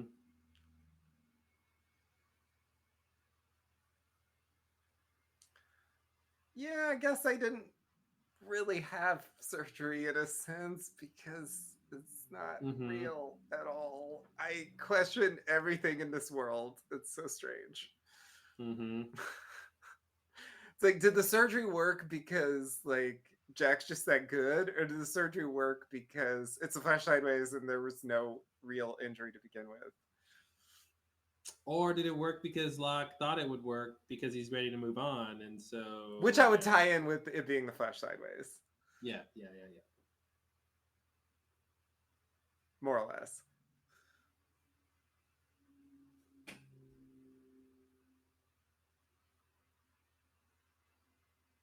I assume there's some stuff with Alex he's gonna go work on. I do. I think that's the implication, since that was the last thing we saw with him in the Flash Sideways before this episode.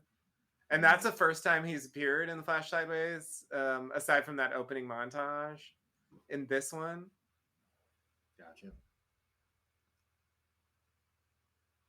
So yeah, it's like Alex, and Danielle's there too.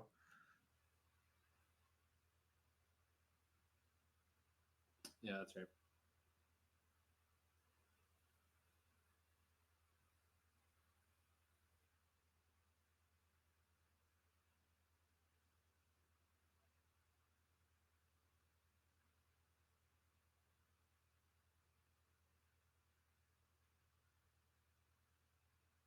Uh-oh. Yep.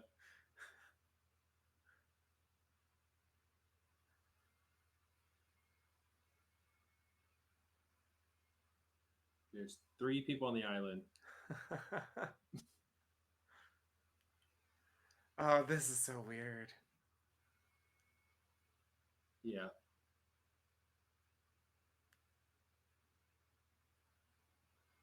I love that. A better way. Such a weird gesture. The lean, yeah, it's a weird one.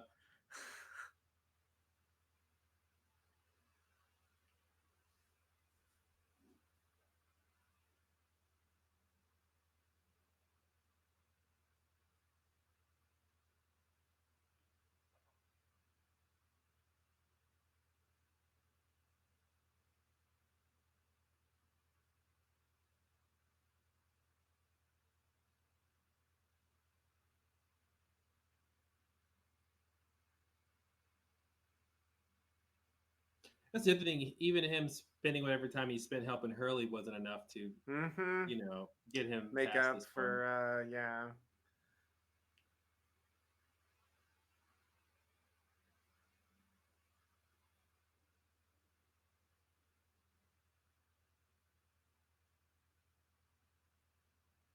There's no convincing. There's no.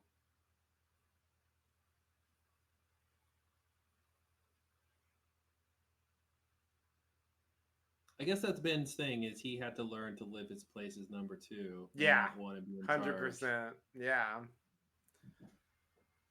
Which is an interesting thing to say. That sometimes your purpose in life is to be number 2, and don't resist that. Yeah. Ambition can be a killer.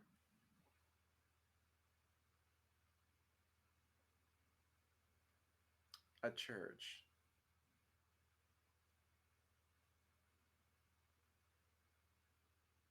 Diddy Jack. Are you sure about that? Torture.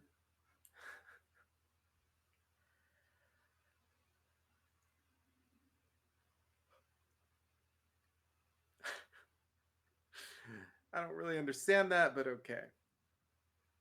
This is the other thing, this intuition they have about, like, she's never been to this church. She doesn't know what around back means, and all these like little details. Although I guess Desmond could have told her off screen about what to do. And yeah, okay, that's fair.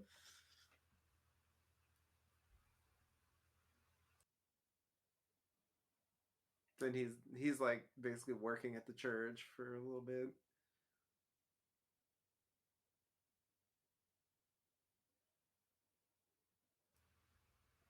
Okay, so here's Jack. in the Man in Black place that we talked about earlier.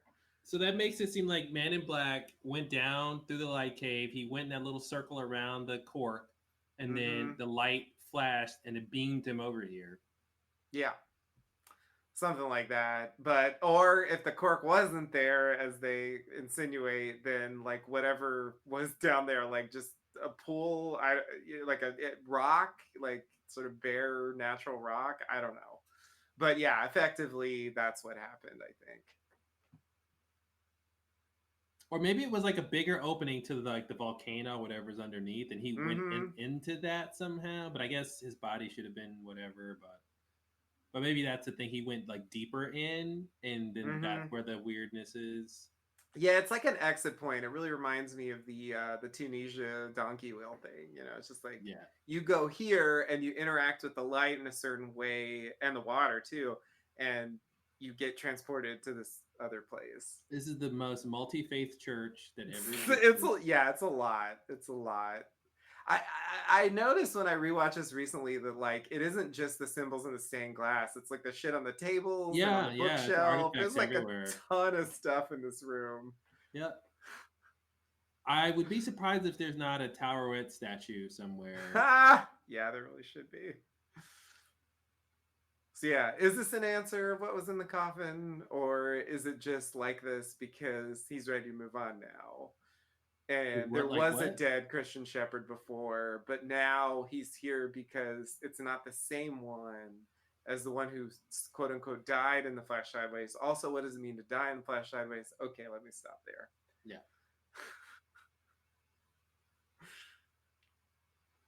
I do think it's interesting to call back to the empty coffin since It's like interesting that they're also calling back to the pilot stuff and this very early mm-hmm. stuff.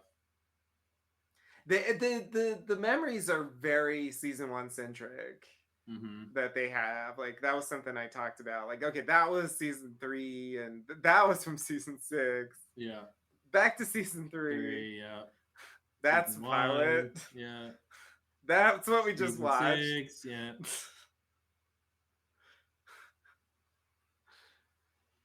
But yeah, I feel like there were more like touching, like casual moments in season 1, so it was just easier to pull from there. Plus, they're And shipping also, them like some back. of the characters like barely made it out of season 1. Yeah.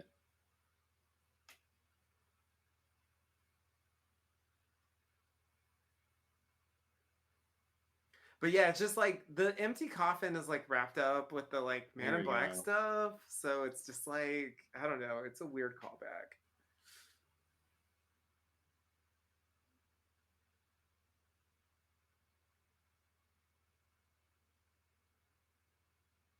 He didn't say yes.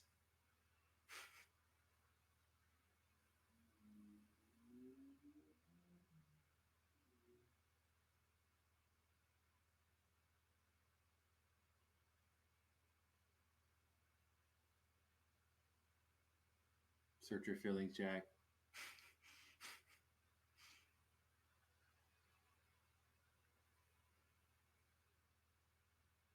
Touche.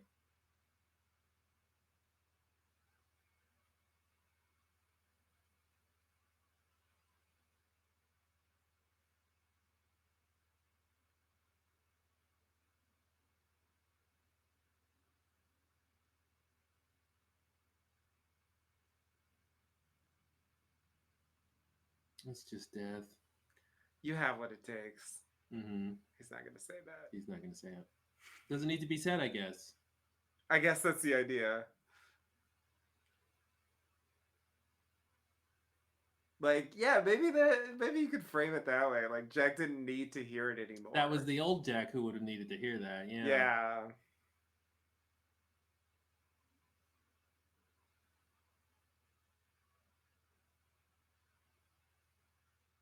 I hope so. It's a weird response. Mm-hmm. I mean, the flashlight was like kind of real. Mm-hmm. Your son, Now you have to define what real means. like, not so real. Like, I don't know.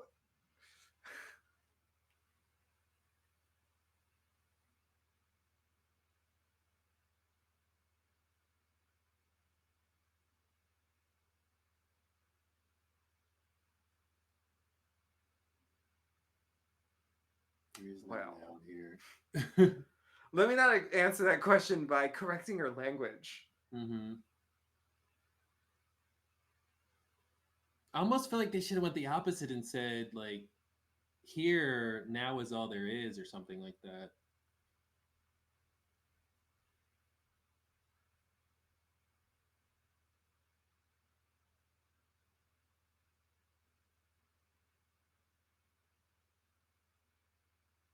The church or the flash sideways?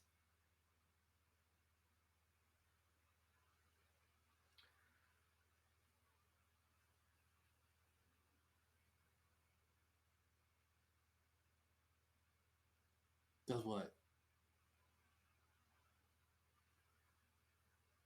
Needed them for what? There we go. To remember and let go.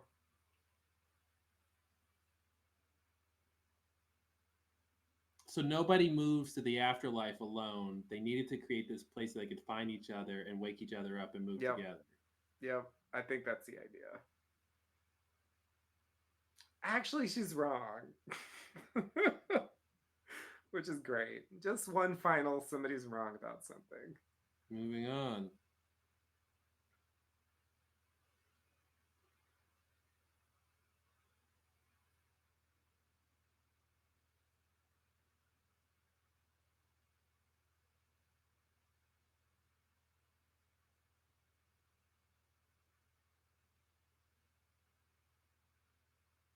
And he's like, but first a drink.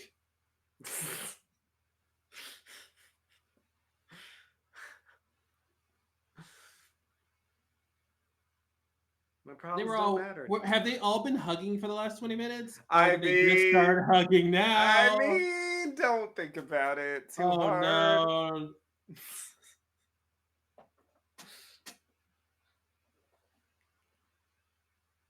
Yeah, there's Penny. Yep. That is the last line of the show. Wow.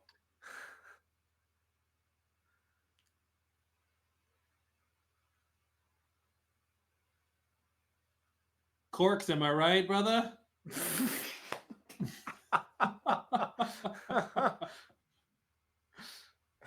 Boone, sorry I killed you, buddy. Oh, that was Locke. Sorry I couldn't save you, buddy. Yeah, there you go.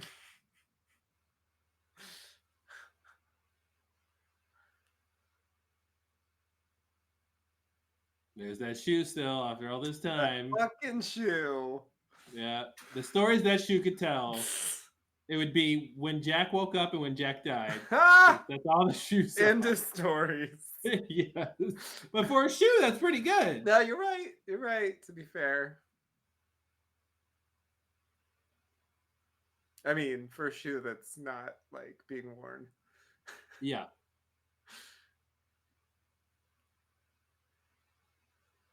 More hugs. We're hugging. We're all hugging. Never stop hugging. It's hug and hug time in Hug Town.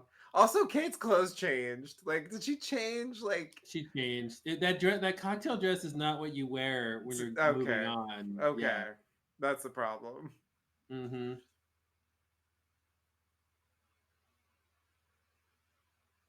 It's just strange. Yeah. Like, why didn't Desmond just put her in the clothes that she would come to church in? But whatever. Because she went to a cocktail party.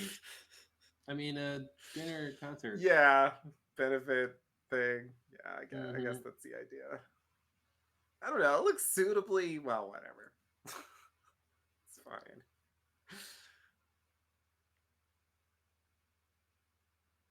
Just a bit odd because like that wardrobe change happened like in it's interesting. Like 5 minutes.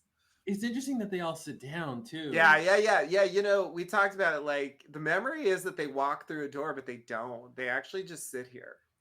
Yeah, and Christian opens the door. Right? Yeah, he opens the door and the light comes in, but they're sitting the whole time. It's almost like this is the vehicle. I guess that makes sense. Yeah, this exactly. Is the vehicle, so this whole thing is gonna go. Yeah. And they're like on a bus right now, just waiting to be pushed forward. And if you weren't already crying, ladies and gentlemen, Bring in the dog. Vincent, like, how far did Vincent come from Rosa Bernard's place? Like, aren't they a Yeah, ways away from there? I never thought about that before, but that's kind man's of best crazy. friend. I guess so. I wish you would whisper.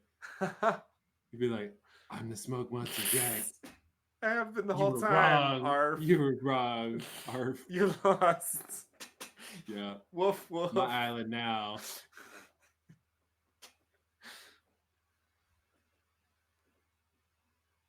Charlie's like, "Are those drugs in those angels? Those statues got any drugs?" Oh, that's right. He opens the back He opens too. I the always think back. it's the front where they're facing, and it's Yeah. not.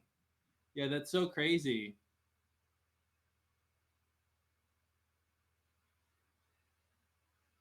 And they were supposed to think maybe he sees this a little bit or something. Yeah, yeah, I guess you could look at it that way. Although I also kind of thought that maybe when he dies, he wakes up on the plane at the beginning of the Flash Sideways. Yeah, that makes sense. Though they do kind of imply a connection there. Mm-hmm. So this is the same, the same light flashes like before the white light, transports you somewhere. Yeah. And then the end. That was Wow. it. Wow, ladies and gentlemen, Lost. How about that? And then then worst the mistake ABC fucking ever worst made. decision ABC ever Why? made. They had not that the ending is perfect, but it was exactly what they were trying to do, and then this happens immediately after. This is such a and it's and I mean, it just bugs me because the whole rationale was like, and I do get it for the broadcast. The whole rationale was it's going to be too harsh if we go to like tonight at 10. There's a blah, blah, like it's going to be awkward. So we need like a little padding. Transition. But take that shit out on the like on the Blu-ray. Like, take it out when we watch it divorced from the broadcast, which only happens once. But it's got the credits. It's already edited. Yeah. Like, God, to redo the credits. Like, it does ruin it. It doesn't give you time to settle on what we just saw as the end of the show. Exactly. Yeah, it's such a spoiler, and it fueled they were dead the whole time. So it's just like, what a fucking terrible. But yeah, I like to ignore it and sort of think of that as not actually part of the show. It works better for me that way. I agree. It doesn't work. It doesn't make any sense. It doesn't, like, why show that out of context? You've never shown the production of the show in context like that. Like, it makes no sense to do that. Yeah, it should have just been black and some titles and some music and exactly. You don't want to show anything after that. Yeah, let the moment just sit and don't try to add to it or change it to something else or whatever. Yeah. All right, well, we did it. We got to the end of the commentary series. We did. Wow. It only took 10 years. That's it. That's all. I'm sure when we started the commentary series in the very first episode of the commentary series, I'm sure we said something like, I wonder how long this will take us. We probably made jokes about how long it would take, so we should go back and see what we were saying of how long we thought it would take. I don't remember. That's interesting. I should listen to some of those early commentaries to see what we were saying. I do remember, like, there was a point somewhere in there, I want to say around like 2014 or 2015, where, like, just based on the pace that we had done so far, I guess that we would finish in 2020. Gotcha. Which was like a little behind, but I was at least in the neighborhood. You didn't factor in the pandemic. No, I certainly did not factor in the pandemic. Oh my God. The idea that we'd lived through a pandemic during this thing is not something that I ever, that would have been crazy. Well, that's one of the things I want to talk about is how, us spending so much time reliving, revisiting Lost and rewatching it, and then all the stuff that's happened in our lives, gives you that, like we were talking earlier, gives you that perspective of the show. And so it's interesting that some of the big, themes and stuff on the show we actually lived, right? So the whole idea of a pandemic, right? The whole idea of like, obviously Lost had the whole thing with the sickness and the quarantine. We had this, we still having a pandemic, of course, but like 2020 being this huge year, and quarantine being on everyone's mind, and Mm-hmm. sickness being on everyone's mind. And then like that whole concept of where how the Losties are, they're stuck in the situation. They don't know how they got there, just like us in a pandemic, and then like they're dealing with fear, right? Fear of the unknown, fear of what decision to make, fear of who to trust or what to trust. So that is another thing that like puts you in the headspace of the Losties, that we wouldn't have been able to predict that we would like live through on a visceral level, you know? Yeah. No. I have a little bit of trivia about the word quarantine that I learned that I thought was really interesting. Hmm. So it's a French word, quarantaine or whatever, and it basically means, it's like dozen. It's like a noun for like 40 of something, Okay. and Oh, I've it's heard of it's this. it's Yeah. because they would do it for 40 days Yeah. Yeah. in the old days. So it just literally means like a 40 amount. Uh It's huh. like a noun for a 40 amount, and we don't have one in English. So anyway, it doesn't really mean anything to us except like you isolate yourself for some amount of time, but it specifically means 40. So anyway, Yeah. So if it was 30 days, it'd be some other word. trentaine. Mm-hmm. Yeah, they have a different word for, yeah, like different amounts of time, but yeah, it's kind of interesting that like that specific of a word like has this more Mm-hmm. generic meaning, I guess. Yeah. um yeah, when they originally introduced the sickness, that's what Danielle says to Saeed, is like, I had to kill them because I couldn't let it get out in the world, like it could spread, so I had to stop it. It's kind of different from, the way it goes later, but they do like lightly touch on that kind of idea, um, with the sickness. And I think Mm-hmm. probably like any story like that, it, I don't really relate to it in the same way that I used to, because I guess I have a more visceral understanding of how serious, something like that can be, whereas before it was more of an Why? abstract idea. Oh, I don't know. I don't know. I just have a really like vivid imagination, and I've just spent a lot of time What like got you? in my head, like running like holodeck like scenarios, and they As just we made all a do strong from time to impression time. on me. Yeah, Yeah. exactly. No, it's crazy, man. Obviously the idea of vaccines, right? There's the vaccine on the show, obviously Vaccines, yeah. vaccine from COVID. So yeah, it's weird how, we were talking before about how the show relates to you as the audience member. And now that our reality, went this particular way in 2020 with COVID, it got us to be a little bit more like the show in that way. Even that idea of live together or die alone, right? Like that Mm-hmm. is basically the idea of what do we do as a society when we're faced with something like a pandemic, because either we live together, meaning like band together, do the same things, wear masks, social distance, Cooperate. Yeah. cooperate, vaccine, put money into the things we need to get out of the situation, right?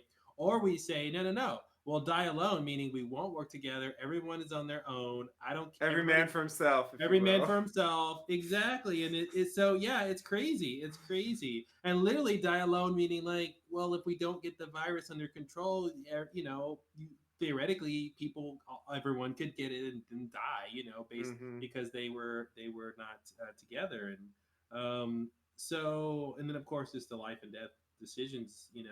Uh, there was less blue tarps for us in 2020.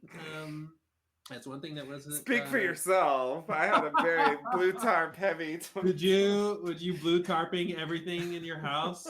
Yeah, it was a project of mine. It's sort of a quasi art installation. Yeah. I'll maybe I'll put it on the Patreon eventually. Well, if our Patreon doesn't have lost art, I mean, what's the point of a Patreon by Claude and Justin? Uh, I agree, of I course. would actually love to see a tarp based art project, a tarp project, if you will. That didn't Hmm. really work. But uh, I don't even get what I was didn't trying to work. say tarp and art, but I didn't really say tarp and art. Or tarp and Oh, art, like like tart, but tart. then like, Yeah, yeah, an I art see. part. That's a tough one. Uh, yeah, yeah. That would actually be cool. But anyway, yeah, it's crazy to get to this point in the podcast history. It's crazy to get to this point of coming back to the show. I still don't love a lot about the ending. It's still discombobulating. It feels like it's could have been neater. We were so it's like this person's right but about the wrong thing, and this person's wrong about Mm-hmm. the right thing, and it's like all that is everywhere. Just when it's like Yeah. we've got to do this thing or else, it's like actually right now you're fine if you just stop what you're doing and you're Mm-hmm. cool. Somebody else solved your problem for you. And so even though it's got this huge momentum, it's like a singularity, right? The end of the show is all boiling down to that one last final moment before ABC ruined it. Yeah. But Yeah. everything before that last shot is really like the singularity, and like when the light opens, like that's the smallest point, and everything is funneled towards that. But the elements that are in the singularity aren't nice and neat, and they're all screwy and kind of messed up and kind of messy, and aren't like if they could rewrite it, you felt like they would write something else. They wouldn't do.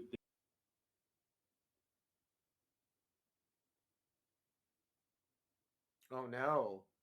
Oh my God, did you just cut out or is it me? I think I'm still on.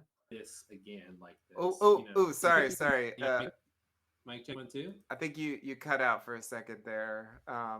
Kicking it old Hello. school here. Can you hear me? Oh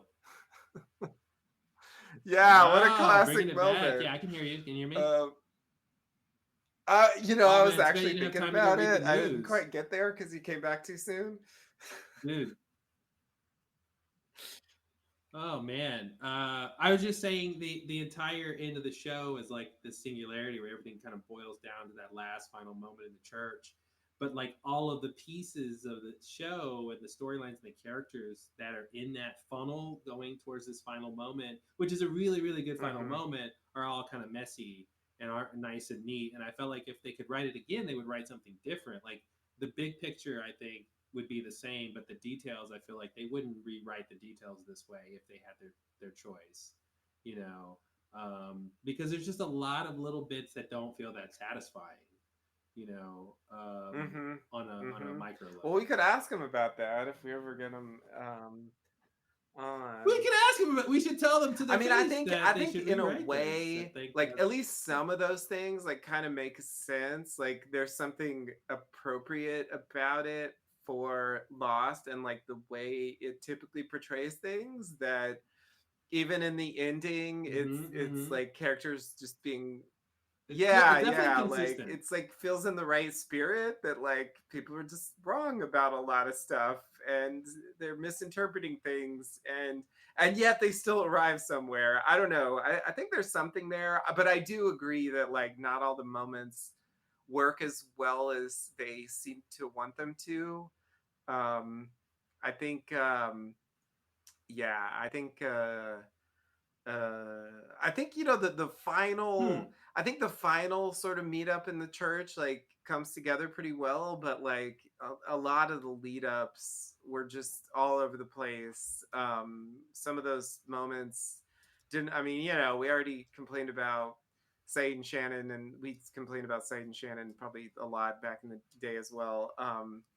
But like Hurley's thing with Charlie is kind of weird, and and we talked about Desmond a lot too through the commentary. It's just that whole Mm-hmm. conceit. Mm-hmm. It's like to me, it seemed like from the way things happened, like I'm trying to think of like examples, like because I know Desmond was involved in a lot of stuff, and you could connect him to a lot of moments, but like the Juliet and Sawyer meeting at the hospital, like that doesn't really seem to have much to do with Desmond. I mean, technically he broke Saeed out, so like technically that's why Sawyer's there. Um, but like, I feel like what really should be true about the Flash Sideways is that, you Mhm. know, like it it's built for them to find each other. It's made, It's like a and maze. they Yeah. will. He didn't have to jump in and force it to happen, you know, and in a Yeah. way it I feels think wrong that that's the way I it plays agree. out. I agree. It feels wrong. It makes it feel cheated. Some of them, I feel like they get cheated out of whatever they were doing. And because he wanted, it just has to happen. And it does feel forced. I wish to counteract that feeling, there was a real time clock for some reason. Mhm. And I wish it was tied into Man in Black. And I wish it was about him leaving the island. And I wish it was about we need to leave this place before he does something on the island, Mhm. right? We need to, if we are not out of here by X time, we might not ever get out or something. And that's a completely different story because what they want this Flash Sideways to be, I feel like, doesn't have those That isn't constraints connected to the and Man in Black isn't at all. connected. I mean, the Man in Black's like long dead by the time they get Yeah. to that point. But that's true. But because we're dealing with the island and we know it is connected to the Flash Sideways through the light, there still could be some kind of threat based on what they do with the light cave, right? That it could somehow affect the Flash Sideways. You know, like the same way the light went out in the light cave when you move the cork, like destroying the island is like the, analogous to the cork, and then the Flash Sideways is analogous to the island. So somehow, if you destroy the island, then the light of the Flash Sideways goes out, and then they can't move on or something, right? Like Mhm. something like that is what I want because my brain is very logical and wants Yeah, things yeah. lined up and like wants it to be that nice and neat. I like that idea, and I do think there is some like implication there of a connection between the lights, but it Mhm. is never made explicit that there is actually a connection. I mean, I would say the only explicit connection between the Flash Highways and the island is like the island in the bottom of the ocean, and the weird Ben Flash Sideways where like his dad talks about being in the Dharma Initiative and being on the Mhm. island. It's like I think that's the only time they ever really reference anything having to do with the island in the Flash Sideways, and it's in such a way where it's just not clear that the power of the island is what made the Flash Sideways. I do feel like it's logical to Oh, for think sure. that, I don't. but Yeah, yeah. Not that it made it, but we do know there is some connection with the light and the Flash Sideways through Desmond, right? So they are, they are connected somehow. it's like, Uh, but the thing is, Desmond's interpretation was kind of wrong though. So it's like I don't know. well, he Like was I'm just wrong not. about what the place was, but he did make contact with it, right? That's true. That's true. Yeah. But did he just make contact with it because he had a near death experience, or is it because of the island? I thought it was because of the light, like the same light, like that electromagnetism that he gets shocked with Mm-hmm. is the same stuff that the light is made of or whatever. Like it's the Mm-hmm. same kind of thing. The same way, like, we saw like consciousness time travel, right? It's a similar thing. But I guess like, but you have a point, like maybe it's more about the near death experience. And so like, but see, that's not the reason I And wouldn't want to Desmond's say that. interpretation is that it's related to the light, and it just turns Well, but out I that mean, he's sort of on the right track. But I mean, the reason I wouldn't want to say that because I was gonna say like, then that would mean that Widmore could have just like tried, waterboarded Desmond until he had a near death But experience or no, no, no. something. Widmore didn't want that to happen. That's the thing. The point of Widmore's thing was to get Desmond to do his job on the island. I don't Yeah, think I'm not Widmore saying I'm not intended for saying him what to his go to the motive. Flash sideways. No, no, no, of course not. But I'm saying what actually happened, right? Not what his intention was, but what actually happened was Oh yeah, yeah, Desmond was yeah, shot. yeah, yeah. Yeah, yeah, yeah. So I'm just saying, if Theoretically, he could have just waterboarded him. theoretically Yeah, yeah, he yeah. could have I would he could agree. have if he I would mean, just yeah. Juliet connects to Flash Sideways, and I mean, it is related to the Swan Station, I guess, but it's in the present, long after the bombs exploded, and it But seems here's like it's just a near-death experience. Yeah, but here's my point about Desmond though. The reason I wouldn't want to say that Widmore could have just waterboarded him instead, and that it needed to be electromagnetism was that's what they told us was special about Desmond with the failsafe. Yeah. Like that, it wasn't just that he had survived death or something before. It had something to do with the electromagnetism and the light, right? And so you want to carry that through and say the electromagnetism that he was exposed to, where he made contact with the flash sideways, right, is similar to whatever the light is on the island, right? Yeah. And Those are definitely related. Yeah. yeah, No yeah, doubt. yeah. So that was my only point, which was what? What was my point? That that the island, the light on the island somehow connects to the flash sideways. Yeah. Anyway, yeah, I was making a point about the fact that they have Desmond rush them through that flash sideways so arbitrarily, um, and it's Yeah, weird actually, that. just because of Widmore's test, like that's the catalyst, and I Mm-hmm. think that's a point that is really weird for me Yeah. to process. That like such an arbitrary and seemingly pointless thing leads to an alteration. I think in the way they experience the afterlife. Like it's just I don't know. I don't Mm-hmm. I don't know what to do with that. It's just really strange. Yeah, it is really strange. It's a weird. Again, I wish there was some other reason why it was even good or beneficial for it to happen the way it happened. Right? It wasn't even clear Yeah. that it Yeah, they didn't. don't clarify that. And like when Miss Hawking confronts Desmond, like, you're not gonna take my son with you, and he goes, not with me, no. So I just feel like the implication there is like other groups will leave. Yeah. They're not necessarily gonna have a Desmond, you know. Mm-hmm. Um Well, they're yeah, they're gonna and do so it some other way. what is it even? Again, he says this is a place you guys made so you could find each other, but like, what is the scope of that, and who else is in there, right?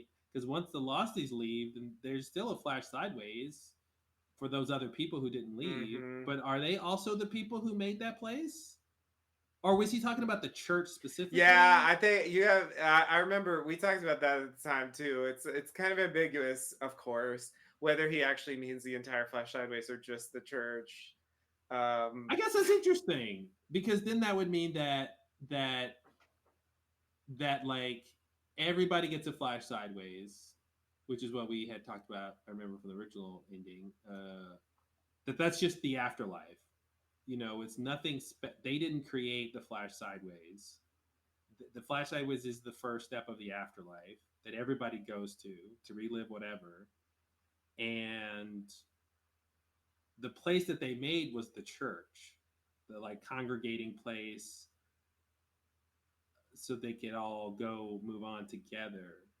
And maybe it's like everyone gets a afterlife in the flash sideways, but not everybody makes a church to find other people. yeah, or Not maybe everybody makes they a make us congregating something place, or maybe for they make the. their own thing. Yeah, because he does say nobody does it alone.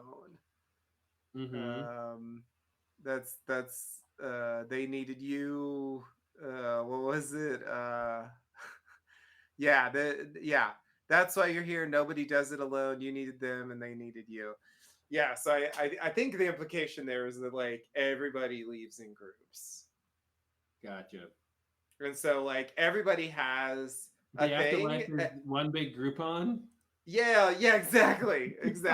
Everyone makes a Groupon pact with their group, and they all redeem it at the same time, whatever Yeah. that means.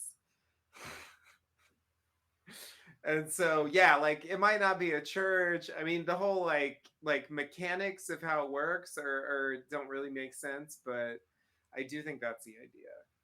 Yeah. Yeah. Yeah. Yeah.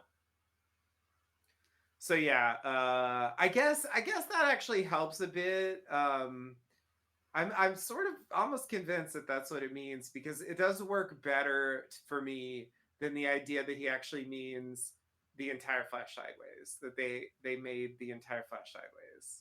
Yeah. Well, what was the question?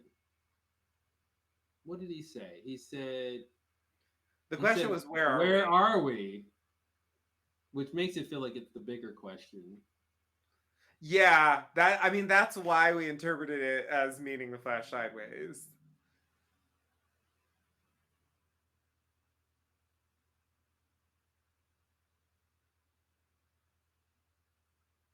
Oh, and that's the other thing too. When he says we needed you needed all of them and they needed you, he says for what? And it's to remember and to let go. So is that all, does it also fit in that like they were remembering and letting go specifically in the church in those last It's worth moments? noting that the many of them did remember outside of the church. In fact, I That's what think I was gonna all of them say. remembered outside of the church. Yeah. So that suggests that the place he means is not just the church. Yeah. And when he says like here, he really means the Flash sideways. Yeah. Yeah. Oh boy. Yeah. One line Uh, makes it better, the next line ruins it. I love how like this is their big explanation, and there's it's like direct exposition, Yeah. but it still doesn't quite cut It's it. like it's like why all of a sudden is the word here so ambiguous? Yeah, Like here never becomes very before. ambiguous, right? Yeah. So like previously, Jax says, but why are they all here now? And there he clearly means the church. Like, why are they all here in the church now? Mm-hmm. Right? uh, I love how you were sure of or that yeah, statement. and You're like, then I'm wait. like, maybe he doesn't mean that. I don't know. I really thought that's what he was saying because like he knew they were all No, gathered. I thought when we just watched the episode, I thought when I heard that line, he meant because he had just said everyone dies. And so when he says, "Why are they here now?" I thought he meant, "Why are they back from the dead?" Okay. So not Okay. just yeah, not just because So it's he not that's the what he church, says but the earlier. Flash sideways. He said what did he said? Because it goes back to what Jack said earlier. I don't understand. You died. He goes, yes, I did. He said, then how are you here right now? So there's where the here starts. Yeah. Yeah. So that's why it made me think of more of like back from the dead in this reality, not just in the church. Uh, Yeah, so the how are you here right now does seem like it means like standing in front of me. Yeah, Which yeah, isn't yeah, necessarily the same as saying the church, because the implication could just be how are you alive, but basically yeah. I can see that you're alive because you're standing in front of me here. Yeah. Oh boy. Yeah, they pack a lot into the here. Mm-hmm. They do. There is no now here. Where are we? This is the place that you made together. Okay, yeah. And there is no now here. I do feel like there is no now here should mean the Flash sideways, Yes, because all the characters are there, quote unquote, at the same time, even though they died at different times, which is what I he just agree. said. I agree. I think they're talking about the flash sideways the whole time. I just think Yeah. in this one instance, It it kind kind of of seems makes like it sense would if it's work the better if it's the church. church. Yeah. Yeah. Yeah, exactly. That's the problem. It's like mostly answers about the Flash sideways, but he doesn't clarify. Yeah, where are we? I don't mean where are we in general, but where are we specifically? Yeah. It's like, yes, I understand, but oh god, yeah, yeah. Because yeah, the idea that they made the Flash sideways is just that's been a sticking point with me for years, and it really does help if he means the church, but it just doesn't fit that well with the earlier lines. So either the meaning of here shifts, or they really did make Yeah. the Flash sideways. I don't know. Mm-hmm. I don't know. We never saw it happen. So, and none of them seem to like be concerned about the fact that they made a Flash sideways. So they're just like cool with it, and they're ready to leave. And I get that. Like, I think there's value there, but in terms of the audience understanding the story. Like this is a problem, right? I think this is a problem is when you have characters who have this like deep inner knowing and satisfaction and so on, Hmm. like they're not going to need to verbalize anything. And so the Unfortunately. audience won't know like Hmm. what That's why they you have to know. get good actors who can make you feel something, and you don't quite know what you feel, but it's good enough for a finale. I mean, I do think they convey something like that. I do think they do a good job. I don't want to sell them short, but I just think like I don't know, maybe I'm just hanging on too much to like wanting to understand it better and I'm just Oh like man, locking my way into like oblivion yeah. here, but I just thought a really funny edit somebody could make is the church scene with Jack when he first sees Christian again, and he's like, "How are we all here?" or whatever, and then it's like, so it's Jack and Christian in the back next to the coffin, and then you cut to Dale Cooper saying, "We live inside a dream." It's like, oh, okay, I get it. It's basically the same idea. Gotcha. Yeah, the whole thing yeah, from season strangely three, similar. man. Yeah, the thing from season three when he's like, "I'll miss you all. I'll think of you." It's just like this ending. This very similar tone hit there of like the friends we made along the way and saying goodbye. And of course, the difference is this group was moving on together. Yeah, and that Um, was a lot less touching and a lot yeah. less like sentimental and it was like some things are gonna change. See you later.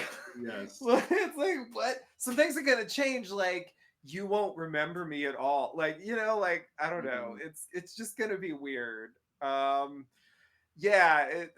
There's no tender. He doesn't even go see Harry. He's in the hospital. Like it just I don't know. Like the Twin Yeah. Peaks is going for a much more. But I do agree that like there is this like gathering together of a big group and this sort of like connection with the past and so they definitely hit like some related notes and I Hmm. think even taking Laura back to the house is Hmm. like a little bit along those lines as well, but of Uh, course Twin Peaks ends with a scream and horror and yeah. and that's not the tone they're going for here. No. I was just wondering, did Son and Jin have the baby in the? They don't have the baby at the end, right? No, Because the baby's not real she's here. pregnant. I mean, she's not even she's like barely pregnant. Oh wait. So Oh, sorry. I'm thinking of Claire. yeah, yeah, yeah. I was like, oh wait, no, somebody just had a I baby. think Claire's holding the baby Yeah, in the Claire's got church. Aaron because Aaron Yeah, was on the plane. yeah, exactly. Yeah, I guess that's the rationale. It's weird. I that strikes me as strange. Considering the fact that It's not the Aaron that would have grown up yeah, like and they died went back to later the as an real adult. world and like they surely like interacted with Aaron when he It was should have older. been, yeah, but it's no, that's really screwing my brain up.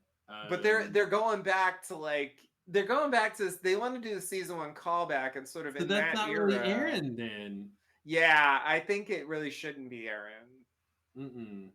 That shouldn't be Aaron. But then that's just a bit weird. It's like I don't know, but if you extend that Well, it logic, begs it's the like question. most of them are moving on without their families. So Well, but the thing is, Aaron would have died not as a baby, so he should have shown yeah, up in the Flash Sideways, moving on not as a baby. So that can't I be would agree him. with He should be that. moving on with whatever group he grew close to Yeah, anyway. yeah, And then it makes me think of Jack's son. So like, what if yeah. Jack's son was in this room? Jack's son can't doesn't he isn't real, No, so I he think can't move on, right? no. Is he a soul? Does he get to? I think he's just a fabrication of the Flash Sideways. I do think that is one of the craziest things about the Flash Sideways. That it manifests a whole ass person just to have Jack deal with his problems. Like Yeah. that's a lot. Mm-hmm.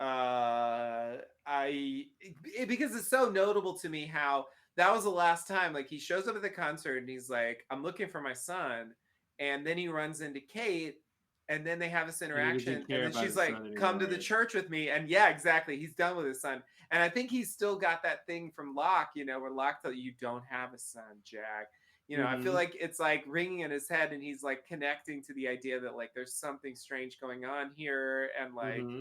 you know, like he somehow intuits that like his son doesn't matter because he's not real.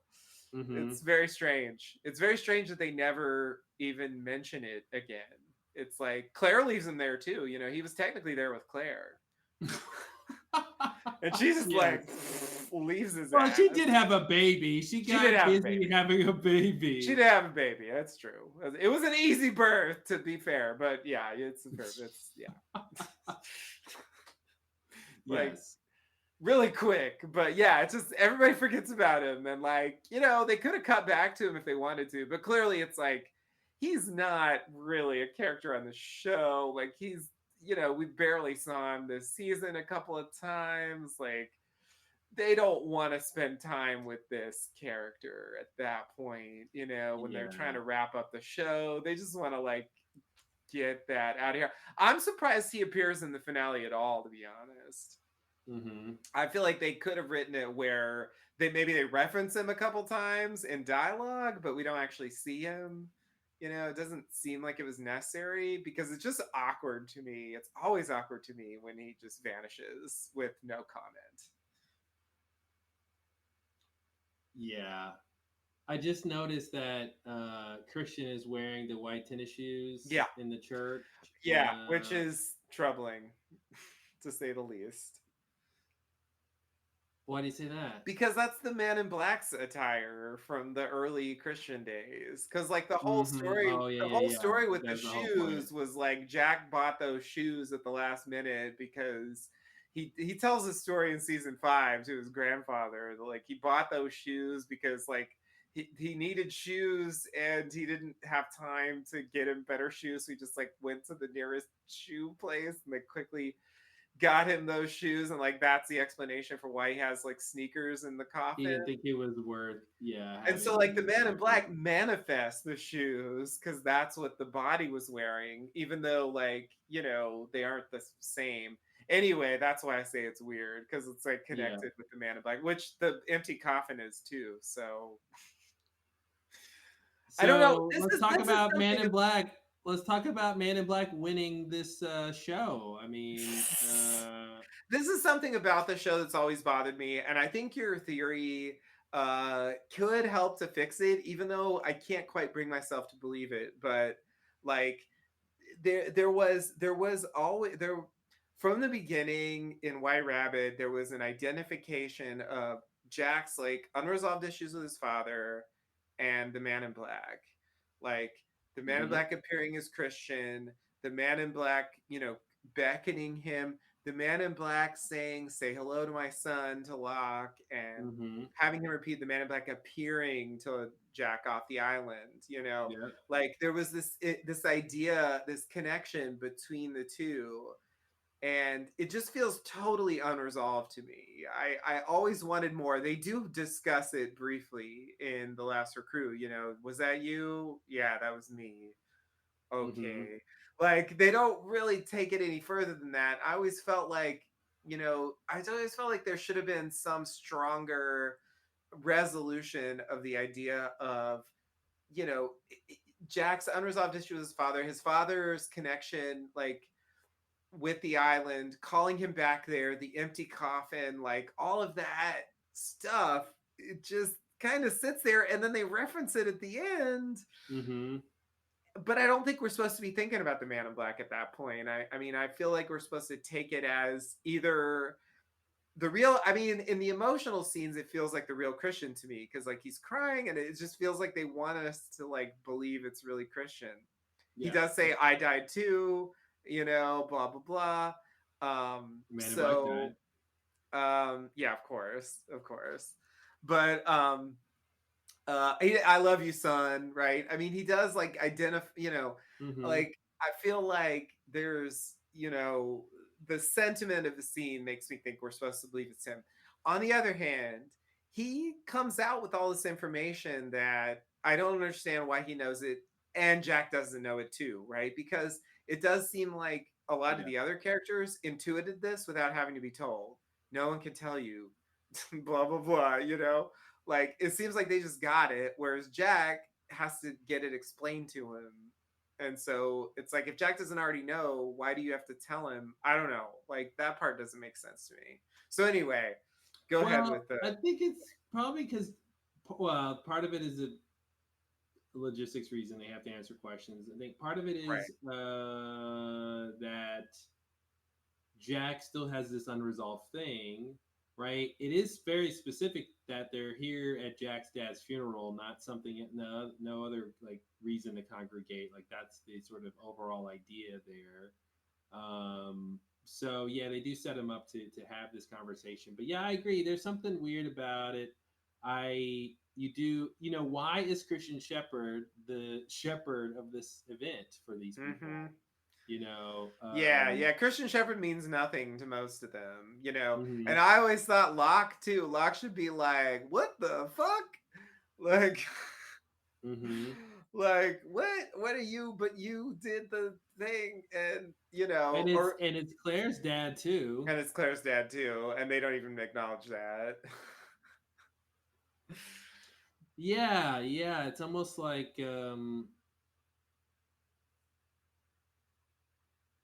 maybe in some way Jack getting to see his dad and Oh, talk to him in this son scene. too. Son met him in the barracks. Anyway, Yeah, maybe Jack getting to see Christian here is the like resolution to what you were saying you wanted I think between that's mom what they and dad. intended to be. It just Yeah. doesn't, but it feels disconnected from that stuff, and so it's like that's the problem. It's like the story like flowed like I don't. It's like it flipped back and forth. You know, there was like the part of the story that was the Man in Black manipulating Jack through this issue that Jack was dealing with, which is what he Mm-hmm. did with like most of the characters, and like that. But that function was tied in with Christian because he appeared as Christian like over and over again. And I always felt like Jack's destiny on the island should have tied in with Christian, but it gets resolved in the Flash sideways, which What is if like what if seemingly disconnected from the what if island. Christian isn't real here? Like, what if this is a manifestation of Christian, just like Jack manifested a son? I mean, what's the difference? Exactly. Well, the difference is Like, what do you it. mean? Like, Well, what's the the difference practical is difference, especially in the Flash sideways, where they're all like manifestations in some sense?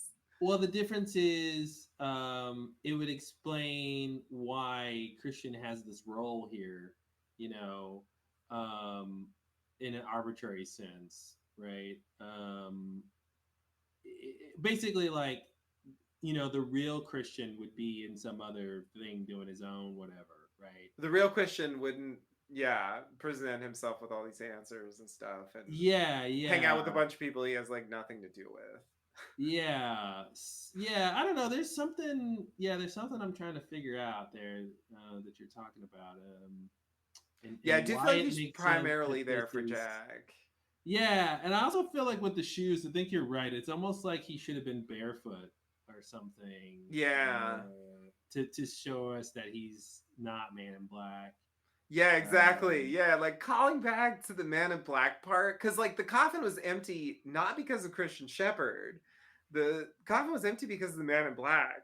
Like, mhm. and it's like it was taken, like Jack took it symbolically, but that's not what happened. Like I don't know, like like he really thought his dad was walking around, but like that's Mm-hmm. not what happened. I don't know. It's just that's the part where it actually would make more sense to me if it was the Man in Black, even though everything that every fiber of my being tells me like if that's the Man in Black, this is weird as fuck. This is Mm-hmm. like the most sentimental Man in Black manifestation I've ever seen. Well, but that's what he does. He would play it 100%, right? When he impersonates somebody, right? When he tries to convince you of something, when he's in that mode, he goes all out. So I just feel like I never saw. I mean, okay, I'm trying to think through, the examples.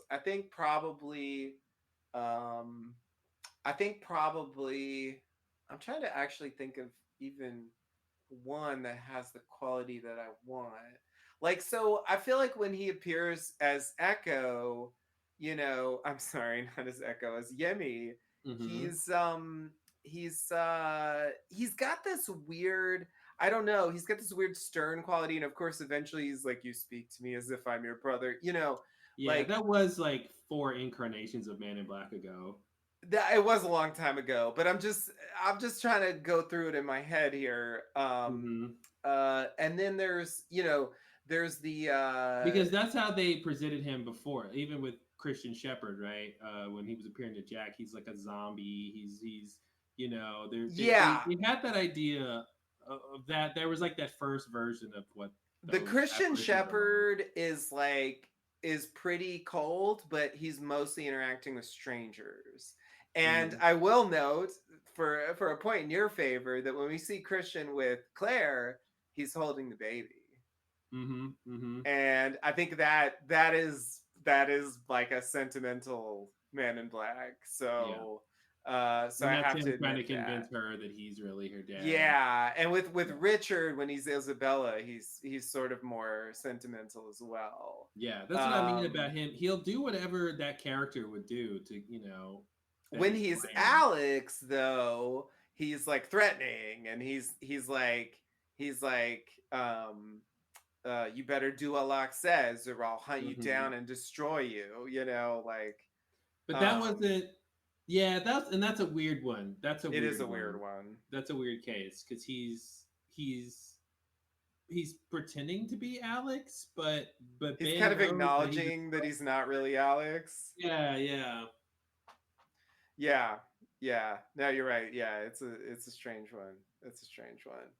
But yeah, this is the most like extended, like touching scene that they do with the Man in Black impersonating someone, if that's really what it is. And I Mm, think, it because it also undercuts the emotion of the scene if it's the Man in Black. Like, I think that's mm. the other reason why I struggle to believe that that's really true. I don't think Um, they want us to think that. Now, whether or not they have in their mind, like secretly, no one knows the Man in Black really won. Like, I definitely don't think that's what they're trying to communicate to us that this is Man in Black. Because for all the reasons that you're saying, it's better if it's not. But in the way that you know the story could be more interesting on a certain level, mhm. Man in Black, I think it's interesting. But Yeah, I think if they wanted yeah, it was Man in Black, it would have been more clear. yeah. Um, and I think it's just you have to explain away a bunch of stuff on why this is Christian. Then, Right. know? And the fact that Man in Black, of course, did just die, right?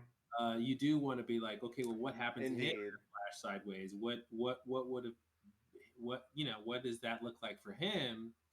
And the idea that he could, somehow still have a trick up his sleeve, I'm sure I've said on the last podcast, like I always envision him like coming to the church doors at the end and like doing that Michael Jackson Thriller thing, and he turns to the camera and winks, and he's like, "I was Man in Black all along." Right, right.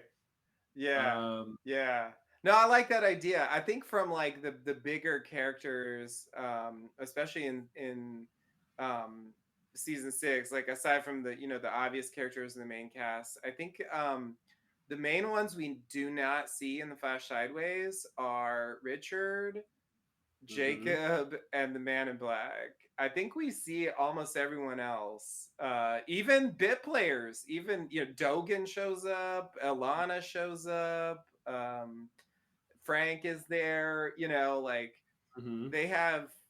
Most of the characters are there. I mean, God, even Kimi's there. Yep. So I mean, maybe Kimi's not real. I don't know. Um, but yeah, I did think it was a bit. odd that Richard doesn't show up, Jacob doesn't show up, and the Man in Black doesn't show up. Mm-hmm. Because theoretically, I mean, they were all just people, right? And they all die at some point.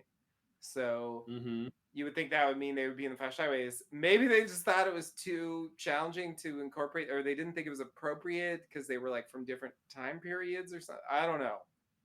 Even though they all died around the same time. Yeah, yeah, I know. It's true. Yeah, I did have this vision of like in the church, they're all not walking to the church doors, but sitting in their seats as the doors open, and then you could see at the back of the other side of the church, like Man in Black and Jacob just standing there watching them. Mm-hmm. Those crazy kids, or like Man in Black goes, well, Jacob, I guess you were right. Yeah. Here's your 1 drachma or whatever we bet. Right. Yeah, they could have brought it back to the bet and stuff, which was also like totally unresolved. Or like, Jacob turns to him and goes, checkmate, or whatever. What was that game? They Senate. Yeah, Jacob's like, and that's how you play Senate.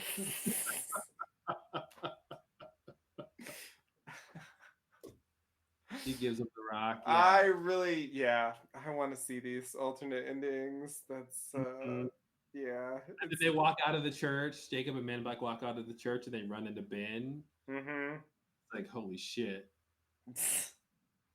And Jacob's like, yeah, Ben, what about you now? What about you? Different show. But you were right, Jacob. What about me? Yeah, exactly. The other way to go. See, Ben, yeah, this is why I was there. What about you? You get it now, right? Yeah. I feel like that kind of was the point. So in that way, I kind of understand. Mm-hmm. Yeah. It's like he needed to not be so selfish and like try to, like rule the island by himself. Yeah.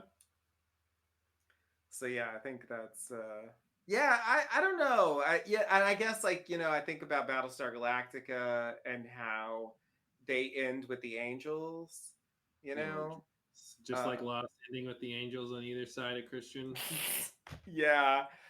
There was definitely some connections there, but like they could have done that on Lost, and I think the Lost version of that would have been Jacob and the Man in Black. Exactly. Yes, exactly. Making a comment about humanity, which is what they do in Battlestar Galactica. Yeah, and can you imagine if Jacob and Man in Black are talking? He goes, he's like, so what now? And that's the other thing they could do, which would blow our minds if he called his brother by his actual name. Oh man! What are we gonna do now, Pete? Hey Pete, what are we doing now? Like, let's go home. What's next, Ralph? Yeah. I guess it would have been like a Roman name. So yeah. Glavius or two. Octavius, it's gonna be some like fucking. Yeah. Although Jacob's not Roman, we talked about that at the time. Jacob's not Roman. Oh yeah, Jacob's not Roman. It certainly existed at the time, but it was just like, if they want us to think they're Roman, like this is a bit weird. Are they Jewish? Like what's going on? Anyway, whatever. They already named him Jacob, so they were stuck with that.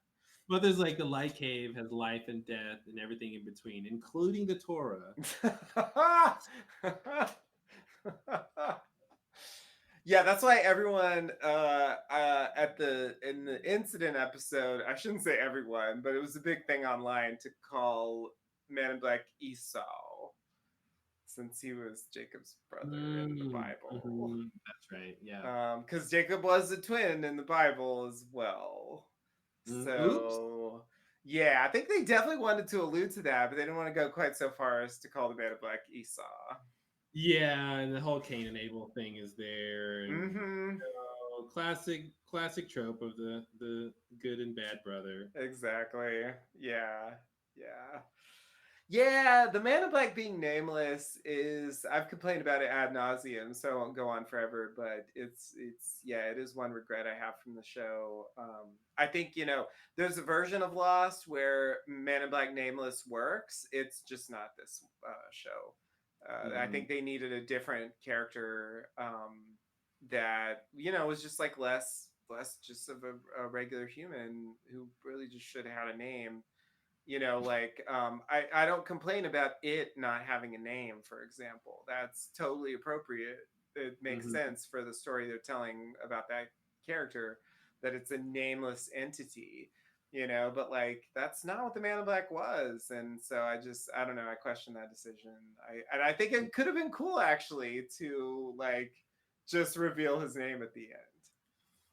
Yeah. Even like right before he dies or something. I don't know, like some moment of like, Mm-hmm. like acknowledging like he was just a person, and he had a Yeah, name. when Jack says, "You're not John Locke," and you tarnish his image or whatever, wearing his Mm-hmm. face, he goes, "You're right. I'm not. I'm Bob." Yeah, exactly. Yeah. Maybe, yeah, Robertus or something.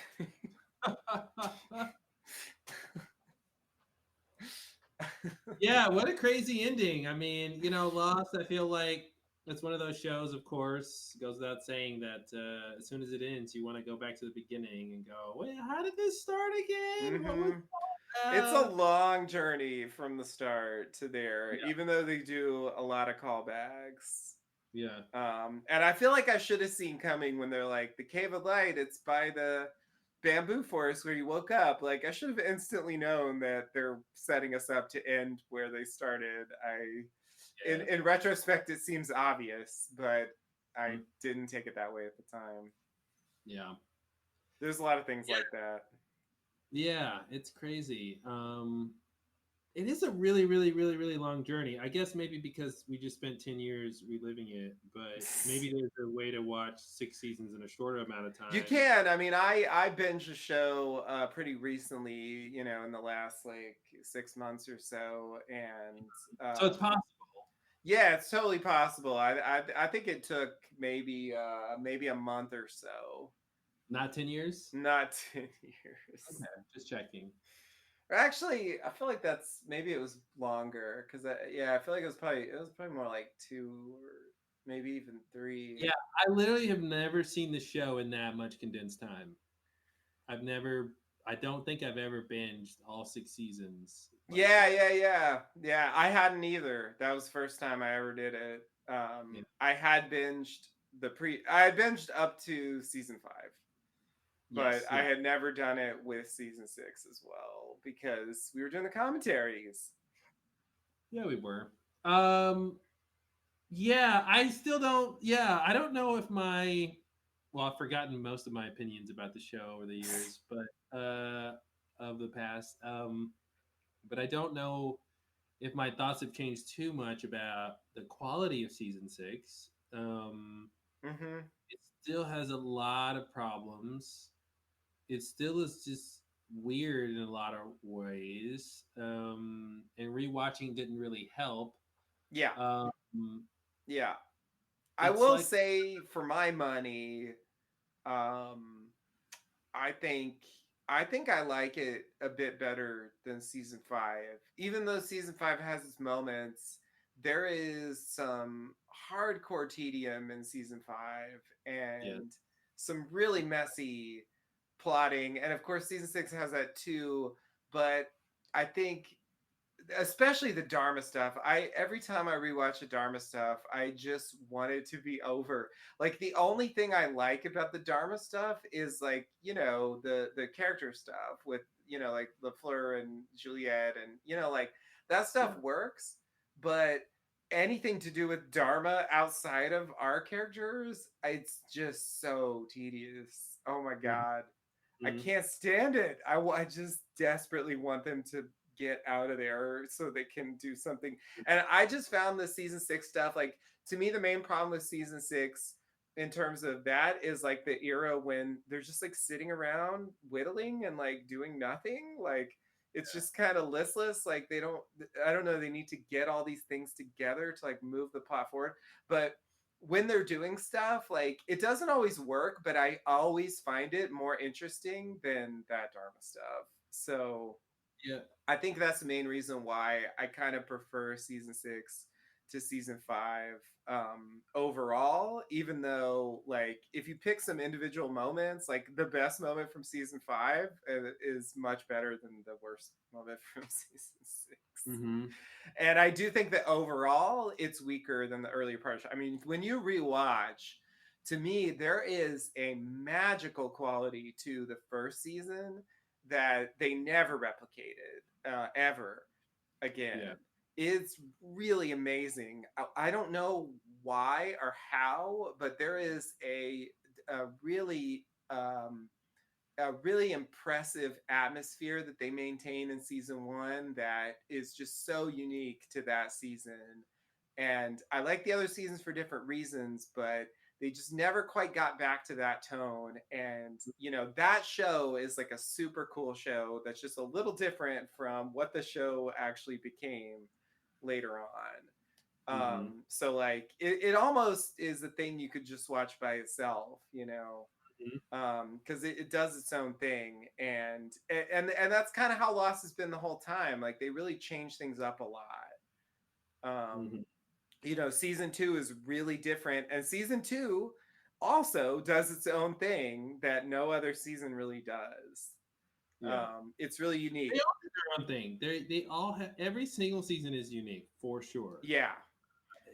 But I think maybe to your other point, they're not all good standing alone. Not exactly, and like equally as somehow like interesting, or I think there was a grasp on atmosphere in season 1 that was stronger than the Well, later the mystery's at seasons. the highest, Yeah, I think right? that's probably why. The mystery's at the highest. So much unknown.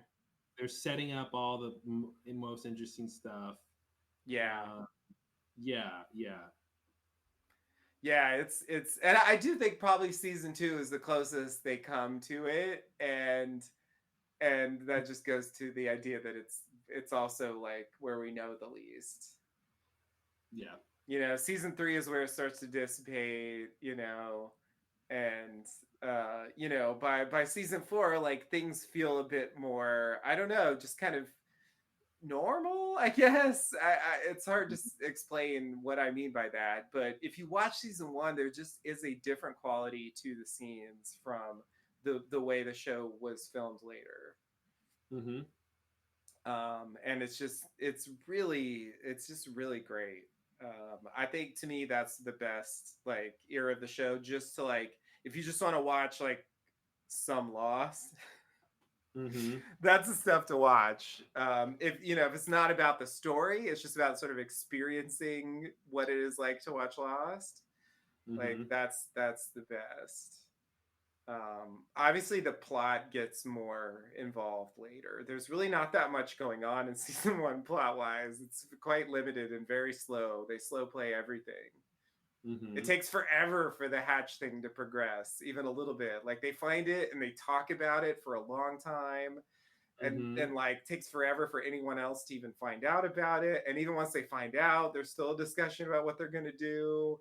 Like Yeah. it's just this really extended thing. And you know, same thing with the raft. You know, they just spent a long time building a raft. Like that's a plot line. They build a raft. Like you Two know, rafts.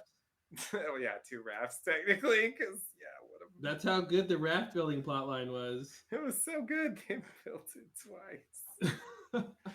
Yeah, exactly, exactly.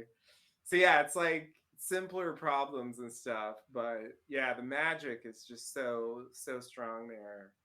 Um, but I do think like you know, as far as like the characters and their journeys and stuff, like it is worth going through the other stuff. You do get somewhere, and I do think the ending Mm-hmm. delivers like some, you know, with exceptions, but it does deliver some satisfying like emotional endpoints for many of the characters, if not all of them.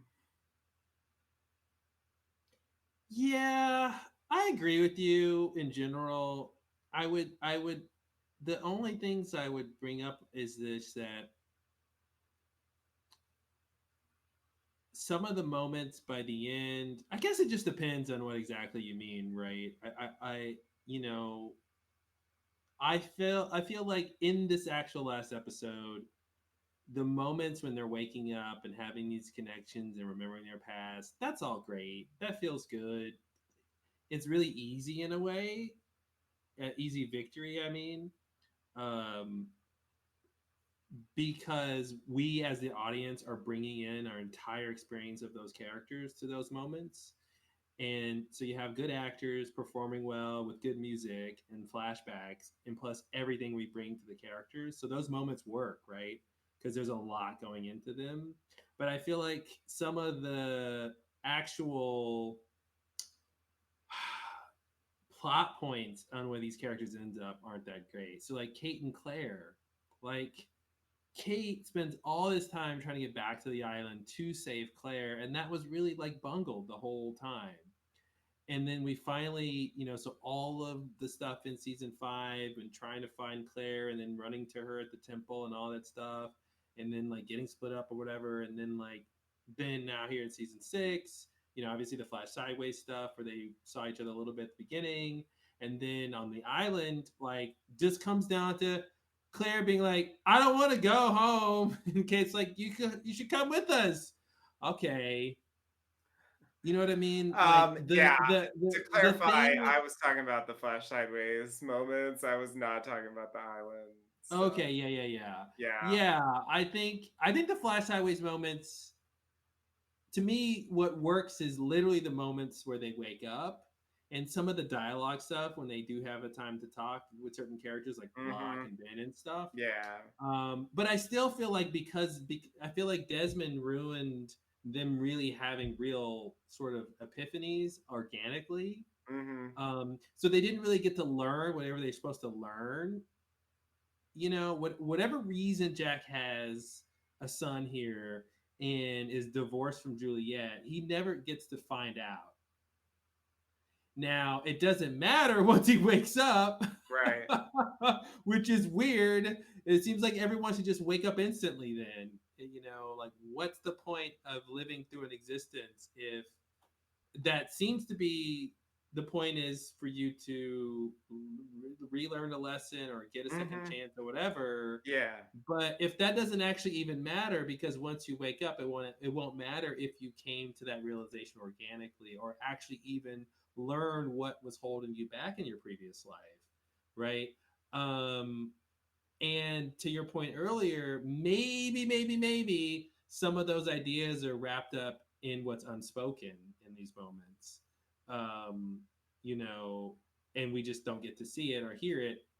But we're supposed to think the characters are feeling that. So when Jack wakes up, maybe he's processing why David was in his life, or maybe right. I'm going out on a Mm-hmm. limb. I'm making a very long limb Yeah. here for Yeah. them, but maybe right. So that's the kind of stuff where I just wish. I just hate Desmond. I hate that Desmond is the Yeah. catalyst Yeah. No, I in agree. this selfish That's the worst part of Flash Sideways. way, and it makes it again back to that idea of like we don't get to see the Flash sideways the normal way. Like Lost being consistent. Mm-hmm. Listen, they're really consistent. We see the Flash sideways broken.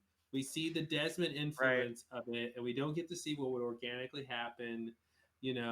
Because a lot of these characters seem like they could have interacted with each other and not waking up, and then just moved the back. Like Sawyer could have seen Juliet and just walked away, right? Mm-hmm. And maybe another year or two from now, and the Flash sideways they meet again and they Mm-hmm. touch and they wake, right? So who knows when these things would, because it's not like as soon as you see the person you instantly wake up, Right. right? You do have to do some touching. Right.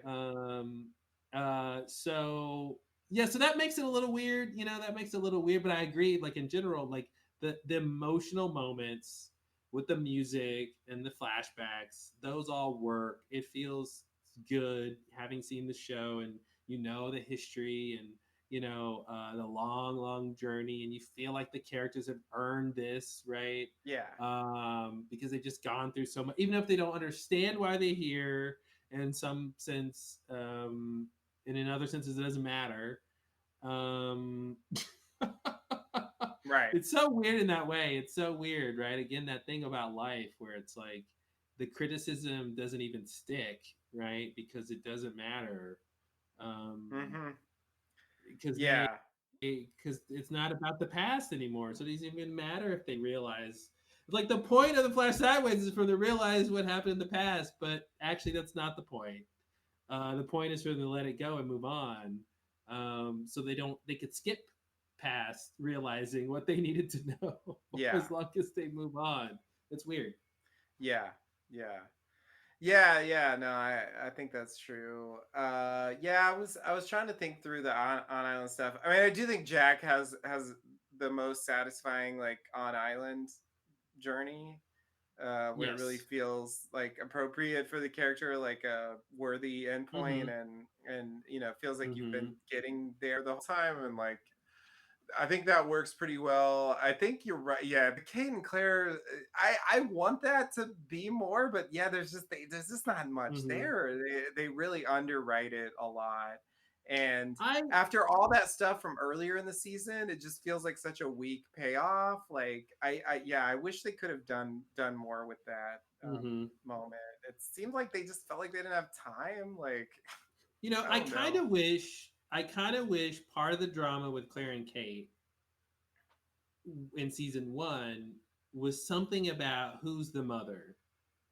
Like for there were if there was some storyline where Kate had to take care of Aaron for some reason, or in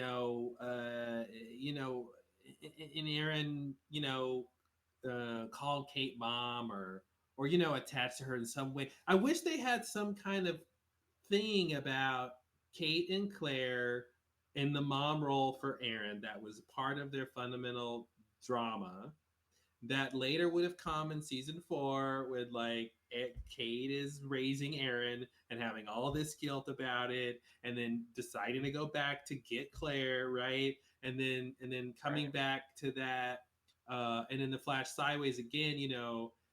I feel like that's what's missing is this bond that they have, right? Because the thing that woke them up was the birth of Aaron and Kate Yeah. being there with her to help with that, and that being their strong bond. So I feel like there's one piece missing to kind of make that just completely make sense for their entire storyline together. I just feel Yeah, like there's something missing about that. I totally agree. I had like a slightly different version of that in my head when I rewatch, because I knew where they were going to end up, and I Mm-hmm. do think that burst scene from season one like ties in pretty well with where they're going. Again, I do feel that the Flash Sideways has a season one bias. It feels to me like season Mm-hmm. one stuff gets more weight than Yeah. anything else, Yeah. including like the characters who are allowed to be there. Like most of those characters are from season one. There's Mm-hmm. one or two exceptions, but um, it just feels like it's like Boone and Shannon are there. I don't like really, but Mm-hmm. but they were in season one. So yeah. Anyway, the thought I had was that I feel like the connection between Kate and Claire is like not aside from that burst scene, which definitely fits well, it's like barely there after that. They don't even really interact that much in Yeah. most of the show. And the connection between Kate and Claire is really just Aaron, Yes. which of course it is the birth of Aaron. So I guess there's a logic there. But it wasn't really the two of them. They were just both connected to Aaron. I don't know. Mm-hmm. I Mm-hmm. felt in retrospect it made me wish that they had put the two of them together more to build the bond better, so that there was more impact there in terms of Yeah, Kate that's kind of going what I after mean. Yeah. Claire, and in terms of connecting in the Flash Sideways. Yeah, that's kind of what I mean. Like if there was something where they were bonded over their shared parentage of Aaron or something, right? I took care of him at this point, you take care of him at this point. Thank you, Kate, for taking care of him. Or Yeah. like if season one, say Claire gets sick and Aaron can't be around her, she can't take care of Aaron, and so spends a week or whatever, I don't know, taking care of Aaron, Mhm. right? You know what I mean? And then now when Claire's feeling better, you know, Kate is feeling weird about giving Aaron back, Right. or Claire is feeling weird that she couldn't step up as a, you know, whatever you want to get out of that, but still have something about their bond being about them both taking care of Aaron. But Yeah. yeah, I also want to bring up the ghosts and Michael and you know, Oh. are they relinquished from being stuck on the island now? Oh. Yeah, yeah. Yeah, yeah, one of my big pet peeve, and I harped on it a lot in the finale podcast because it bugged me back then, I guess, as much as it still bugs me now. That we don't get Michael and Walt in the church. Uh, Mm-hmm. I even feel like Vincent should be there, but anyway, um, it's like Although weird it's that gonna happen. Vincent like dies with Jack, but isn't there in the Flash Highways. I don't know, whatever. Mm-hmm. Uh, yeah. The fact that Michael and Walt are not there is really like offensive. I totally agree. And not, it's not like Echo where, they actually tried to get him and he didn't want to do it. Like he's Mm-hmm. Michael's in the final season and Walt is in The New Man in Charge. They had access to those characters if they Mm-hmm. wanted to. They could have put them there if they wanted to. They chose to use Michael as a vehicle to explain the whispers, which I think was totally unnecessary and weird and like kind of disappointing. I guess again you could make that work with the overall point of the show, but the thing Michael says is, he says we're the ones who can't move on. You Mm-hmm. know, so I guess extrapolating from that, I mean, it's more or less what my assumption has always been, but like I guess in my it's weird because in the Flash Sideways, you're not moved on yet. You actually move on from the Flash Sideways. It makes it seem like he's from the Flash Sideways. Yeah, and yet what Hurley says is you're stuck on the island, you Mm-hmm. know, which sounds like he's not. And of course, we don't see him in the Flash Sideways. So, it's Well, like the Flash Sideways is just one big island, metaphorically. it's like it's like the Flash Sideways is like halfway between, being stuck because you can't move on and moving on. It's like it's this middle period where you're not stuck because you can't move on, but you haven't actually moved on yet. But you will. Yeah, yeah.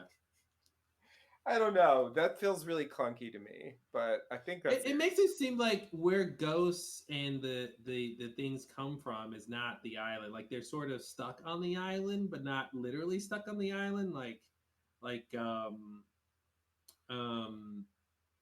how do I want to describe that? Like the same way that like Isabella shows up, right? Like randomly. Mhm. I almost want to make Yeah. it seem like they are in the Flash Sideways, and through some power of the island, they can come to the island. You know, they can show up there, but that's not where they live, Mhm. right? They're not just literally on the beach and in the jungle in But then ghost they have apparition no form. memory of that in the Flash Highways or something. I mean, like Wait, say it again.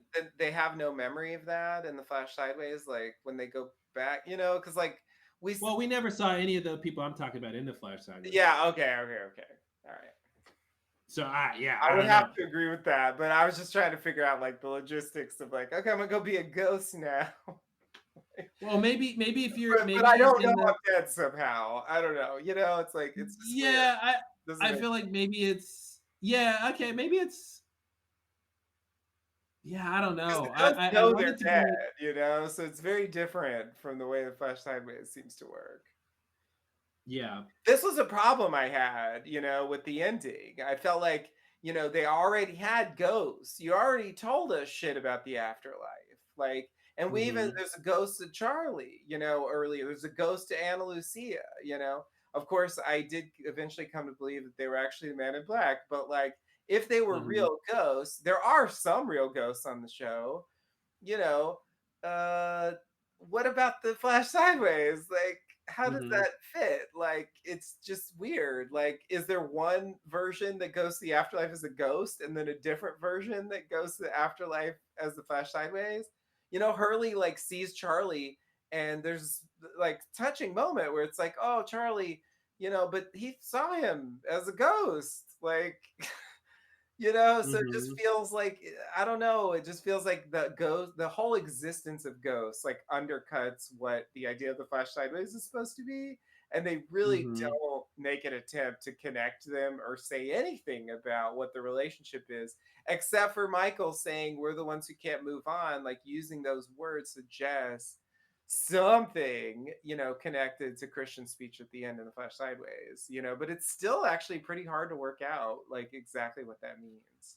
I've got a question that's gonna blow your mind. All right, I'm ready. How do the ghosts like Michael even know they can't move on?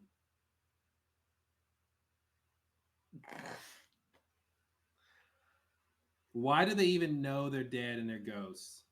Because the people in the Flash Sideways wake up in the Flash Sideways with no memory of their Hmm. previous lives. Yeah. Why didn't that happen to Michael? Or did it happen to Michael? He gets blown up on the freighter Hmm. and he wakes up in a Flash Sideways with no memory of what that he's dead. And then somehow he awakens to the realization that he died, but he can't move on. And then somehow what? He's back on the island? Magically stuck, or you know what I mean, like, Hmm. or did his flash sideways start Oh, on the island I see and what he you're thinks saying. he's, yeah, or did it start on the island, like he dies on the freighter, he wakes up on the island, he doesn't know he's dead, he eventually learns that he's dead, maybe because uh he tries to interact with people and they can't see him, Hmm. and he realizes he's dead, and now he realizes, oh, okay, I'm stuck here because I can't move on. Because right, there has to be some period of time after death where I think you wake up and you realize, you wake up and you don't know you had died, and then you realize you died, and then you can either move on or not from there. Hmm. Um, yeah, what you said just reminded me of something. I think he says something else. Let me see if I can find that scene here. There was something else I was gonna mention because, but I want to make sure I'm not like making it up or whatever. Okay, is this? Yeah, here it is. Um, okay. Oh, right. Okay, I'm getting it confused. I got it confused. Okay, so, um, in the real world, you know, when Hurley's seeing ghosts, like at a certain point in season 5, Ana Lucia pulls him over in the Mm-hmm. car, Mm-hmm. and at the end she goes, Libby says hi, you Mm-hmm. know. Um, and I thought I remembered Michael saying that, but actually it's Ana Lucia says that. Michael says, "If you ever see Libby again, tell her I'm sorry." Mm.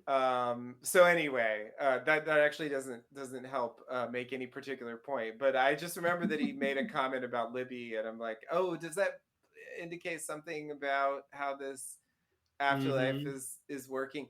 But I I think think so, yeah. the thing I was gonna say is, he says he's stuck on the island because of what he did, you know. So I think that suggests he remembers, you know, he remembers his life as well, you know. So that's another difference with the Flash Sideways.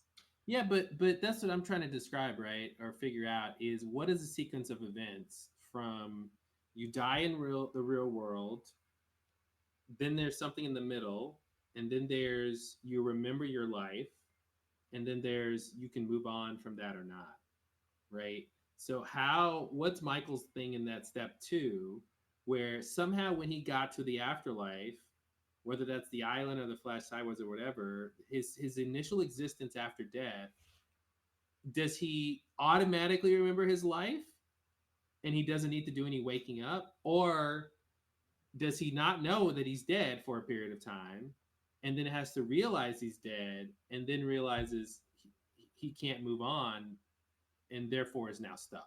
What Mm-hmm. do you know what I'm saying? Do you have a Yeah, thought yeah, about yeah. that? It's like a sort of opposite version of the Flash Sideways, where instead of remembering letting go and moving on, you remember hold on to it and you can't move on. Okay, so you think he woke up in an afterlife not knowing he was dead? He had to find that out. I mean, my assumption was that he knew the whole time because we just don't see this. We don't see like the life of a ghost really portrayed. They just kind of show up and they already seem to know stuff. So I always assume that they just knew already. But I'm just trying to sort of make sense of what you're saying, I But guess. yeah, I guess it's like then how does why yikes, I don't even know how to ask this question. Um there is some mechanism by which some people get to go to a Flash Sideways and spend some time not remembering that they have died, Right. realizing they died, Yeah. and then choosing to move on after that. Okay, but there's some other mechanism by which you die and then you just become a ghost and you just automatically know you're dead. There was no Hmm. period of time that you thought you were not dead. Yeah. um, and you don't get this fake version of reality. So what is the mechanism by which And you that you go from understand. option A or B? Like, what is it about you in your moment of death? I am assuming that's when it would happen. I don't know. That would determine if you're A or B, because you don't even have a chance yet to even contemplate your past life before you're either in option A, the Flash Sideways, or option B, stuck on the island, can't move on. Right? Yeah. Yeah, that hurts my brain. I don't know how to make sense of that. What were you gonna say with the Yeah, extra yeah, part? yeah. Uh I was gonna say, and you have the knowledge that the point is to move on. You Mm-hmm. know, like they don't they don't know that in the Flash Highways, at least not initially. Well, and that's the problem with language like that, right? Is he knows he's stuck and needs to go somewhere else. So is that what he means, or does he mean the real moving on? Does he Right? know? Yeah, does he know? That's the thing. I mean, when they use those phrases, I assume they want us to connect them, but it could just be like the empty Mm-hmm. coffin, where it's like it's a poetic connection, but it isn't like he's literally describing the same thing. Did we see any ghosts on the island who didn't die on the island? Yeah, Isabella was the classic example of that. Oh, that's right. I was thinking about her, and I was thinking Jacob's mother. Okay, yeah, Isabella, Yeah, Alfred's wife. yeah, Okay. yeah. Jacob's mother, Claudia, Mm-hmm. um, did die on the island infamously. I do think most of So them died on the island. I mean, part of the problem is like most of the shows on the island, so most people who died on the island. But I guess the other questionable case was Dave. If you think he's a ghost, he mm, probably didn't die on the island. mm-hmm. But it's not even clear if And he's a both of those ghost. cases could be Men in Black. Yeah, Yeah. 100%. Yeah. I mean, the second Isabella certainly came off like a real ghost. Obviously, the first one was Man in Black, 100%. Yeah.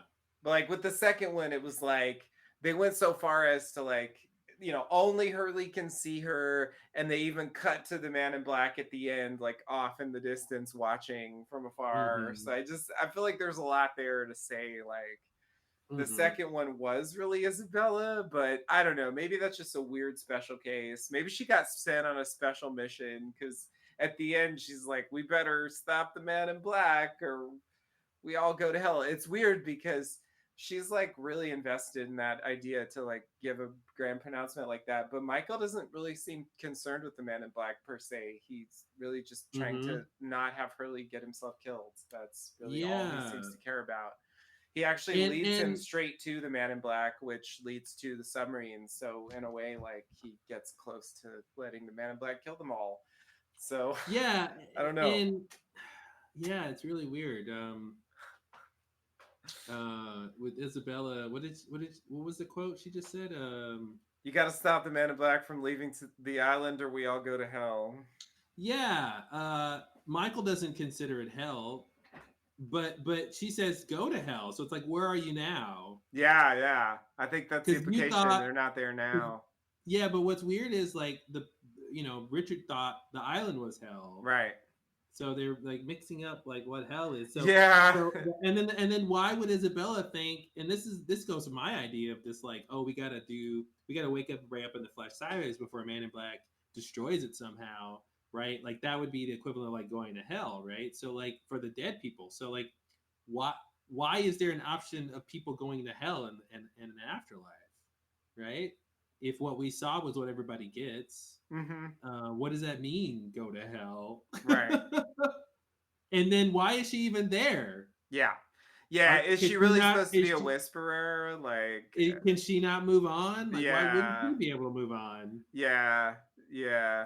Yeah. So it makes it seem like she's not a whisperer. That she had a mission somehow, Yeah. and she came down from whatever. Maybe she's like Christian Shepherd. Maybe you can get a special Mm-hmm. passport and come down from the flash Do a sideways. specific thing. Yeah. I mean, Claudia kind of functions that way too. You know, she's like there to move the plot forward, but it's not Mm-hmm. really, I mean, they never really portray her as a whisperer or suggest that, like, you know, she died, like, and like wasn't able to move on after her death. Like, Mm-hmm. you know, I mean, we don't really even know a single thing about her aside from the fact that she had twins and was murdered.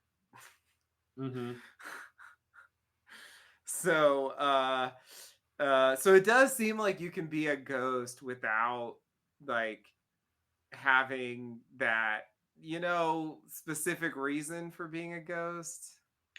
Because what I was trying to do was make a case that anyone who dies and can't move on can just be a ghost anywhere, and the people who died on the island are ghosts on the island. But there's other places people die, of course, throughout the world, and they would just be a ghost there, Mm-hmm. right? The island isn't the place where all people who can't move on are, right? That shouldn't be true. Yeah. Um, Yeah. I mean, yeah. We thought, yeah, I remember having a discussion. It's just like the flashlight was just not clear how general it is, or if it's just mhm. like this is this is the version we're getting here because, you know, because like Michael's like guilt is related to the island, Mhm. like stuff that happened there, basically. Well, that's interesting. You phrase it that way. It makes me wonder if they're, and this is probably too crazy for Lost, but it makes me wonder if like the ghosts are just the part of the person who couldn't move on. You know, it's a reflection of the person or something like that. It's that part that could move on, but there's some other part that's somewhere else. Maybe part is stuck on the island and part is in the flash sideways, and then maybe if they both wake up and unify or something. I don't know, but Mm-hmm. uh, I guess if Christian Shepherd, like I know we talked about this, you know, ad nauseum, but like if any of the Christian Shepherd appearances are actually Christian Shepherd's ghost, then he would be an example of someone who didn't die on the island. mm-hmm. But I kind of don't think that he appears as a ghost, so I don't Yeah. really believe that, but I'm just throwing it out there. There was definitely a time when you believed that some of those we like went through the appearances and we were talking about like this is really Christian Shepherd and this is Man in Black and it was the whole thing. Yeah, I remember that. All right, I wanted to look at this list of. There's an article of the 10 most hated storylines. That's funny. 10 most hated Uh, storylines. Oh, Jack's tattoo, yeah. probably. Let's see. Well, I'll just quickly read through them in reverse order. 10 is Claire becomes the new Rousseau. Oh, yeah. Yeah. Yeah, that was not successfully executed for a variety of reasons. I don't even really like the idea. I wish they had stuck with like creepy, weird cabin Claire. I think that was like much more effective. Yeah, but it's got to go somewhere. She can't just stay that. Oh, she can't stay that, but like start there, Mm-hmm. instead of starting with Rousseau Claire. Oh, I see what you're saying. Okay, gotcha, gotcha. Yeah, Yeah, I agree with that. yeah, I agree with that. yeah. Because Number like, 9 is what were you gonna say? no, no, no. Go ahead. Number 9 is Shannon, Saeed and Shannon in game. Oh, okay. Yeah. Well, that's yeah. Yeah, Well-known we talked about complaint. that. I mean, Nadia wasn't on the island, but neither was Penny, so whatever. I guess she wasn't island adjacent, but come on, +1. It It's makes me think fine. it's not really Penny. I mean, that wasn't really Aaron. That can't really be Aaron. I mean, Yeah, no, I agree. It's not really Aaron, but I do think it's supposed to be Penny. I mean, come on. oh, I think it's supposed to be her. It just shouldn't be. Okay, Fair number enough. 8 is Sawyer and Kate trapped in cages. Oh, see, I actually think that's overrated as bad plot. I think that's actually pretty good stuff. I don't have any I complaints think about that. if you've seen Lost enough, you'll realize it's not as bad as other things. Yeah, yeah, that those plots are fine. Like I rewatching those episodes, like they have It their was moments that are frustrating the first crappy, time. but yeah, yeah, It's yeah. When frustrating. it's week to week and you want like, but just on their own terms, like they're pretty good. I can't complain about those episodes. Yeah, it was tough watching The Rock breaking. Okay, 7 is Who breaks the the rocks and who hauls them? That's what I want to know. They didn't resolve that. Anyway, go ahead. Jack, Kate, Sawyer, Juliet love quadrangle. Oh, I thought people loved that. Not well. It's the 7th most hated, so not everybody Okay. loved it. Okay. Fair enough. 6 is the origin of Jack's tattoos. The origin Yeah, story I of the knew tattoos. Jack's tattoos had a big. I'm surprised it's not higher, but okay. Yeah. Well, let's see what gets there. Okay. 5 is Ben's obsession with Juliet. Yeah. I mean, I actually think that that was well done. It's just that it went nowhere. Like they Mm-hmm. literally just pretended like that never happened. I got, I was thinking about that in terms of the history of TV, because I feel like the way things work with serialization on Voyager like was much more the norm for TV in the old days. Like X-Files is like that too. Like they'll have an episode and like this crazy thing will happen, but like it'll just never come up again, or maybe they'll briefly mention it in passing, but it won't actually have any serious effect on what Yeah. comes later. It feels like Lost is like trapped at times between that way of thinking about TV and the later more like really intensely serialized, like the next episode picks up from the previous one. They're so Mm-hmm. intricately linked. Like some TV is really like that now, where it's just like almost you can't even separate them into episodes. Mm-hmm. Mm-hmm. And I feel like Lost like sometimes drifts in that range, and that's maybe part of the reason why we have some unsatisfying plot lines that just kind of go nowhere, like that one. I think it could have worked if they would have made the point tie back to his mom and that his Mm-hmm. obsession with her was about his unresolved guilt that his mother dying in his childbirth and then all Mm-hmm. these other women dying. And so, the pieces are there. But yeah, I agree. They just kind of hit a wall and didn't come back to it. Yeah, it felt like a season 3 outtake to me. Like they should have put that in season 3 when like the Mm-hmm. the the Ben Juliet drama was at its height, but it's Yeah. like they barely even interact after that point. So like it's just a weird point to put it in the show. I don't know. It's like a B-side or something. Number 4 is Nikki and Paulo's story. Oh man, no, no, no, no. I refuse to accept that. I think Expose is actually a great episode, and I refuse to be convinced otherwise. Now, are Nikki and Paula great characters? No, but like the stuff they had do in that episode is really unique, and I really enjoyed that episode when I rewatched.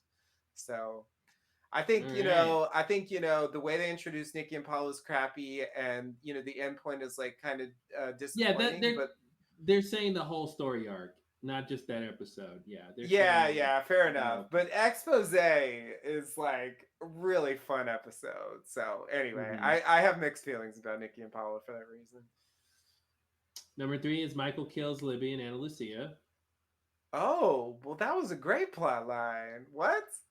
This is the most hated storylines. These are the storylines people hated. Okay, well, I just 100% disagree. That's the beginning of the podcast. Like that was a huge moment. I mean, we were just talking about that. I Um, don't like that Michael killed Libby and Ana Lucia, and I don't like how it happened. I still find it frustrating. That whole gambit of like, oh, I gotta pretend this, and I gotta get Walt, and yeah, I still have a bitter taste in my mouth about that whole thing, and then Michael just pays the price for that. I mean, I don't Um, like where it goes.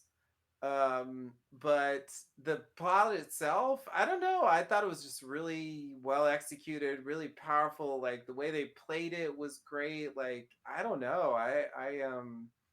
I think it's set up like a really interesting dynamic. I don't. he That says plot. not only did he kill Anne Lucy and Libby, but he also cemented his place as one of the worst characters when he betrayed Kate, Jack, and Sawyer. And after everything they did for Michael, it was upsetting that this was how he repaid them. So that's the context in which they're writing Yeah, this. a lot of people hate Michael. I've seen that a lot of times online, Mm-hmm. and I just don't. It's like yeah, it's that, right? That's the reason. Like they feel this Yeah. deep sense of Yeah, betrayal from that exactly. plot line, and I just don't feel that way about that plot line. Like I hate the writing. I don't hate Michael for it. Yeah, I. to me, I understand where he's coming from in that, and I think Mm-hmm. they they get like a lot of pathos from him out of that. Like it's clear that it wasn't an easy choice, and like framing it that way is just so like heartless. Like what the fuck? I don't know. Like a lot of the characters made questionable decisions that had negative effects on the other characters because of personal issues they were dealing with. Like I don't know. Yeah, but not everybody killed two Not losties. everybody killed two losties, but like they And were yeah, tail section people. Like they, I. I mean, no offense, but like So they, two tail sections equals one main cast yeah. I member. mean, Anna Lucia didn't even rate for the church, and like I feel like Libby's only there because she's Hurley's plus one. You know, who even really knew Mm-hmm. Libby anyway? Like, I'm no offense. I mean, they're people. I'm not trying to Mm-hmm. devalue them, but it's just like in terms of like that level of like I don't Mm-hmm. know, like I don't know. I feel like the way the plot I think played it's the out. betrayal. I think it's the betrayal. It. Yeah, yeah. There's a lot against going against Michael in that case. But it's I like, hate his isn't betrayal. Locke? I don't know. I just feel like there's a lot of other characters that do stuff that you could interpret as a betrayal. It's not maybe as extreme as that, but like it does lead to other characters getting killed, and I don't know. It's yeah. Eh, I'm not Okay, number convinced. 2 is the Flash Sideways. Okay, well, yeah, I can understand that being there. You want to guess number 1? Cave of Light. No. Across the Sea. No. Think about a story or a plot point, not an episode. Oh, a plot point. The Knowing that Temple. fans, knowing that fans love romance, and what would be the most hated things for fans who love romance? That Uh, also I didn't like either. Said and Nadia. Said and Shannon. No, Uh, getting close. um, Juliet's death. No, you're getting close. Um, Keep naming couples oh shit. and Uh, deaths. oh God. Sun and Jin. Sun Sun and and Jin's Jin. death. Yeah, Ah, Sun and okay. Jin's death. Got it. Right, because of the Jian thing. Yeah, Yeah, yeah. sure. Yeah. No, I understand that. Yeah. I'm not happy with that either. I can concur. I wish they had, yeah. Mm. It's like they wanted to kill off some characters, um and yeah, it just wasn't gonna be, I don't know, yeah, it's almost like Sawyer should have died, or like somebody else should have died so that like they could live. Mm-hmm. Hmm. But that's what makes it tragic. Yeah, but yeah, I feel like the tragedy gets muffled by the fact that Jin could have left. you know, Could it's have left. What do you mean? Could have left like what? he could have saved himself basically, and Then that would have been the most hated plot point. gotten to When see his Sun daughter. leaves, when Sun leaves Jin, when Jin leaves Sun to drown by herself. Yeah, I mean, but it's like if Sun's like, I can't leave, but you can go, raise our daughter that you've never met before. I don't know. I feel like you can sell that um in a way where you don't hate Jin for doing it. He can still fight it. It could still be hard, but Yeah, it's but the like, daughter he never met versus the love of his life, yeah, it's a tough one. I agree that there's a way they could have done that in a different setup for sure. yeah, because it just feels, I don't know, like, Because it's not a foregone conclusion that he would even get off the island, right? true. So I think it's yeah, but I agree with you that it would have been nice to have something I mean, they different don't even happen there. acknowledge it, so I think that's the main thing that bothers me about the scene. You know, Hmm. um, Hey, just like life, sometimes you get orphaned. fair enough. Um, Yeah, but yeah, I get it. But honestly, like in a way, I find Said's death more disappointing because, like, at uh, least Sun and Jin get like emotional closure. yeah, Saeed, but Saeed gets to die kind of a hero though. Yeah, yeah, So he's got that going for him. He does one last brave thing. true. Um, But I it don't just love feels that a he bit lives on. perfunctory after like this season of like, I don't know what you want to call it, like moping. Like, I don't know. His character Mhm. just has nowhere to go past like that plot line where he's killing people for Ben. I think, yeah, and I'll go out on a limb again and say that I feel like what we're maybe supposed to get from Saeed, he comes back from the dead or whatever, and he's got literally no purpose, literally just nothing for him to do but waste away like a zombie, and like the opposite of him being a torturer is him sacrificing himself or something, right? So I see the symmetry and how he ends up and finding that last bit of purpose being the opposite of what his great shame was or whatever, or guilt. But yeah, to me, it's more like I like that he got to be a hero or sacrifice or whatever, but I just kind of, to your point, don't like the details of it and just kind of how it just happened haphazardly and yeah, it's a little unsatisfying in that way. Yeah. Yeah. Just, yeah, it didn't feel like he really reached an endpoint. It was just like, well, here's a life or death situation, and he runs with Hmm. the bomb. Jack Jack got a great death. Juliet got a Yeah, great death. yeah. And is that it? I mean, like, I don't think anybody it really worked out that well. The dying. Um, Trying to think who else died that we saw. Like recently, or oh, in the show overall. Like overall. Like Charlie's death, I think is pretty Oh, effective. Charlie. Yep. Um, Classic. uh, Not Penny's boat. Well, whose boat is it? I think Boone's death, is pretty powerful in season one.